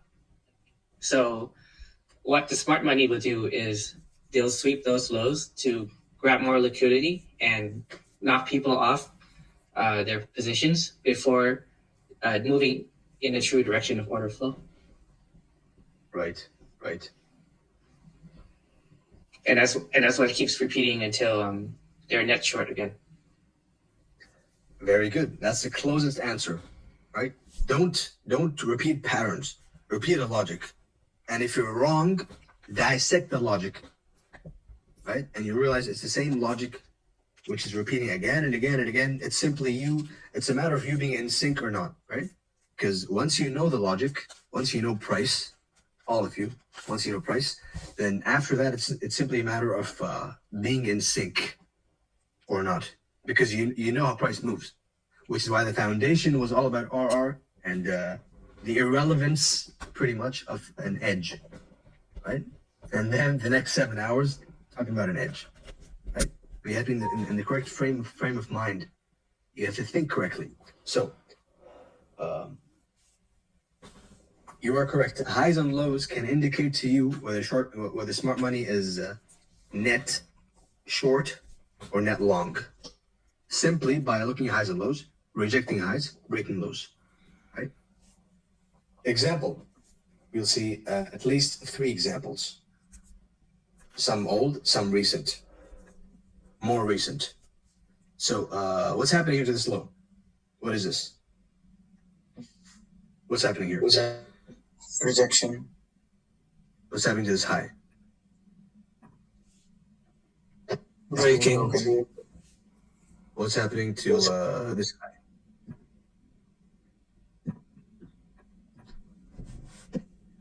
Broken or rejected? Broken, it's closed above. Broken. Very good. Again, a characteristic of a true breakout is an initial rejection followed by an expansion. That's a real breakout. That's how you classify whether it's a good retest, quote unquote, candidate for a continuation play, right? What happened to this low here?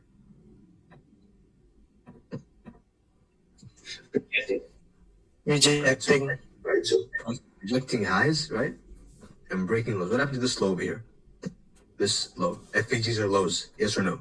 FVGs on the lower time frame are a swing low with liquidity below it.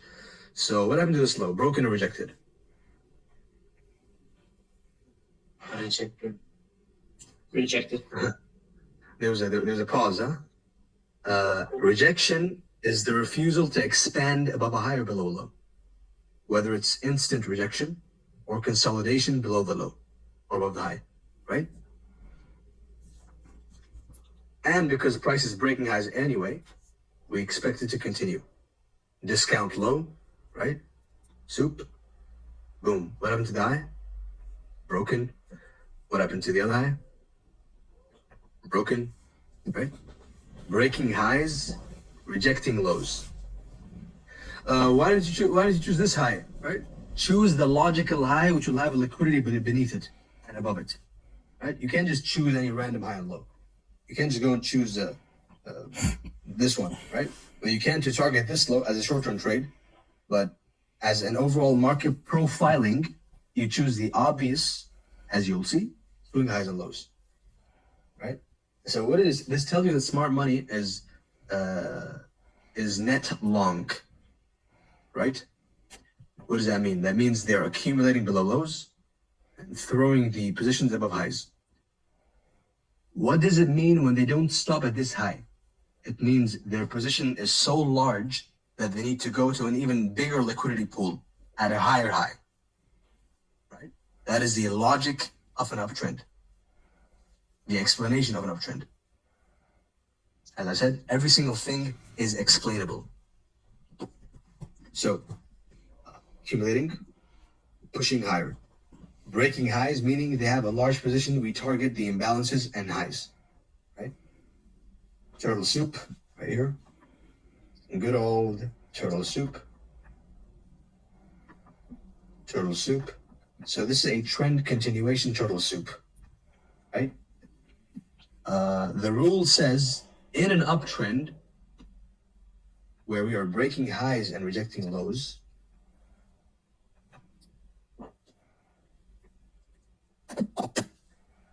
we buy the dumps below the lows as turtle soup. All right? Now, in a downtrend, we sell the pops above a high as turtle soup. Right? We sell the pops. Any bullish pop above a high, turtle soup. At once. Turtle soup. So, breaking highs, rejecting lows, turtle soup, turtle soup, turtle soup. Right? And then finally, we reach a long-term liquidity pool, which is the previous 6-month high. And over there, we start rejecting the high. So all during these 6 months, not a single high was rejected. Think about it. All during this uptrend, not a single high was rejected. And you can go and double check me on that. As soon as we had the first rejected high, and I told you I think in the market in terms of highs and lows, this is what I'm saying. As soon as we had the first rejected high, and we broke the first swing low, then it was down from there. We broke the high, the low that broke the high, which means it indicates that smart money is not interested in longs anymore. They were refusing to accumulate, to expand below. They're protecting their positions, right? They have positions which they want to distribute to a higher high. So accumulate, distribute, right? Finally, they reject the high, suckering in people in this false breakout, in a false breakout. As we know, the previous week high, previous week's high, previous month's high, previous day high, right? These are all liquidity pools which offer valid bounces short term, for you scalpers in there, short term bounces, right? Previous candles highs in general. So liquidity pools, right? You have an old liquidity pool being rejected and now broken. So now we went from breaking highs and rejecting lows to breaking lows and rejecting highs. And that is the logic of a market structure shift. So think properly. They no longer have interest in protecting lows after a long 4 or 5 month uptrend. They broke it, which means you can safely assume after taking out liquidity pool, turtle soup, right? So you can safely assume that they are net short now. And any bullish pop above a high is turtle soup. Turtle soup right here. Turtle soup right here. And here comes a quiz. Here comes a trick question. So, what do you see over here? The mic is yours. Let me go and watch some other people. Maybe you got some interesting folks hanging around.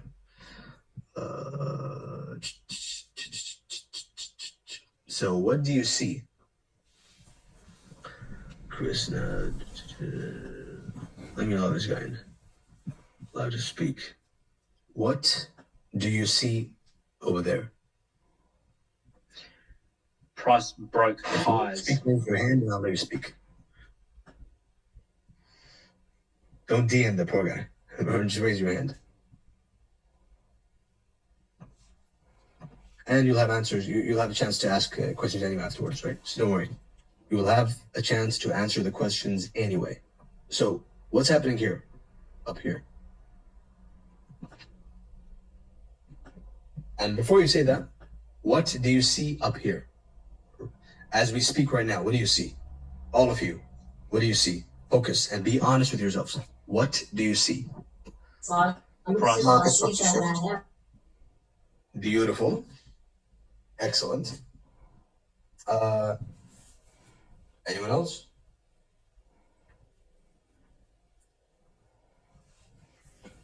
Yeah, price broke highs, a market structure shift, and a fair value gap. So bullish, right? Correct, yeah. Should be with that. Bullish? Yeah. Bullish targeting these equal highs, right? Bullish buy now. Where's your stop loss here? Because when you think about price, here's another thing. When I think about price and trade idea, always think in a stop loss, right?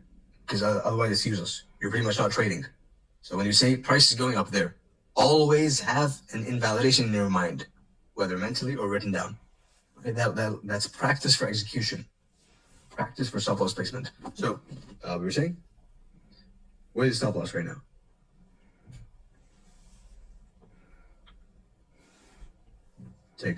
Where is it? Down here? It shouldn't be anywhere near that. We're here? Good. We're trying to buy at the high end of a range and into a weekly order block. No. That's you right now. But I'm saying, what does the average, what do most of you see, if you're being honest with yourself right now? Someone said a break in... okay, just on this chart should be the below the bullish order block to the left. A safe stop loss placement. This is a breaker. What do you mean? This is a breaker. Oh, actually, yes. High, low. Yeah. Low, high. So it's a breaker. Well, why are you bearish? Let me dissect your thought right now. Come here. Why are you bearish over here? Yeah, without further information, you would be bullish, clearly. All right. So, anyone else? So you'd be bullish because of the pattern, right? Pattern, bullish. Anyone else has an answer? As to what is this? As price taking lows and breaking highs on the previous, I think it's on March. All right. So, are we breaking highs? And are we rejecting lows?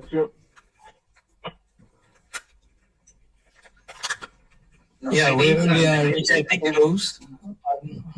Sorry. Even though there is, Into the lows. even though there, even though there is a market structure shift, we have to always look whether the price has tapped into the higher time frame liquidity pool. Then we can confirm that the market structure break is. All right. First of all, we're above a liquidity pool. What's the rule say? It says never buy high and never sell low. That's rule number one. Right? Every single one of you who lived this live would have considered at least a shift in structure, right? At least considered it, right? Just to keep you guys happy, right? You'd have considered a shift in structure with this breaker and FEG, whatever. But rule number one would save you. Rule number one would have kept you safe from this wreck, right? Which is never buy high, never sell low, buy low, sell high. Now, you blend that in. First of all, let's measure. How do you measure high and low? How do you measure high and low?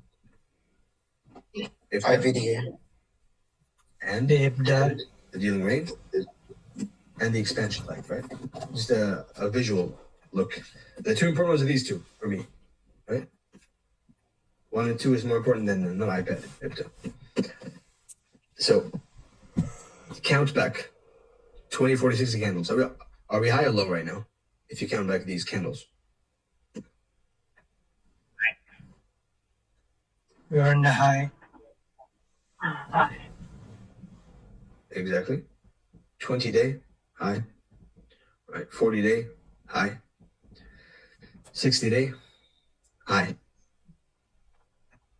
We're high.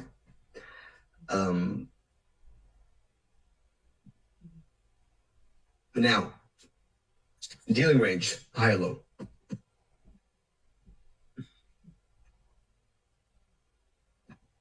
Are we high or low? High. All right. The expansion leg, the swing low. Are we just visually, roughly? Are we high or low?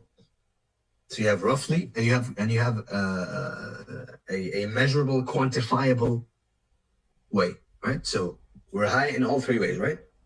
Now, if you're in doubt, because obviously price doesn't look the same, it looks similar, but not the same all the time.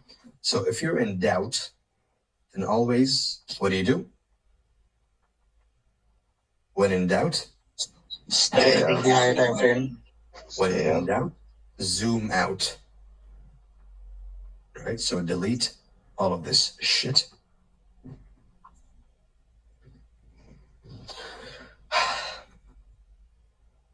One week. Now, what do you see now?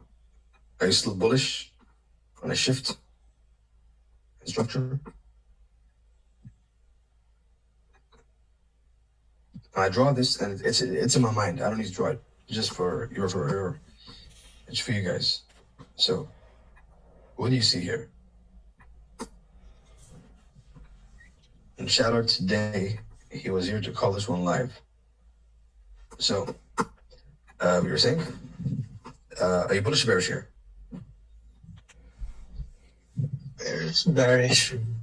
All right. Yeah, bearish, clear as day. Why? Clear as day now, right? Yes, always with a higher time frame. Lows, and now we have a bullish pop above a high. Plus, you have this order block, clear as day, right? As you said. So, if you're still in doubt, zoom out even more. Go to the monthly. What does the monthly say now? Up here. Bullish or bearish?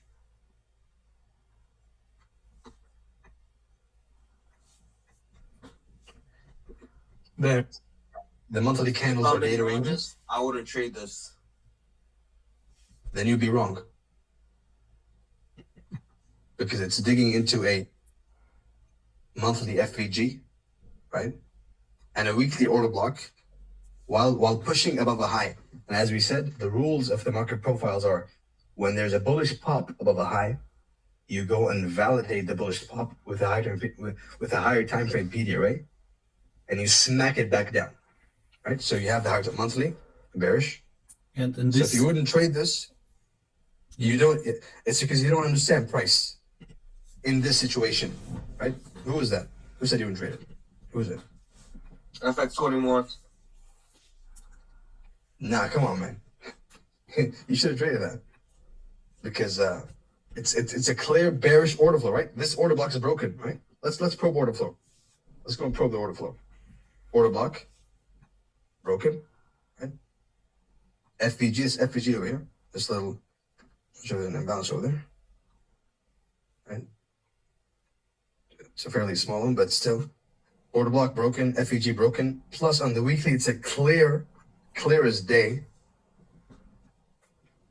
Clear as day, pun intended. Clear as day.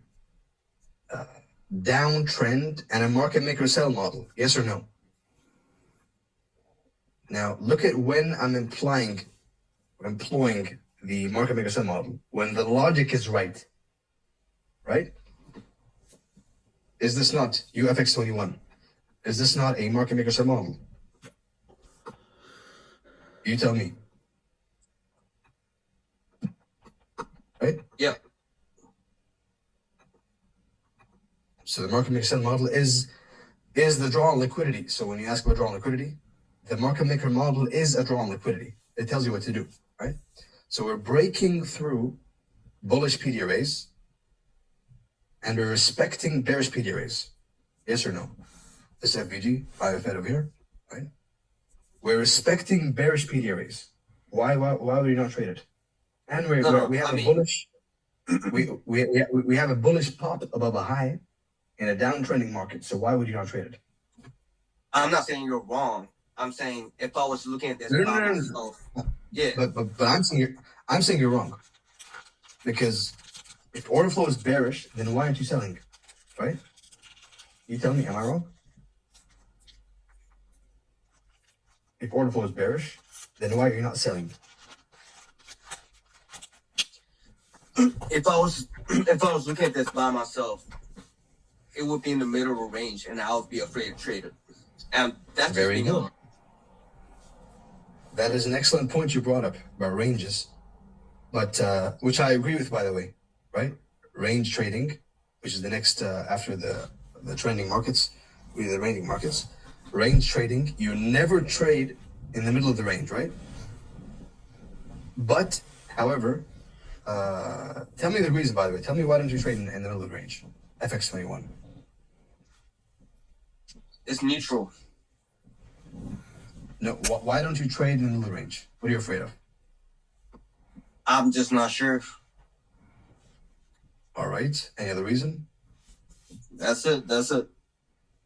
Because you expect chop, right? In the middle of the range? Right. And whenever ICT talk about middle of the range, I think that he usually don't do anything. Wait for more information. For me, the monthly and weekly, right? They're all more than enough. And if you look at the power of 3 candle on the yearly chart as well, right? There's accumulation, Q1, manipulation, and distribution, right? January, February, March, April, right? Started the chopping process towards the beginning of April, and then it just tanked, right? Plus the market maker sell model, plus the range high. Talk about ranges, right? What's the target after you purge a range high? FX21. Internal range liquidity. And middle of the range. The other end of the range, right?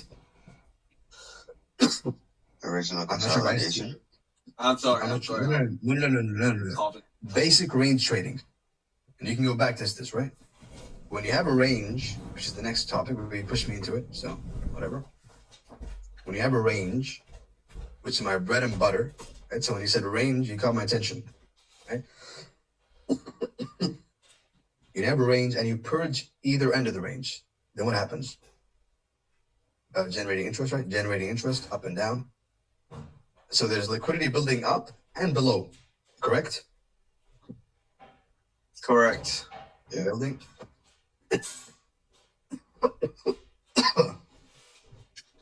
So when you have this liquidity building up and below, and you purge the range low,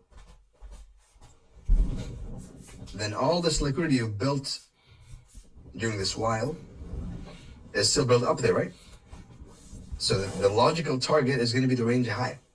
So whenever a range low is purged, I have two targets, right? And I have dissected ranges to no end. Target one is the high that caused the purge. Talk about targets, right? And so it's going to be something over here, right? Somewhere over here on the lower time frame. Move this shit. Target two is 50% of the price leg of the range, and target three is the range high always. So when you see a range low being purged, and the range high has not been purged, then you can reasonably anticipate target one 50%, target two range high, right? Correct. So based on that logic, right now, right here, purged. Right? I'll show you the logic right now in a live call I made, so you know it's not some hindsight garbage, right? Range high, purged, target one, the low that caused the purge. This is a high quality target, right? There's an extremely high chance that it hits the target. And target two is the 50%, so 2 before 1, and target three is the range low. So I'm finding when I see a range, a clear defined range like this, right? I'm waiting for one end. Have you seen my circle of truth, by the way, which I call on Twitter? Have you seen the range that I call on Twitter? For this one? No. Have you seen the ranges I call on Twitter in general? I'm not sure which one you refer to. So you haven't. I haven't gone through all of your tweets, to be honest. All right. I might forward it right now if I find it real quick. Thank you very much. Thank you very much. And there's a clear defined range, right? What does that mean? A swing high, swing low, and it's mid range, right? Then I'm waiting for one end of the range to be purged, and then I have a trade ready, right? As soon as you purge the range, I have a trade. That's a system. That's a model for you. That's my bread and butter model, right? Which is range, wait for a purge of one side, and then you have two targets. Target one, 50%. Target one, the low that caused the low or high that caused the purge. Target two is 50%, and target three is the opposing end of the range, based on the logic that the liquidity was built: accumulation, manipulation, distribution. Right? That's what it is. What's a range? A range is accumulation, manipulation, distribution. Right? So we have accumulation here. Accumulation, right? So what are you waiting for now? Over here. Either end to be purged, right? For a trade to form. Accumulation. Now a trade idea has formed. It's presenting itself to us, right? So at this point, you already know that you're about to enter a trade, right? I know that I'm going to enter a trade targeting 50 and 1. I'll show you a live call, right? A live example right now, right? That's what I'm doing. At this point, as you can see, accumulation, manipulation. I'm expecting distribution 1 and 2, right? You blend that with a higher time frame PD raise. You blend that with time, you blend that with market profiles, and you get a pretty clean read, right? I'll show you right now. Another example. Let's finish with this one first. Right? Accumulation, manipulation, and then distribution. I'm in the trade, right? One done, right? And then, of course, we expect the 50% to be a chop fest. Right? Correct. And then, of course, a bullish pop above a high in a downtrend. You see how I'm blending market profiles with it? Is to be smacked back down. And hey, Romeo, your cursor is lagging a little bit, so it's hard to see where you're pointing at. How about now? You see now? I don't see your cursor right now. Am I tripping? Do you see the screen? Yeah. I don't see the cursor either. Do you see Bitcoin at the range low? Do you see the Bitcoin? Do you see Bitcoin at range low? Yes. That's all that matters, right? As you know that accumulation, manipulation, distribution. This is a classic range play, right? So price is always in a range. Range, trend, range, trend, range, trend. Consolidation, expansion. Let's lock this shit once. Lock. Consolidation. Consolidation, expansion, consolidation, expansion, consolidation, small candles, consolidation, expansion, consolidation, and expansion. Always, right? So consolidation, turtle soup, expansion. Power of three. Consolidation, turtle soup, expansion. That's how I see it. Consolidation, turtle soup, expansion. Validating it with market profiles and validating it with higher time and PD arrays, right? Hey, is the stream laggy for any of you guys? It's No, fine. it will be fine on the recording. It will be fine on the recording. It's not lagging on my part. Gotcha. Your connection, my friend. So, but in this case, for the high of Bitcoin, there was no higher time frame PD rate, was there? the higher time frame PD array is the liquidity pool of the past 6 months. When I say PD array, right? Go through the PD array, the matrix, the hierarchy. Find old highs, old lows. Yes or no? Yes. That's correct. Exactly. So old highs and lows, right? That's the way I view the market. Highs and lows, market profiles, and higher time frame PD arrays. That's the combo, right? So, that's pretty much this. This was a beautiful range trade, right? This one as well, right? Check this out. A range within a range. Range high, range low. Yes or no? Range high, range low. When you think in the range and the profile, then this is not a shift anymore in your eyes, right? You're in fact bearish up here. You see how the logic changes, the way you think, right? So think in profiles and ranges, right now. Romeo, but what if, say, like when you were watching the market in November, at that point in time, price was still extremely bullish, right? What? In November, when we saw price, wasn't the order flow still extremely bullish? So no, because order flow changes, my friend, right?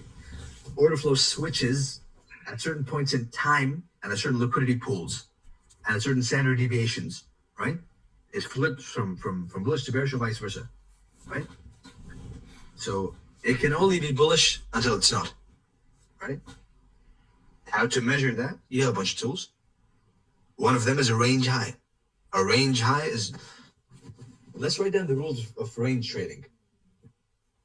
Most of them. Again, buy low, sell high, right? Goes without saying. Buy low, sell high. So buy range low and sell range high, correct? Or if you're not sure, then never buy range high and never sell range low.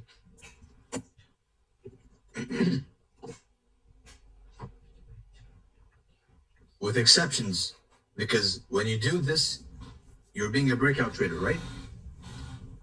The only time you can be a breakout trader is when they create a PD array at the range high or low. Write that down, right? The only breakout trade you're allowed to do is when they create a PD array at the high or the low, like this one, right? Range high, range low, right? Apply the rules right now.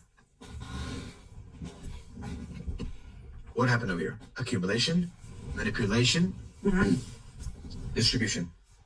They gave you a PD array at the high of the range. That's a real breakout. You don't buy the range high. You wait for the retest, right?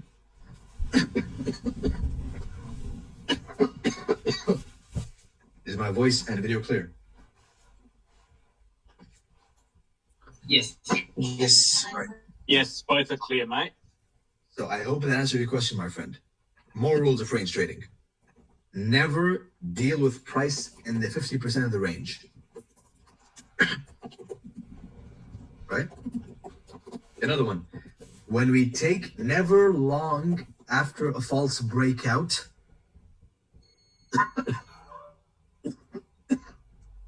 Never long after, this is for Zlatan. You remember? You asked me? Here's the answer. Never long after a false breakout for range. And never short after a false breakdown for range. Because more likely than not, we have changed, we have shifted, whatever you want to call it. We're now trending from bullish to bearish or vice versa, right?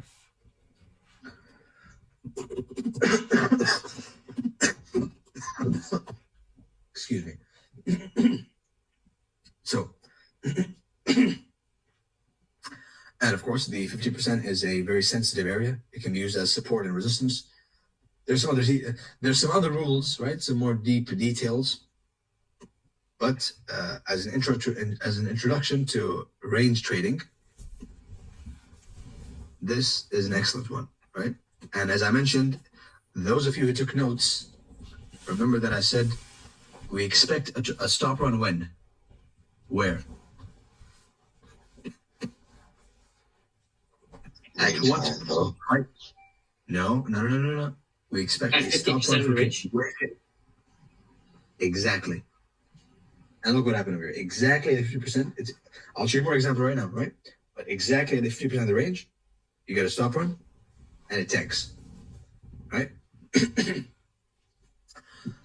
So. Like I still don't see how you could have trusted shorting right at the high of November. That is why I gave away this.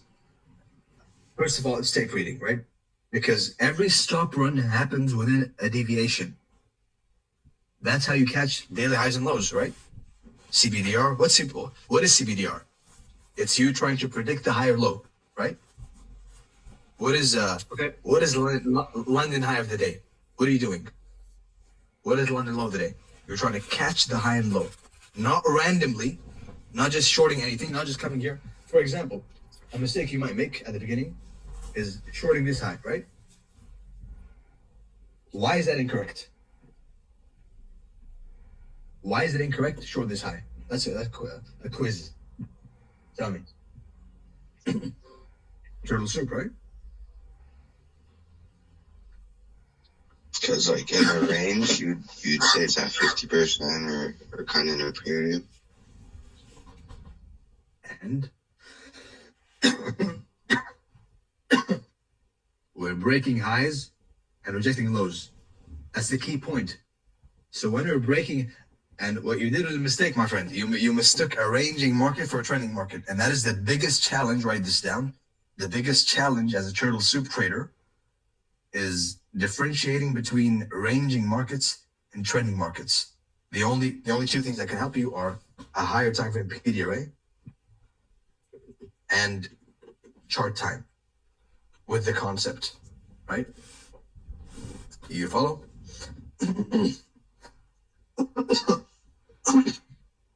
And again, a depiction of the market maker of the shift. You remember I said a real breakout doesn't allow you to enter over here, right? Shift in structure, break, bearish here, below low, retest, and then continuation. Just a side piece. Anyway,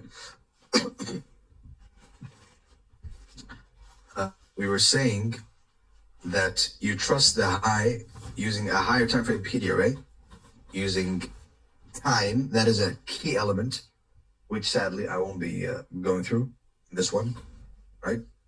Using time, using a higher time PDRA, and using deviations, right? And chart time. Those are three main things which will help you differentiate, and of course, it goes without saying, the market profiles, right? Those are four main things. Write them down. Be more arranged. But in a daily time frame, where would you measure the deviation from? Previous ranges.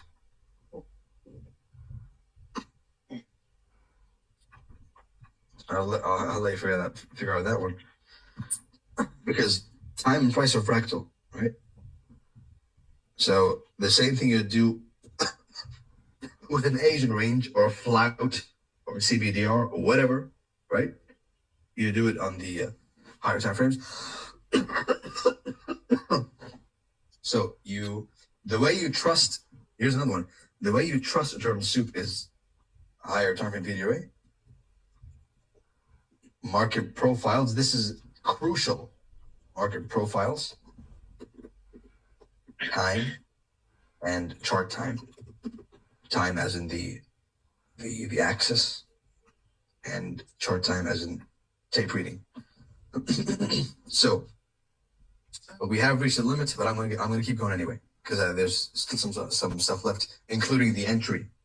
So for the guy who was asking, what's your name, by the way? Who are you? Hopium. Hopium. All right, Hopium. That's why I said we have 3 entries, remember? Before yesterday. As turtle soup traders, we have 3 entries. Number 1, turtle soup. Number 2, order block FVG. Number 3, OTE/breaker. And I hope someone's recording the whole thing.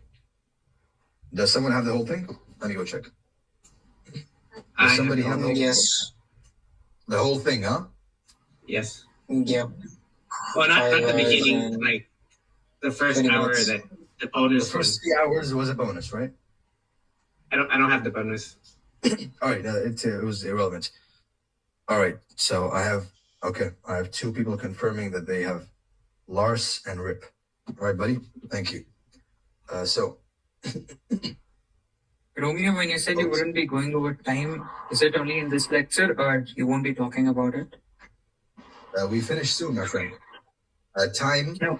Again, I will direct you to the videos of ICTs where he talks about it.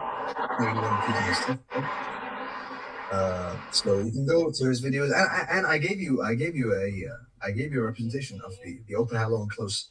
That's all you need about time. I believe that everything past that is noise, right? 1, 2, 3 trades per candle. That's all there is. Open, high, low, close, and an OTE in between, right? Thank you.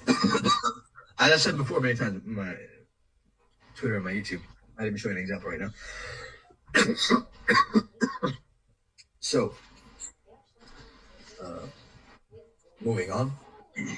Range low, range high, right? Over here as well. Check this out. Let's go to ES. Let's go to something more modern.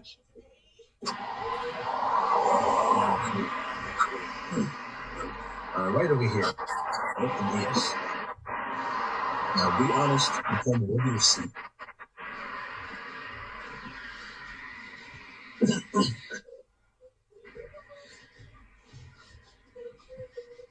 Every one of you sees a market structure shift. Yes or no?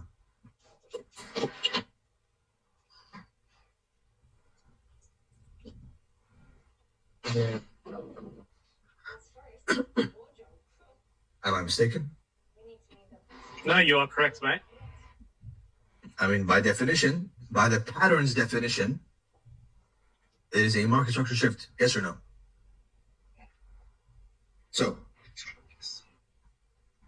how would you filter out the fuckery that happened later on? Why did this happen?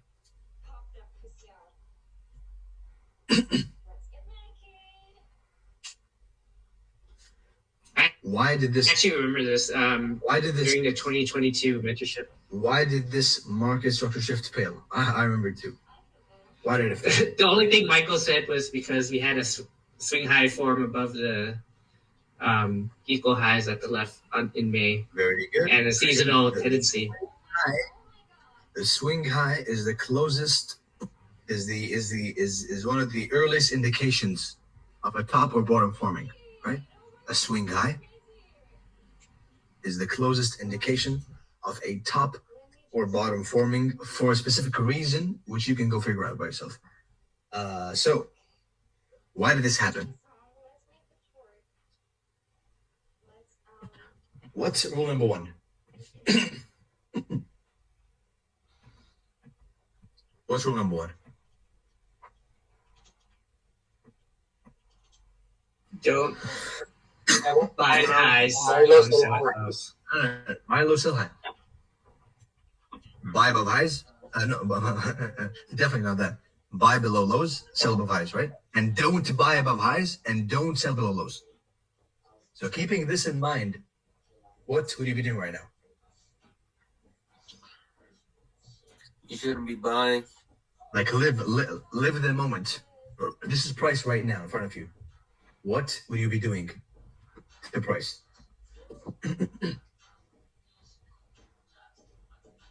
You shouldn't be buying. That's one answer, right? And we will look to sell. Or not buy it. So the rule: if it doesn't make you money, it saves you money. That is crucial,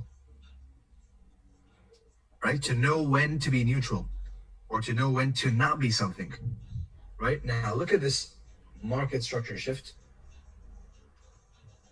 But before we dissect it and see why it happened, right? See maybe one more example of the concept. We've seen a bunch of examples. How do you measure high and low? 20-day if the rate. 20, 40, 16-day if the range. Right. High or low? 20. Count back. 24, 60. High or low? High. Visual. You can tell straight away, right? if you want to really be picky, as some of you probably are, because in 1,000 people, for certain there's going to be 1 or 2 picky people. There's 60. Pretty high. Yeah, you're definitely not low. So that's measurement number 1. Measurement number 2, the dealing range. Are we high or low?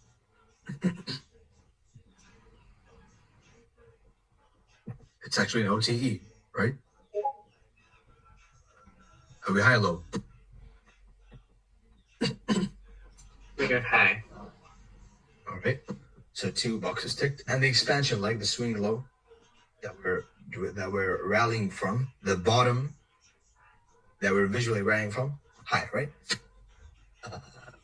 As I said before, the first 2 are what matter more to me, right? The third one is just a bonus, just a rough look.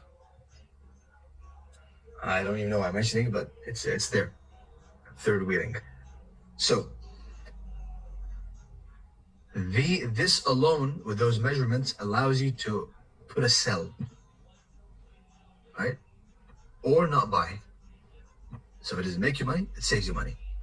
Now, blend this with this market structure shift happening at open the weekly, excuse me. What do you see on the weekly?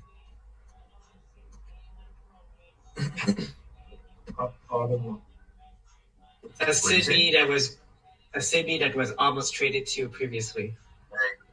There you go.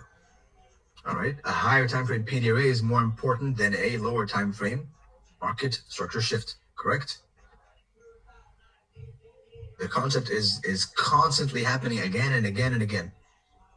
A higher time frame PDRA is more important than a lower time frame market structure shift. So that is how you invalidate. When I said when you see a shift, validate it with a higher time frame PDRA, right? So you'd be selling there, right? And it would have been a fruitful endeavor. Now, this is also a range, yes or no? Everything blends together, and you don't have to know everything.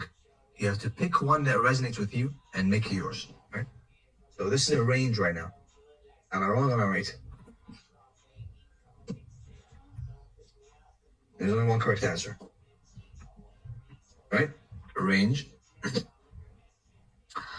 The first breakout for range is almost always a false one, all right?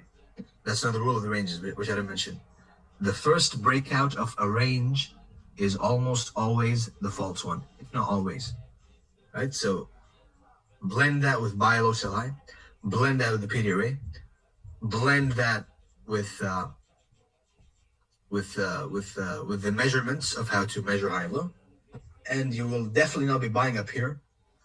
You will be selling or not buying. And the beauty is, after we see, excuse me,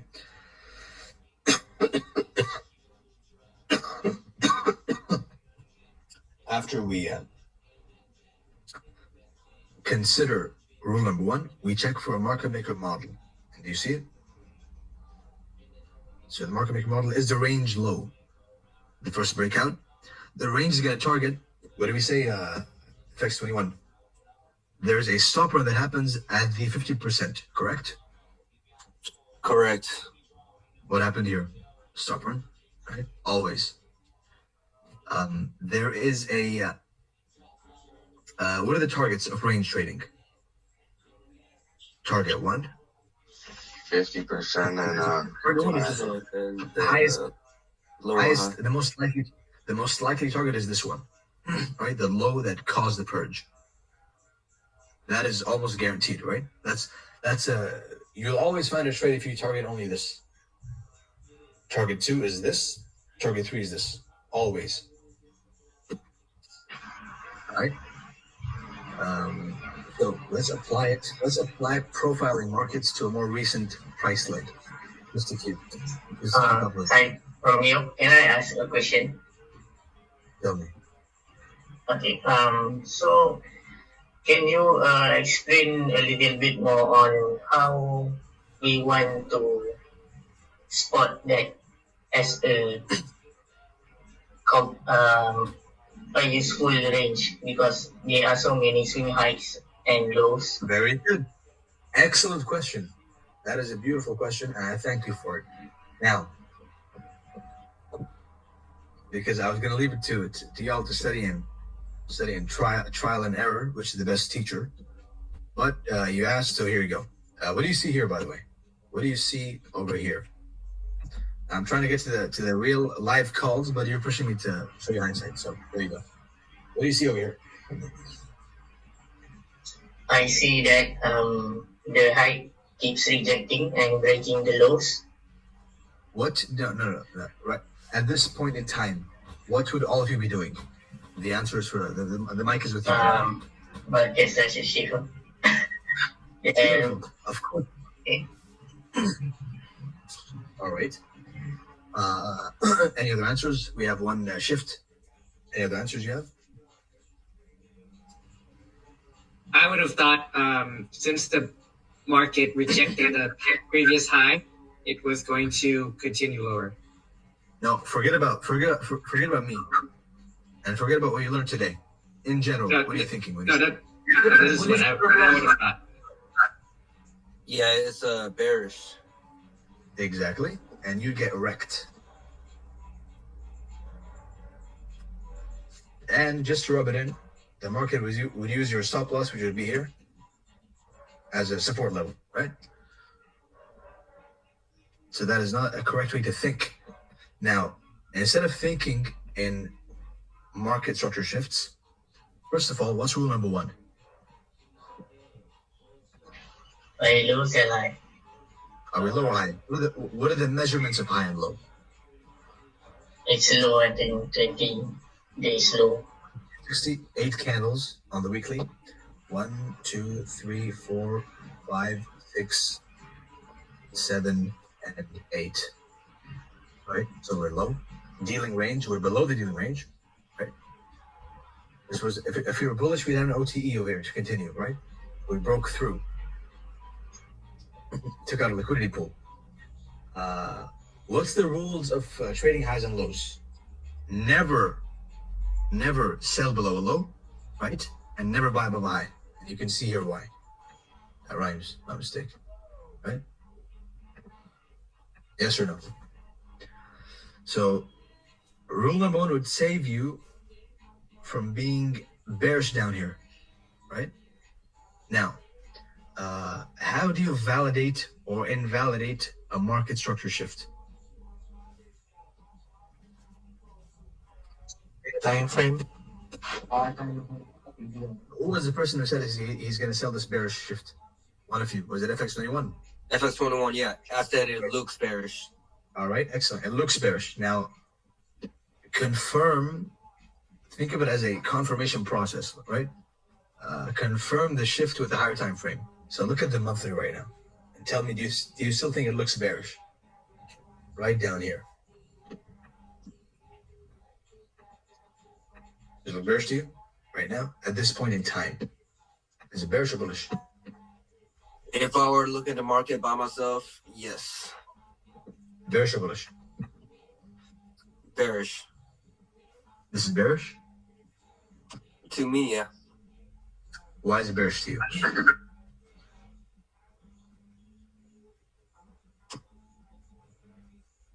A low above a key level.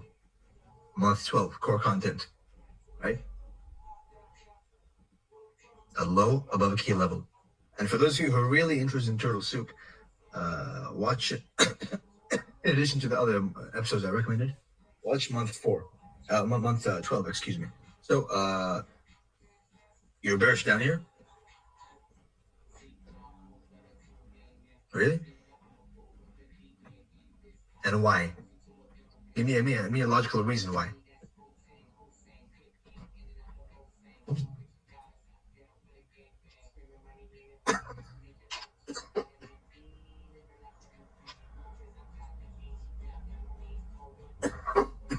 Any answer? FX31? Can you guys hear me? I can't hear you. You were muted. You were muted. Oh, my bad. Was that question for me or everyone? It's for you because you said you're bearish. Right.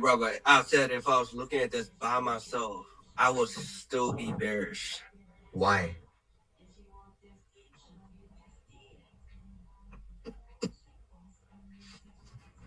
Because that's wrong, obviously, right? Right. Why? I mean, it is wrong, yeah. Why is it wrong? That's the question.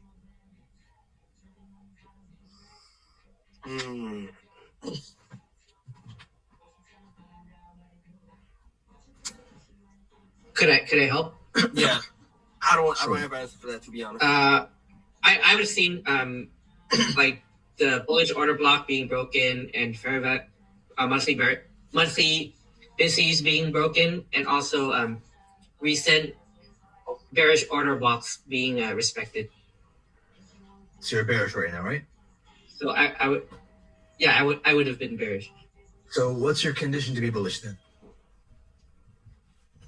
If bullish PD arrays are being respected.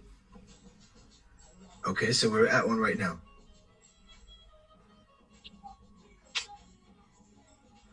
So what's your confirmation? Do you just watch? There's a more detailed surprise than simply PD arrays, right? There's market profiles. There's the data ranges, right? Right over here. If you look back 20, 40, 60, over here, 60 days right there. We are in a discount, a deep discount, right? We're pretty low, and we're below an old low, which is resting above a higher time frame PD array. That is a recipe for turtle soup every single time, right? And trading ranges in general. What's the rule say about this situation? Let's apply the system, right? It's a system. It's not me and you. It's a system says never sell below the low, right? And never be bearish below low. It says buy the low. And you validate the low with the key level below it, right? As a turtle soup low. This is stuff which you'll trust at the beginning, of course, as indoctrinated market structure shift traders is going to be a bit tough, but with more time, with the concept, with the model, you will grow to trust it, right? The range low, 50%, always, almost always, right? Is the target. So in this example, say you entered in October and then it went up, right? And you went profit. And then you see price come down one more time. Ideally you would have been stopped out at break even, right? But then is the model re-entering that? Am I a swing trader? Am I a short-term trader? What am I? Let's say you're a short-term trader. Then I look at the weekly profiles, not the daily chart. Okay. Right? As a swing trader, entry, range low, target, this high, and this, of course, this imbalance, and the 50% of the range, right? And I'm going to reach entries and targets and stop losses right now, very soon. Okay. Finally, let's apply market profiles to the ES recently, and one last Bitcoin example, and then we're done. Right? It's been a long session. I hope someone's recording the whole thing. Right? So, Romeo, Yes, is that it's recorded. can we easily think like if we saw the market structure shift and then at the daily, then you zoom out to see what weekly and monthly says about that? All right. So is that the how we should think when we see market structure shift? the market structure, the shift in market structure is only valid in two situations. All right. With an SMT forming at a key level, right? Or if it happens at a key level by itself, right? It's not a random pattern. Not sure if that's your question, because I can't understand what you're saying right now. But that is what I got. Yeah, because we keep observing that perfect MSS. So I just thinking like if we see the MSS and we zoom out, we need to see whether it is in discount 20 days and so on to validate that it is fake MSS. Right, exactly. Like this one. What did I say about fake breakouts? About real breakouts, right? They don't really allow you to participate. Just a candle through the level, right? And a retest. So over here, we're breaking highs and we're rejecting lows. You remember, I did want ES to go down to the consolidation, but I mentioned that a weekly rejection block is a liquidity pool and a potential reversal point, right? So breaking the high, and what's the rule of a trending market for those who are following? One basic rejecting those breaking highs. And every dump below low is to be bought, right? Which is what inspired this idea, blended with what I said before. So while you would see a market structure shift blindly over here, I would see a. It's fucked. Please be fixed. I'm just gonna try and fix this. Because if it doesn't, then I can't write. There you go. Gorgeous. So we're breaking highs. So as soon as we dump below a low, what do we expect? We expect a rally. It's that simple, right? And you have a confluence of a higher time frame PD array, right? So we rejected the low, we broke the high. So I have no reason to expect continuation over here. Broke the high, rejected the low into a higher time frame key level. And boom, right?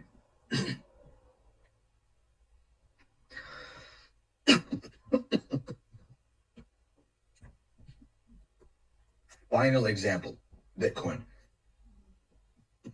Now, this will be a range example and a summary of turtle soup setups. So what's happening here? What do you see? Anyone who's, by the way, is anyone still, if you're still recording, please confirm.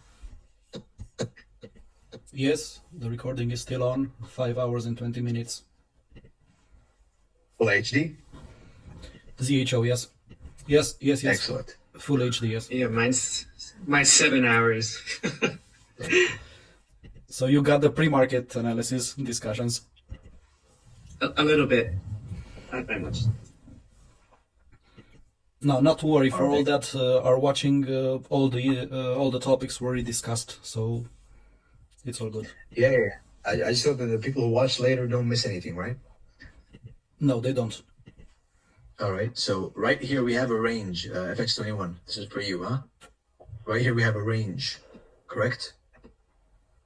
A range high, a clear defined range, a swing low, swing high, right?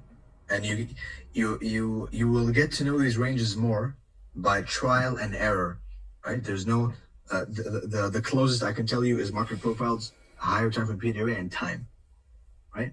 Accumulation, manipulation, distribution.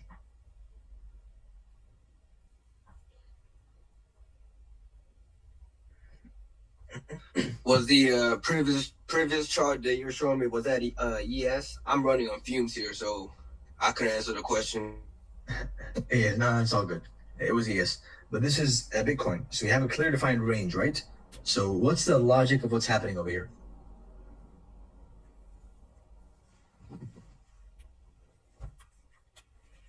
What is the logic of what's happening over here? It's an open question to anyone. It's building up liquidity, mostly below. What? It's building up liquidity. So we're expecting a breakout on either side, and it will be a false breakout. On both ends of the range. Range.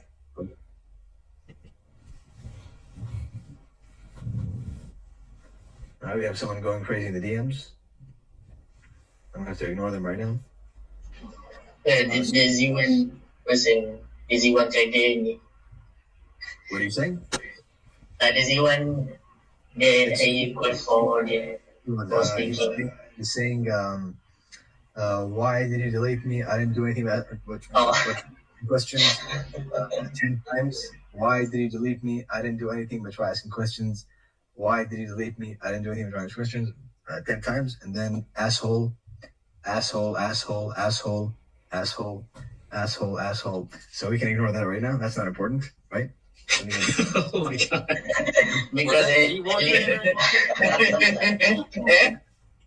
Maybe he just got disconnected and didn't notice. I know, we can ignore him right now. Let me see if I can.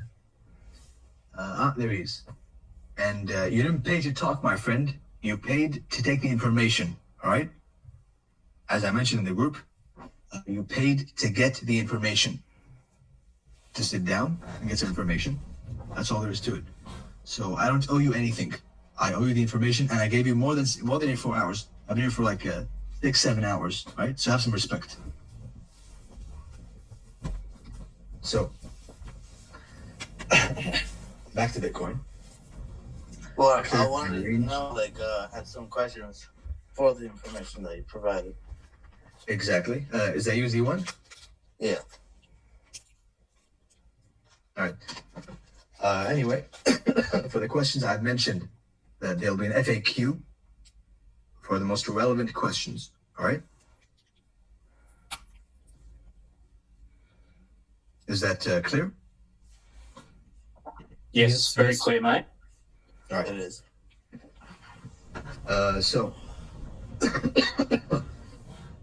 generating liquidity on both ends of the range, right? Liquidity. So, what are the rules of range trading? Again, revision.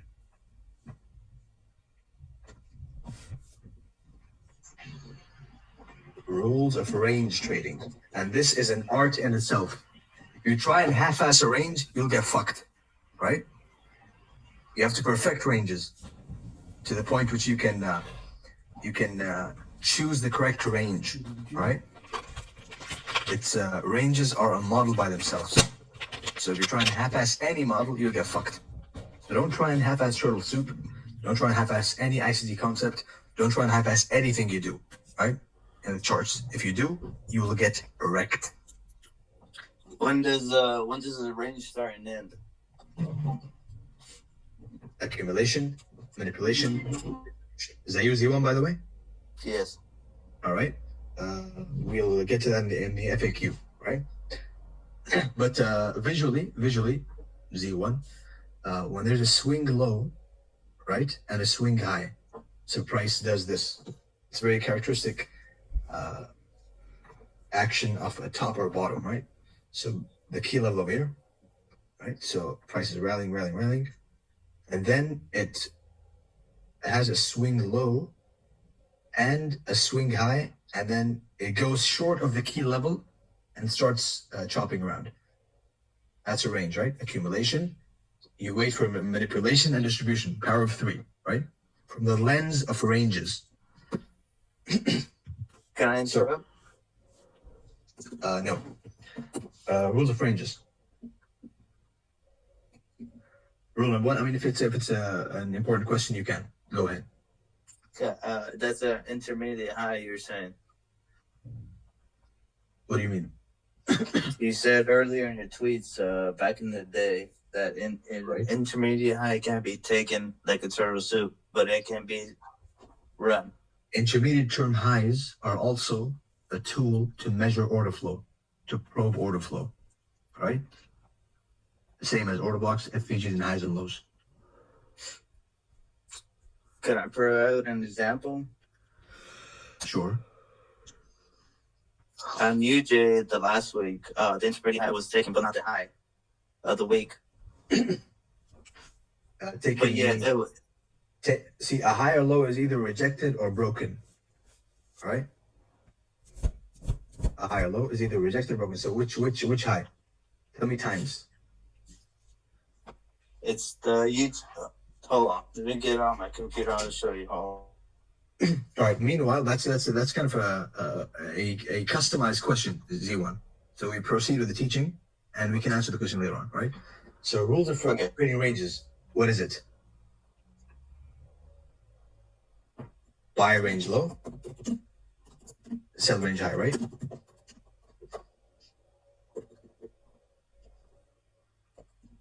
Don't sell range low. You can sell range lows. Don't sell range low, and don't buy range high, right? Never play with the 50% of the range. And I can't emphasize this enough. If you can't profile the market, or if you try half-assing profiling the market, then you'll get wrecked, right? Practice until you get it right. Not on social media, by yourself and your journal. Never play with the 50% of the range. With the 50% of the range. Right, and the targets of a range trade is going to be, what are the targets of range trade? The mic is yours, everyone. First target 50%. One by one. Loaded, push the range high or low. First target. Right.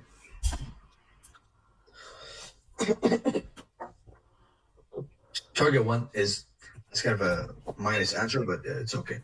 Target 1 is the high and low that cause the purge, right?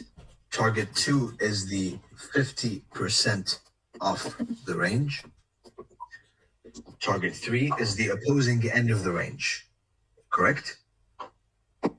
Correct. I'm saying correct to myself. So,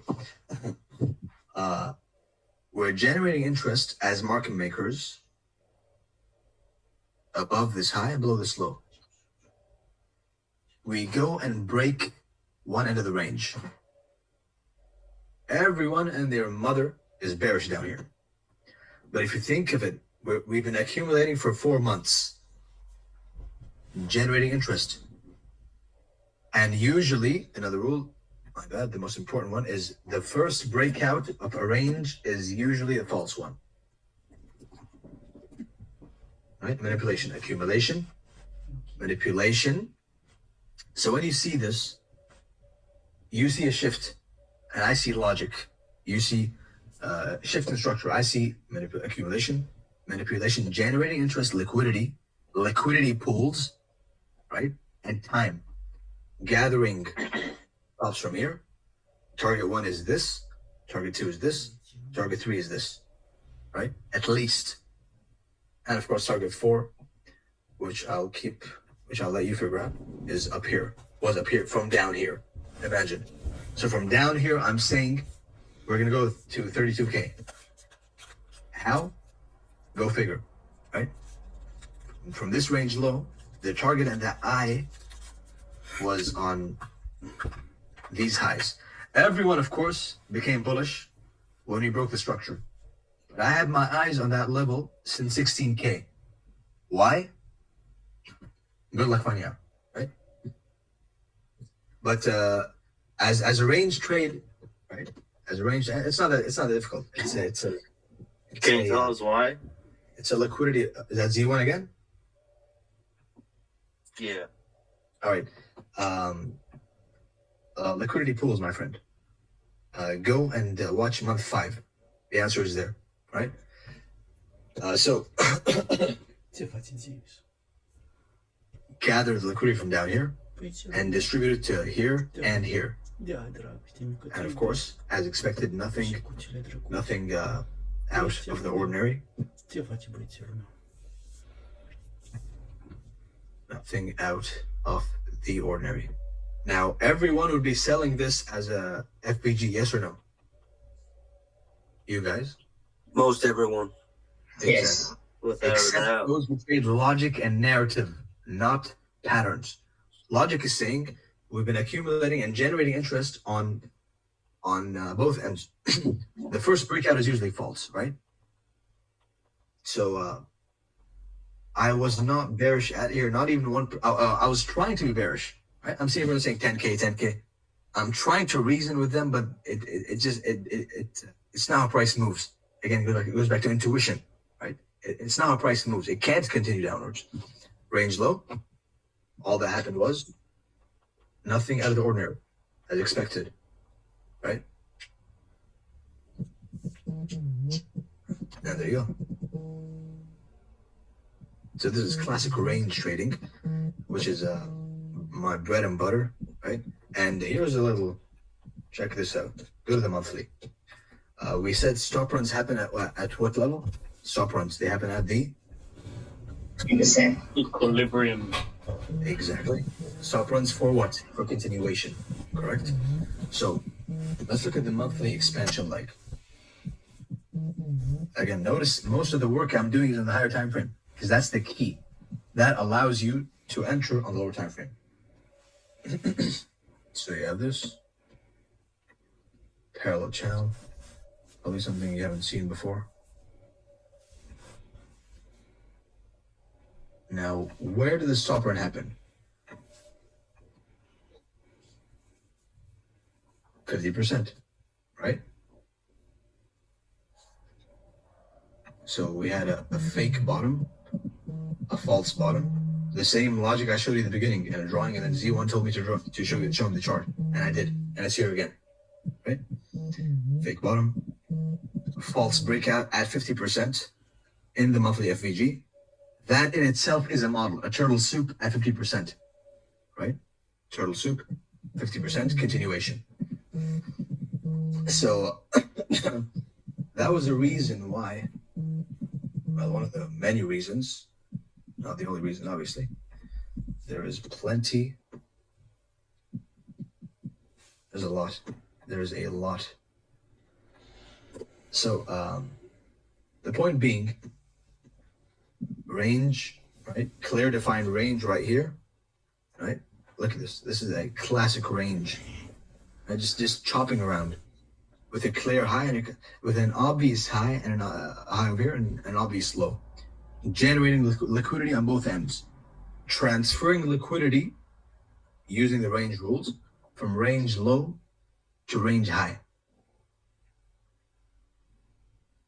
Right? Range low. Chop around. Again, rejection of this low. Why this rejection? Because rejection is the refusal to expand above a high or below a low. Rejection is the refusal to expand above a high or below a low. And comes standard. That's simply how the markets book liquidity pools, transferring liquidity pools from one end of the range to another, from high to low, to high to low, to low to high to low, etc. So you wouldn't consider the downfall from that range, right? What do you mean? From where you consider the first of all the consolidation from, was it January 1st in the middle of January? Can you rephrase the question? It's not clear. You wouldn't consider that downfall from where that there's like two big this you mean, candles. Right? This to the left. This left. This left. Keep going. This keep going. This yeah. You want to consider that and the one on above it as a range, right? Yeah. It is a range. It is a range. Yeah. Some ranges are more valid than the others. So you would say it's broken. Broken what? It's a broken range. Like it Why? You mean this, right? This is a broken range. This. Well, further down, yeah. Okay, yeah. You mean this over here? Right. Yeah. Yeah. All right. With your logic, although I don't draw a range this way, you can consider it, and it is on its way to 32,000, right? That's the drawn liquidity for Bitcoin. Is these highs over here? These two? Right. Tell me. Well, before that is a range, but before that, there is a higher range, so that is a broken range. That is correct. And that range was broken, truly, because ranges can be falsely broken or truly broken, right? Right. So, so right now, and how do you differentiate between a false breakout and a true breakout? This is crucial because these are mistakes which you'll make, right? Range trading, if you choose to use it as your model, these are mistakes. That's a smart question, right?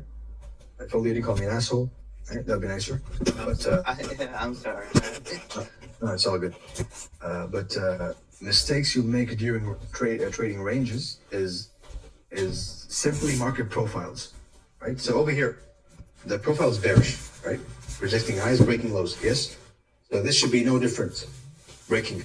As soon as we start rejecting highs and lows at the same time, we're ranging. Write that down.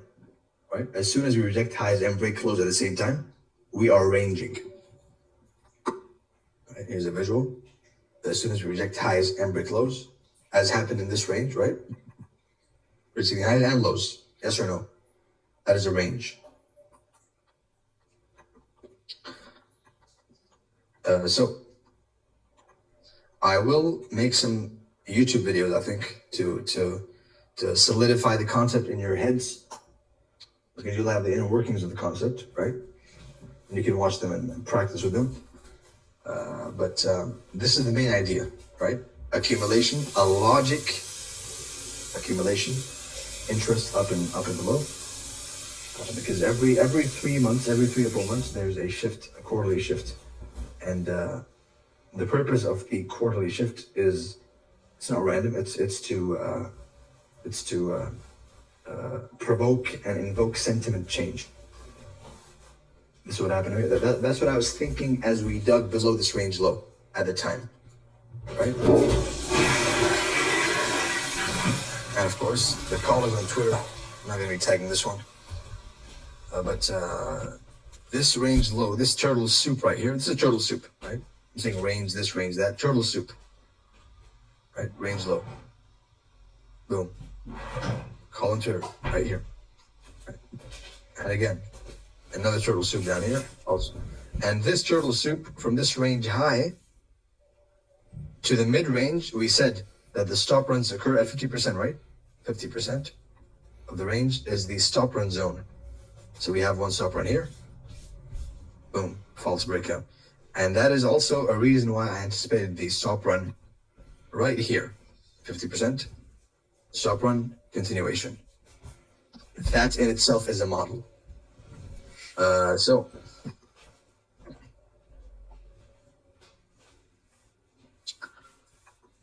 that is pretty much all there is to ranges. There is a bit more. There's always more. There's always more. It's never enough, right? There's always something that is slipping in the mind, which comes out when you ask questions. Right? It's hidden in the back of my head. So you'll never get 100%. It's not possible unless you've seen and traded as many ranges as I have. Right? And good luck with that.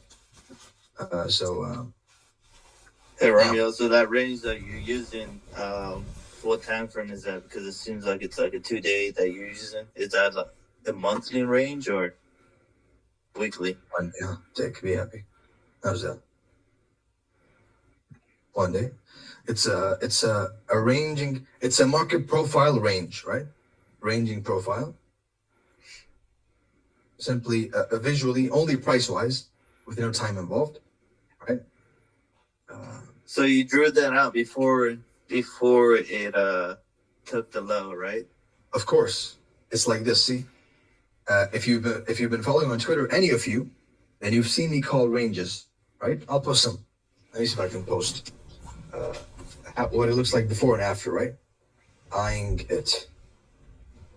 Open the group chat, all of you. Yeah. This is what it looks like before and after, right? When you're live, and a bonus, I'm going to show it to you on a 1 minute time frame. Now, my lower time frame findings, I probably won't be teaching them to anyone, right? But here is a 1 minute range, which I traded. Here, take the method. This is step 1, right? On Twitter. And then you have 2. Right? So you're just watching like which side it would take, right? Nah. If you think like that, you're gonna get wrecked. There's always an element of time involved, a higher time frame PDRA, and market profiles. That's wrong. Right? It's those things. Market profiles, a higher time frame PDRA, and time. Here's another one. On NASDAQ. This is recent, so it's kind of cool to see. That was a 1 minute, some noise, a lower time frame. You have this, right? Now, range trading. Sorry, is it just frozen for me, or are you guys seeing it? Buying it. And what happened from there? He's on his phone posting in the group photos. That's why the mouse isn't moving. Oh, okay. Yep, that's right. Thanks for understanding. And then you have this, right? So you see? Bread and butter. Bread and butter. Mine at least. Now this is... Let me check. See if I can write some other ones too. Again, you have on the lower time frame 1 minute, which I engage in sometimes myself. Right? These are all on Twitter for you to go back and look at. Range low. Check this out before you ask a question. Right? Range low. 2, range high. Right? Range low, range high.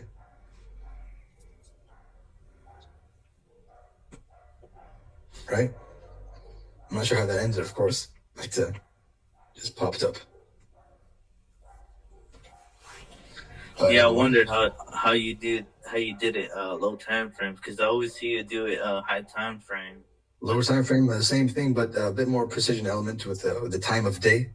But pretty much the same thing, right? Look for times where the daily range is going to cap or the low of the day is going to form, right? Or an OTE as well. Is this where you use the central bank dealing range? Here's another 1 minute, right? Always the same thing, right? Right. So this is range trading. My bread and butter. And what time zone what time frame did you draw that first line on your this last photo? 1 minute. Well, the candle, what time is that? 4 p.m. 4 p.m. 4 p.m.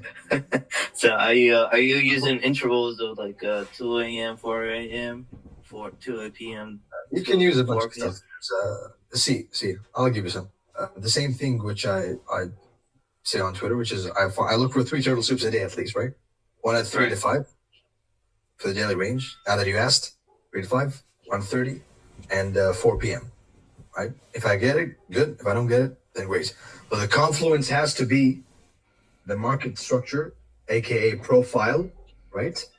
The higher time frame PD array, and the time of day. So There just can't be some like you can't just pull it out of your ass and shit. if you try and put, I'll tell you what happens if you fuck up a range, just to scare you off, all of you. Yeah, do it. If you try and trade a range without profiling the market, you can end up like this and say, fuck Romeo, fucking scammer. Look at this. This, right? Range low, fuck, wrecked. Right? Why? Because the market is predisposed to go down. It's breaking lows and rejecting highs. Any bullish pop above a high in a downtrend is to be snapped back down, right? What is this? Did you share? I don't think you shared it. Did you what? I don't think you shared it to the chat. Oh, it's on the. Can you see on the Telegram? Can you see the screen? Bitcoin? Oh, my bad. It's in the live stream, yes. All right, so bullish pop, smack down. Bullish pop, smack down. Right? Downtrend, bearish order flow. Bullish pop, smack. They probe the order flow with order blocks, right? I probe them with highs and lows, right? Bullish order flow, bullish pop above a high, smack down. So you probe the market profile. So you don't just blindly do this. When you see it rejecting both the low and the high, that's a range, right? Rejecting lows over here and rejecting highs as well at the same time. That's a range. And the opposite is over here, right? Over here you have the turtle soup rejecting lows and breaking highs. Rejecting lows over here, turtle soup, turtle soup, turtle soup over here. You see this? Final turtle soup. So this is how turtle soup works, right? And how to choose the correct range with a higher time frame key level supporting you. So in summary of turtle soups and what type of shapes they come in, I've posted a tweet before. Turtle soups.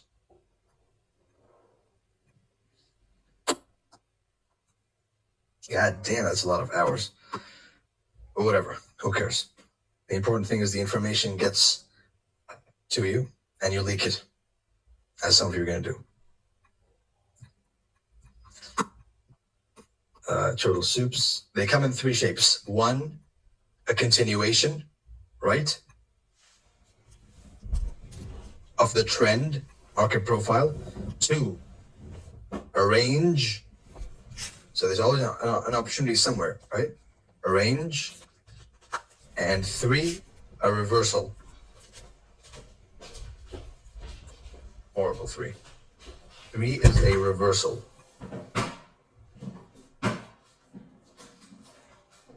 Disgusting. Here. Right? Continuation, range, reversal. Example. What kind of turtle soup is this? Mic is open to everyone. That is a continuation. That is a discount. Yeah. Oh, whatever. Whatever. Continuation. I was gonna say it was a premium discount. No. I'm talking about the kinds of turtle soups, right? It's a continuation turtle soup, which goes like this, right? Uptrend, turtle soup, uptrend, turtle soup, uptrend. This is the key, the types. Study this very hard, right? Okay. Tape read it. Ranging turtle soups, range low, range high, and reversal turtle soups at a higher time period, right? All these have in common a higher time frame PD array or a key level. At this point, I don't even care anymore. Other handwriting. So continuation, right? Continuation. Continuation. And then what is this kind of turtle soup right here? Reversal. Very good. Excellent. At a key level, a previous 6-month high, right? It's always perfect. You have to be in sync. That's the thing. So what kind of turtle soup are these? Continuation. Continuation, right? Continuation. So Yeah, consolidation, Romeo. consolidation, turtle soup expansion, consolidation, turtle soup expansion, consolidation, turtle soup expansion, continuation, turtle soups. And this final turtle soup, what is this one?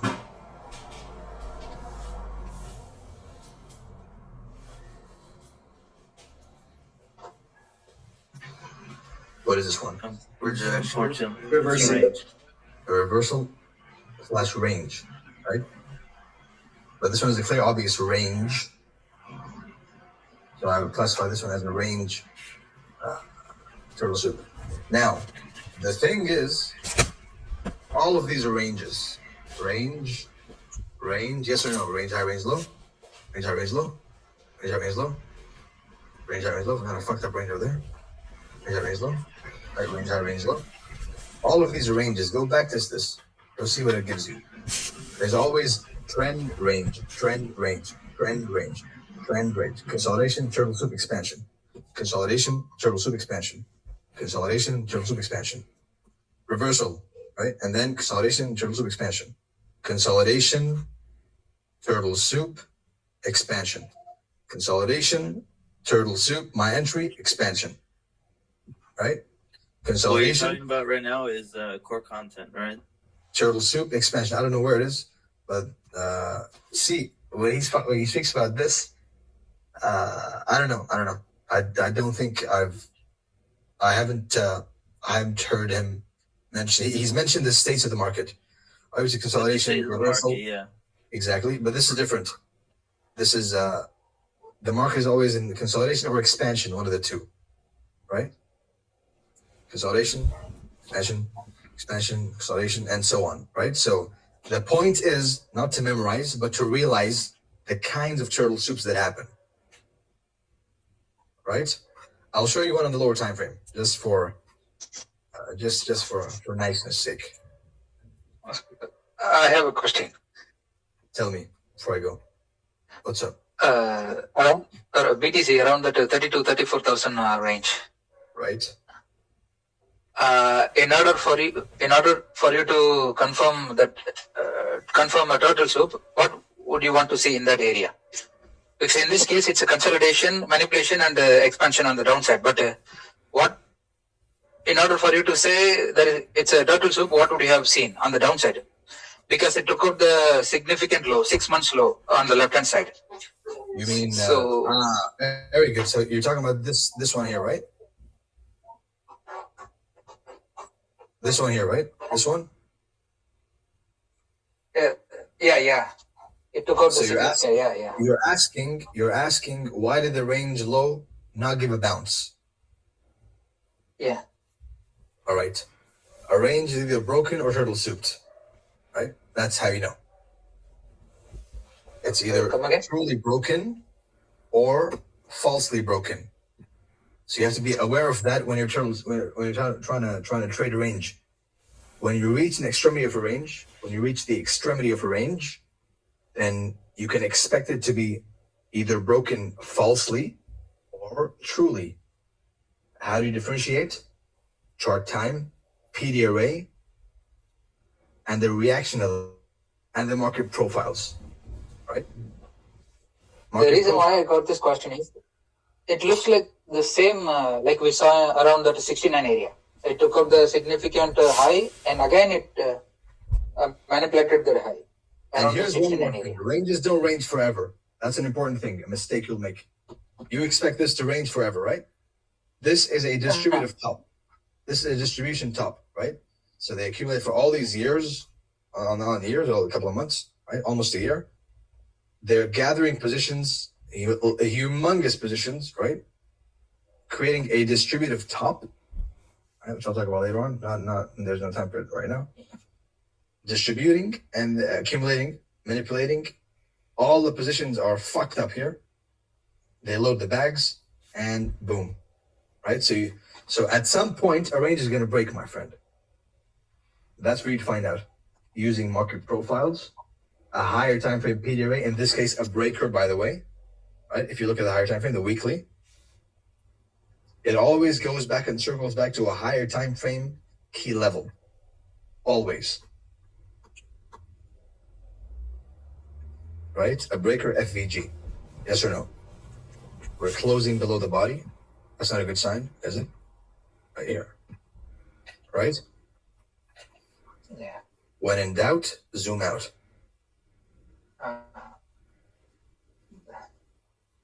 Thanks for the clarification. Hey, Romeo, I know, do you have time for one example? Of what?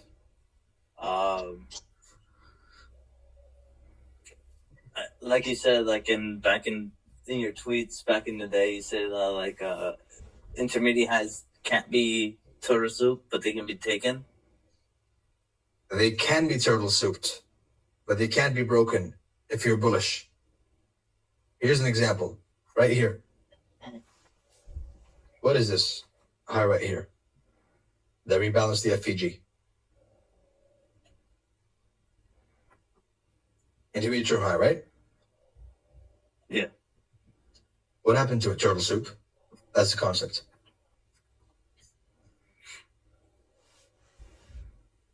Can I show you an example on Show the me. currency pair? Yes, but not now. When we're done, then we'll see the FAQs, right? I'll make sure to check yours later on, right? Because that's an individual question in a group setting, so it's not fair, right? Yeah. Okay. So finally, the entry technique.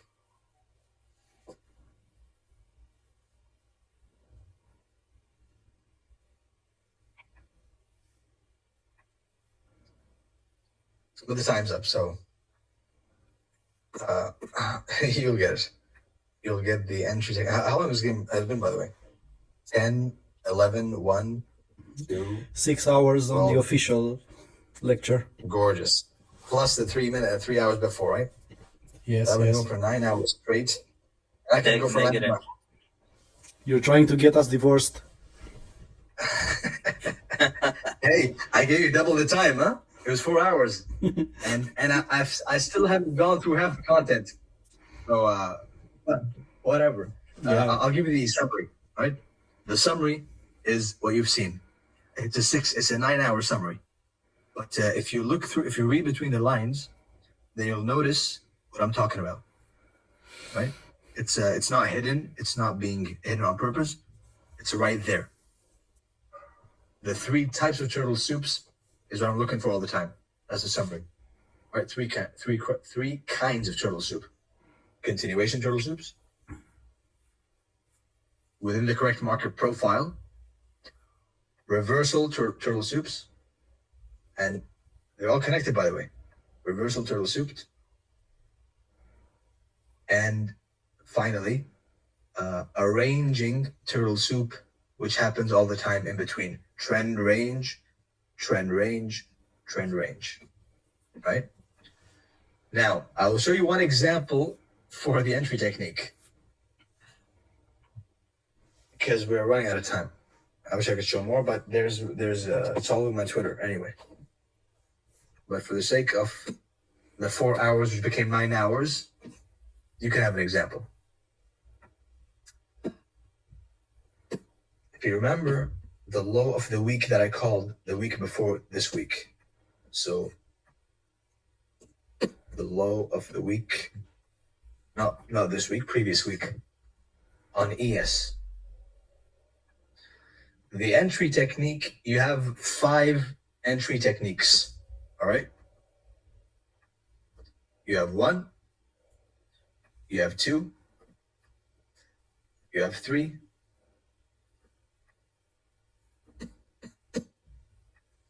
so you go to the area to be souped, where you suspect a soup to happen, right? You go over here, you go to the 4 hour. So you have a key level already, right? You have a weekly FVG. you have a range over here, range high, range low. Yes or no? Range high, range low. Right over here. Did it expand above the range high? Right over here. Did the price expand above the range high? No. What did it do above the range high? Reversed. No. Consolidated. What's going up Accumulation. there? You were saying? It consolidated. Exactly. And what do we think when we see consolidation above a high? They're loading up their bag. Exactly. Right? If they had the bag ready for a long, they'd be up already, like this one. Look at this high. Full. They gave you a PDOA at the high, right? And they went. The location of the PDOA is important. So, range high, range low. Let me show you a picture, which you had seen the previous week and probably didn't make sense to you. But now it'll make a bit more sense. Right? Select two items, forward, right here. Right?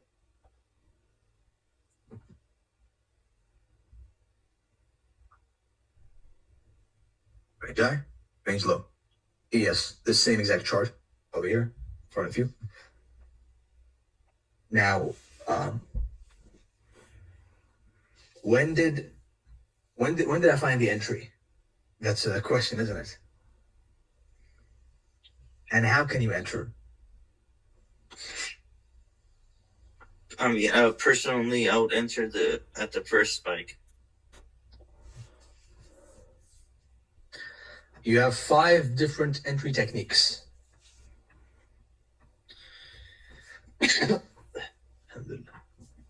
5 different entry techniques. 1, 2, and 3. Right? So, entry technique number 1, a higher time frame PDOA entry with a higher time frame PDOA loss or stop loss. Sit forward, all of you. Sit forward and pay attention more now, huh? Second technique is using an intermediate term, high or low to the left, which you trust as a stop loss.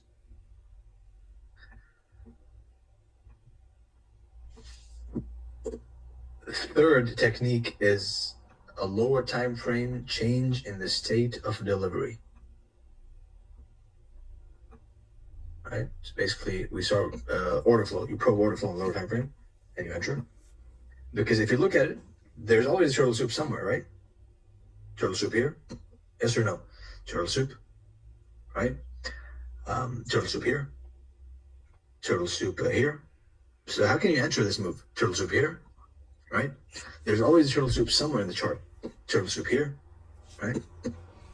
There's always a turtle soup, but no one knows how to enter it. Well, these are the 5 different ways in which you can enter a turtle soup. Right over here, turtle soup, turtle soup, turtle soup, all over the place, right? There's soups all over the place. It's simply a matter of selecting the correct ones or the more valid ones. So be picky. You don't see me shorting every single high and low. So you can blindly short the range high, which has a pretty high accuracy rate, by the way, but it has a lower risk to reward, right? That's not fun, is it? It's not good for social media. They have a 1 to 2 or something, right? So 1 to 2 is a good consideration if you are shorting or longing a range high or low using a higher time frame PDOA stop loss, right? And you can go back to this yourself. Entry number 2 is looking for an intermediate term low to trust, as I did over here, right? Blending it with time of day, which I won't be talking about right now, right? Only price now. So the range high short was because of this. Go to the 1 hour time frame. I love fast price action. Bunch of gamblers, right? So we have a shift in market structure. Yes or no?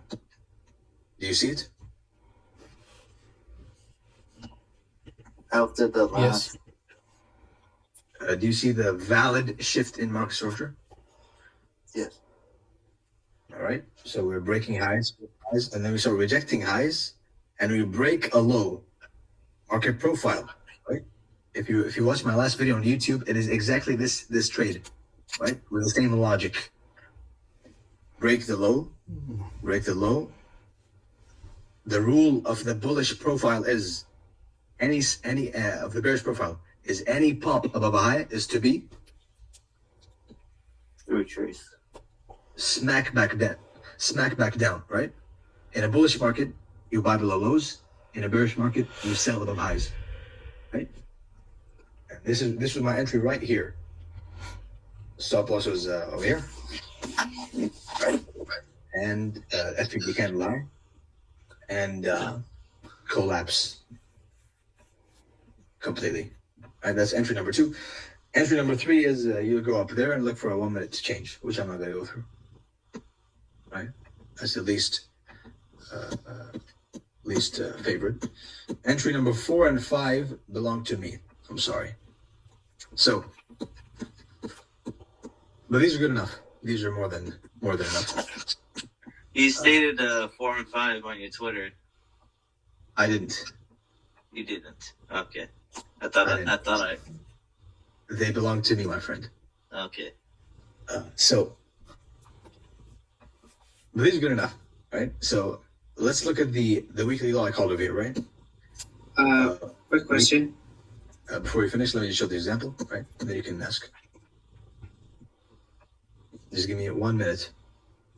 Not too long. So, long position. You enter at the FVG itself, right? This is the higher time from entry with a higher time to stop loss. Stop loss below the FVG candle, as it does, because stop losses are placed below the PD arrays that you're choosing to trust. And then you have the target as the February highs. As you can see, the risk reward is pretty shitty, which is why it's not my method of choice. But it's doable. It's doable. 1-to-1, not bad. Next up, the one I chose to take down here was you buy below the low, right? Because it's a bullish market. Yes or no? Yes, correct. Presumably, yeah. A bullish market, it's a continuation turtle soup, right? In a bullish market, we buy below lows. Any dump below low is a buy, right? Bullish market, turtle soup into a higher time frame PD array. This is textbook, right?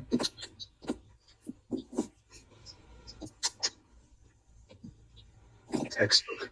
Long below, you can blindly long below the low. Based on what? Based on choosing the correct stop loss. So enter here. Stop loss. I put mine over here, right? Right over here. At this intermediate term low. My target was up here. This is a more relaxed entry, and it is more comfortable, basically. It is a lot more comfortable,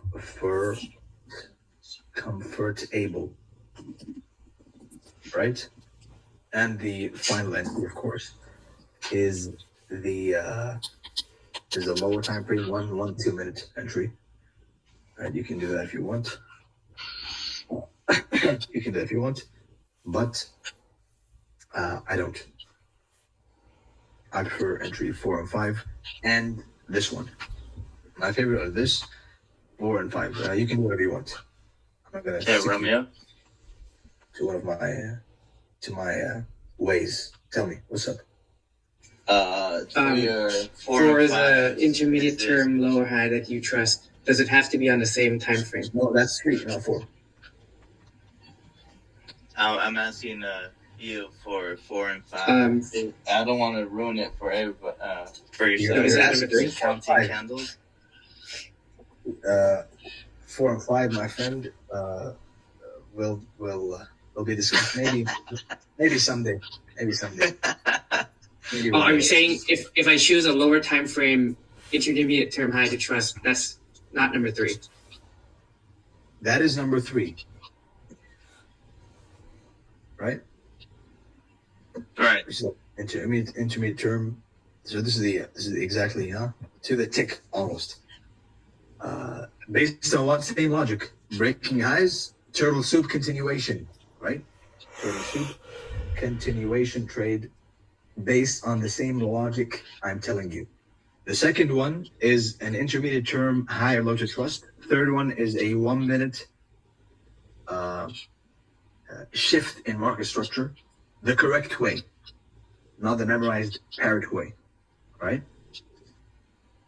Oh no, but for the intermediate term high or low, what time frame do you have to use? It's fractal. Entry, like right now, this is what I did literally. Let me show you. Let me see if I can find the screenshots of the before and after. Like, could you have used a 1 hour intermediate term low to trust? Or a 15 minute?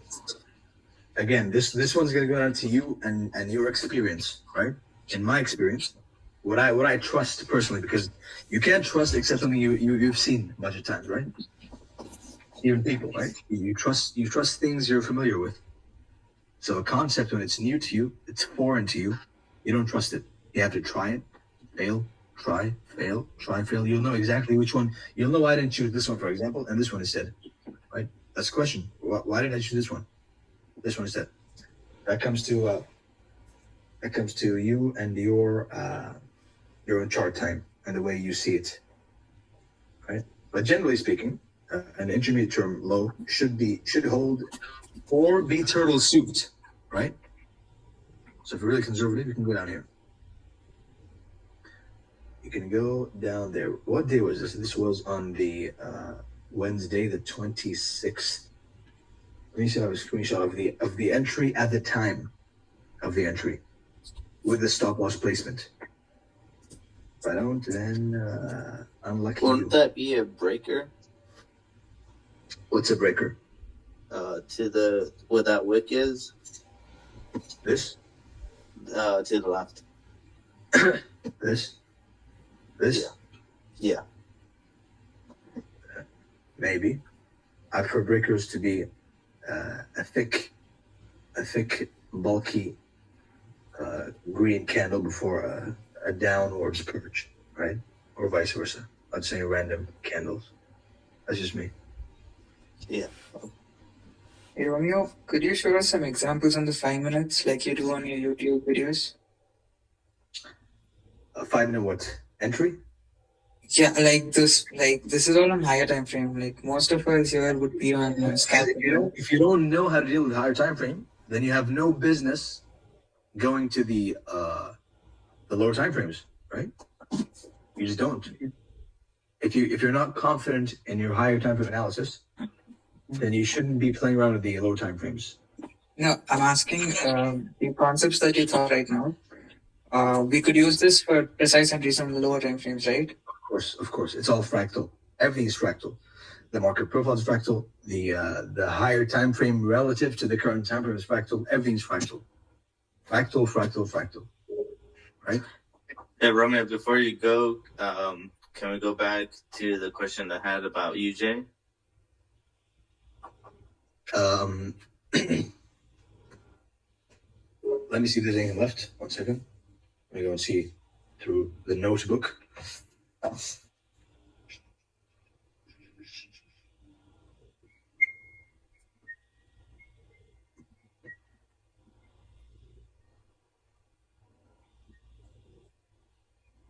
What's your question? On it's the not 4 super hour. related, by the way. If it's not turtle soup related, I'll answer it to you in the DMs, right? Because I don't want to stray from the main topic. So let's see. USD JPY, right? Yeah. All right. On the 4 hour, if you scroll back to March, you see the high. It looks like it's on the 7th, 7/8. Yeah. All right, so that's a high. and then you have the intermediate high right there to the left. This was, I shorted this. I remember this. To the This left. was a reversal turtle soup. Accumulation, manipulation, distribution, leaving equal lows behind. This was my short. Well, it was a clean setup. What's the question? my question is that intermediate high before the fall of that, before that big red candle. This one. Yeah. All right. So like, my question is, that was the intermediate high. Would that be turtle soup? Because coming back to like current time. Side note. Entry 1, turtle soup. Entry 2, FVG/order block. Entry 3, OTE, right here. Retracement. Always. All right. So you have 3 opportunities to enter. So you're saying, should you expect this high to be souped? No, okay, yeah, I can see where I messed up. Yeah, I didn't see that high. I didn't consider that as a high. Yeah, that's where I messed up. All good. Hey, Romeo, one last question. You spoke about the CBDR and the deviations, right? And in the morning you said that you do apply CBDR to indices. But I have a screenshot of ICT saying that CBDR, the time window that you thought for Forex is not the same for indices. All right. So how do we do that? Okay, one sec. Again, standard deviations. I don't. They're not the be all end all, right? You can consider them. You can use them. But the main focus is not the CBDR, right? It's a reference point of a range expansion. That's the idea, because ranges can be expanded, right? Ranges expand, and when they break out, they have a target. The target is the deviation of the range, all right? So when you break out of any range in general, then the target is going to be an expansion in increments of 0.5 of the same exact range you broke out of, right? Right. But that deviation level should be in confluence with a higher time frame period, right? That's what he teaches in month 8. It's always liquidity pools, right? And time. Liquidity pools and time. And then you apply anything else, right? Right, but you're saying that the CPDR time is the same, which he teaches for Forex. That's the one I use. I could be wrong, but it works pretty good so far. So if it ain't broke, you gonna fix it. On the CBDR, you use 2 p.m. to 8 p.m. Again, these timings are variable, right? Because they're based on his studies of the open, hello, and close, right? So in my opinion, you should you can tailor them to your needs, right? You can literally trade 1 hour candles if you want. So time. I would recommend, especially for those who were just getting into it, at least before you talk about the deeper understandings of time, right? Before you talk about the deeper delvings of time, first of all, master the kill zones, right? And then you can go look for them. Okay. Of course. That's what we hear. Exactly. What will be the plans for the next week? Next week is it was 4 hours. I gave you all 9, huh? By the way. Right. So you did. I didn't notice. Yep. Now you do. So next week is going to be simply an FAQ, and that's it. That's will you be talking about trade management, like moving your stop losses, or taking partials? That will be in the FAQs, right? That's an important topic. So I'm looking for the FAQs to be. I'm gonna see what you guys think and what you guys are asking, right? I'll collectively answer the question. Romeo. In a stream next week, which will last 1 hour, and then our deal ends, my friends. No more Romeo live streams, sadly. You were saying? Tell me. Romeo, I just want to ask, like you are showing right now that you are sharing your screen right now. I just wondering on how are you marking the range? I mean, I will mark the different range of yours from yours range. You will mark it different because you're wrong, right? Because Yeah. you're applying it and trying to get it right from the first time. Now, that's the important part. Thanks for bringing that up. Learning, right? When you come to learning, then expect a lot of error, right? It'll work. It'll be beautiful when it works. You'll enjoy the feeling of being right, but expect error. That's number one. Expect horrible handwriting, whatever. Expect error. Second of all, study by yourself and observe by yourself. Don't wait to be spoon-fed and don't wait to be handheld, right? I will correct mistakes, common mistakes, which I've warned about, like the profiling of the market is going to save you a lot of money if you profile correctly. I will correct general mistakes. I don't mind. I do it for free all the time on Twitter, right? As long as you get the concept. But pinpointing small, obvious things which you should be studying by yourself, nope. I'm not going to do that, right? So study by yourself, not on social media. If you have made a mistake, dissect the mistake. It'll always make sense and always go back to time, market profiles, and the higher time frame PD array. If you take away anything from here, it's the higher time frame PD array. So study by yourself and journal and tape read heftily. There's 1,200 people over here, right? Some of them snuck in, so fuck them. They deserve it. Out of 1,200, I'm not sure how many will be souping turtles properly. Right? Probably not so many. Why? Because they won't. One of them is Jemery. One of them is who? Jemery. Who's that guy?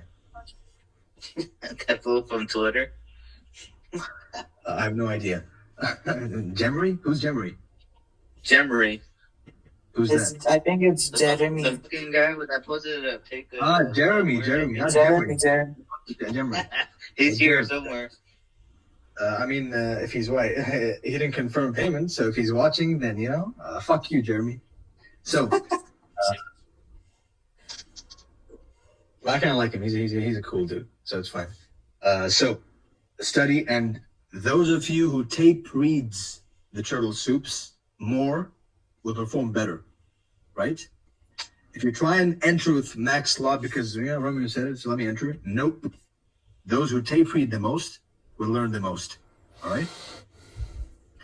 If you try and apply it and you fuck up and you say, "Oh, what is this?" Like, if you give up early, right, then you deserve the loss and the nothingness which you'll want in forever. Right? If you tape read, congratulations. I have a bunch of students, whatever you want to call them.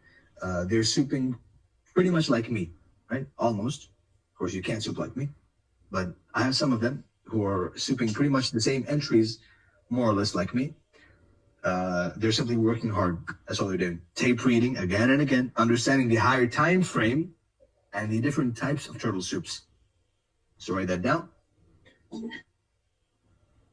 So if I have to summarize all of these 9 hours, which is a fucking lot of time, right?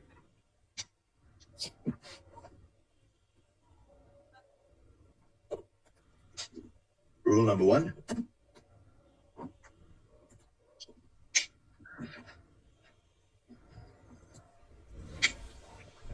Rule number 1. I'm not going to say it. You know it. When in doubt, zoom out. Profile the market. And identify the type of turtle soup you're looking for. Tape read using the summary, and you will be golden. If you divert, or if you stray from the path, which is the summary, then you will not make it. You will not make it. You are not going to make it. Romeo, real quick. When we were talking about top of the Bitcoin, and I was saying that I wouldn't trade the 50% of that range that we were talking about. You said you were gonna share something. I forgot what it was. Which is the stop run. Where do stop runs occur? At the 50%. No. You said you were gonna share a screenshot or something. I think. Screenshot of what? I'm not sure. I forgot. No. If I was going to share something about that, right, then it was probably the 50% of each range, right? There's a 50% turtle soup for continuation. That's a model by itself. So this is a summary. This is the summary of the whole. So if you're going to leak it, leak this, right? And fuck you. There. I mean, it's more than that, though. There's always more, and I will probably never be able to give it all to anyone, right? Of course. But the ones that get it, get it. The ones that get it, decline this shit. So,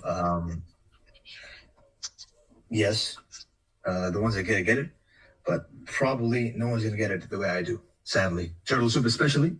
I highly doubt that that's possible. That's 4 and 5. This is the closest, right? This is fucking 9 hours of material. Enjoy. And why do you say that? Why do I say what? That people aren't gonna get close. No, get close to my understanding of turtle soup. Yes. Put in the same hours, maybe you will. He shared How long did you? 3, and the 4 and 5 are his. More than you can imagine, my friend. More than you can imagine, believe me. So, 4 or 5 are noticeable, though. You're not gonna get that, my friend. Believe me, you won't get it. With a GIF, huh? You wouldn't get it. So, It's there, though, right? I mean, you can look for it, but you'll probably not get it. That belongs to me. So. That's what ICT said. Yeah, well, that's the truth, isn't it?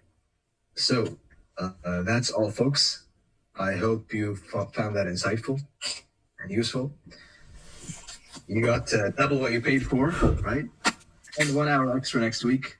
But the important thing to me is not the hours. It's some of you, not all of you, because most of you are gonna get fucked. I know it. Because 95% of traders lose money.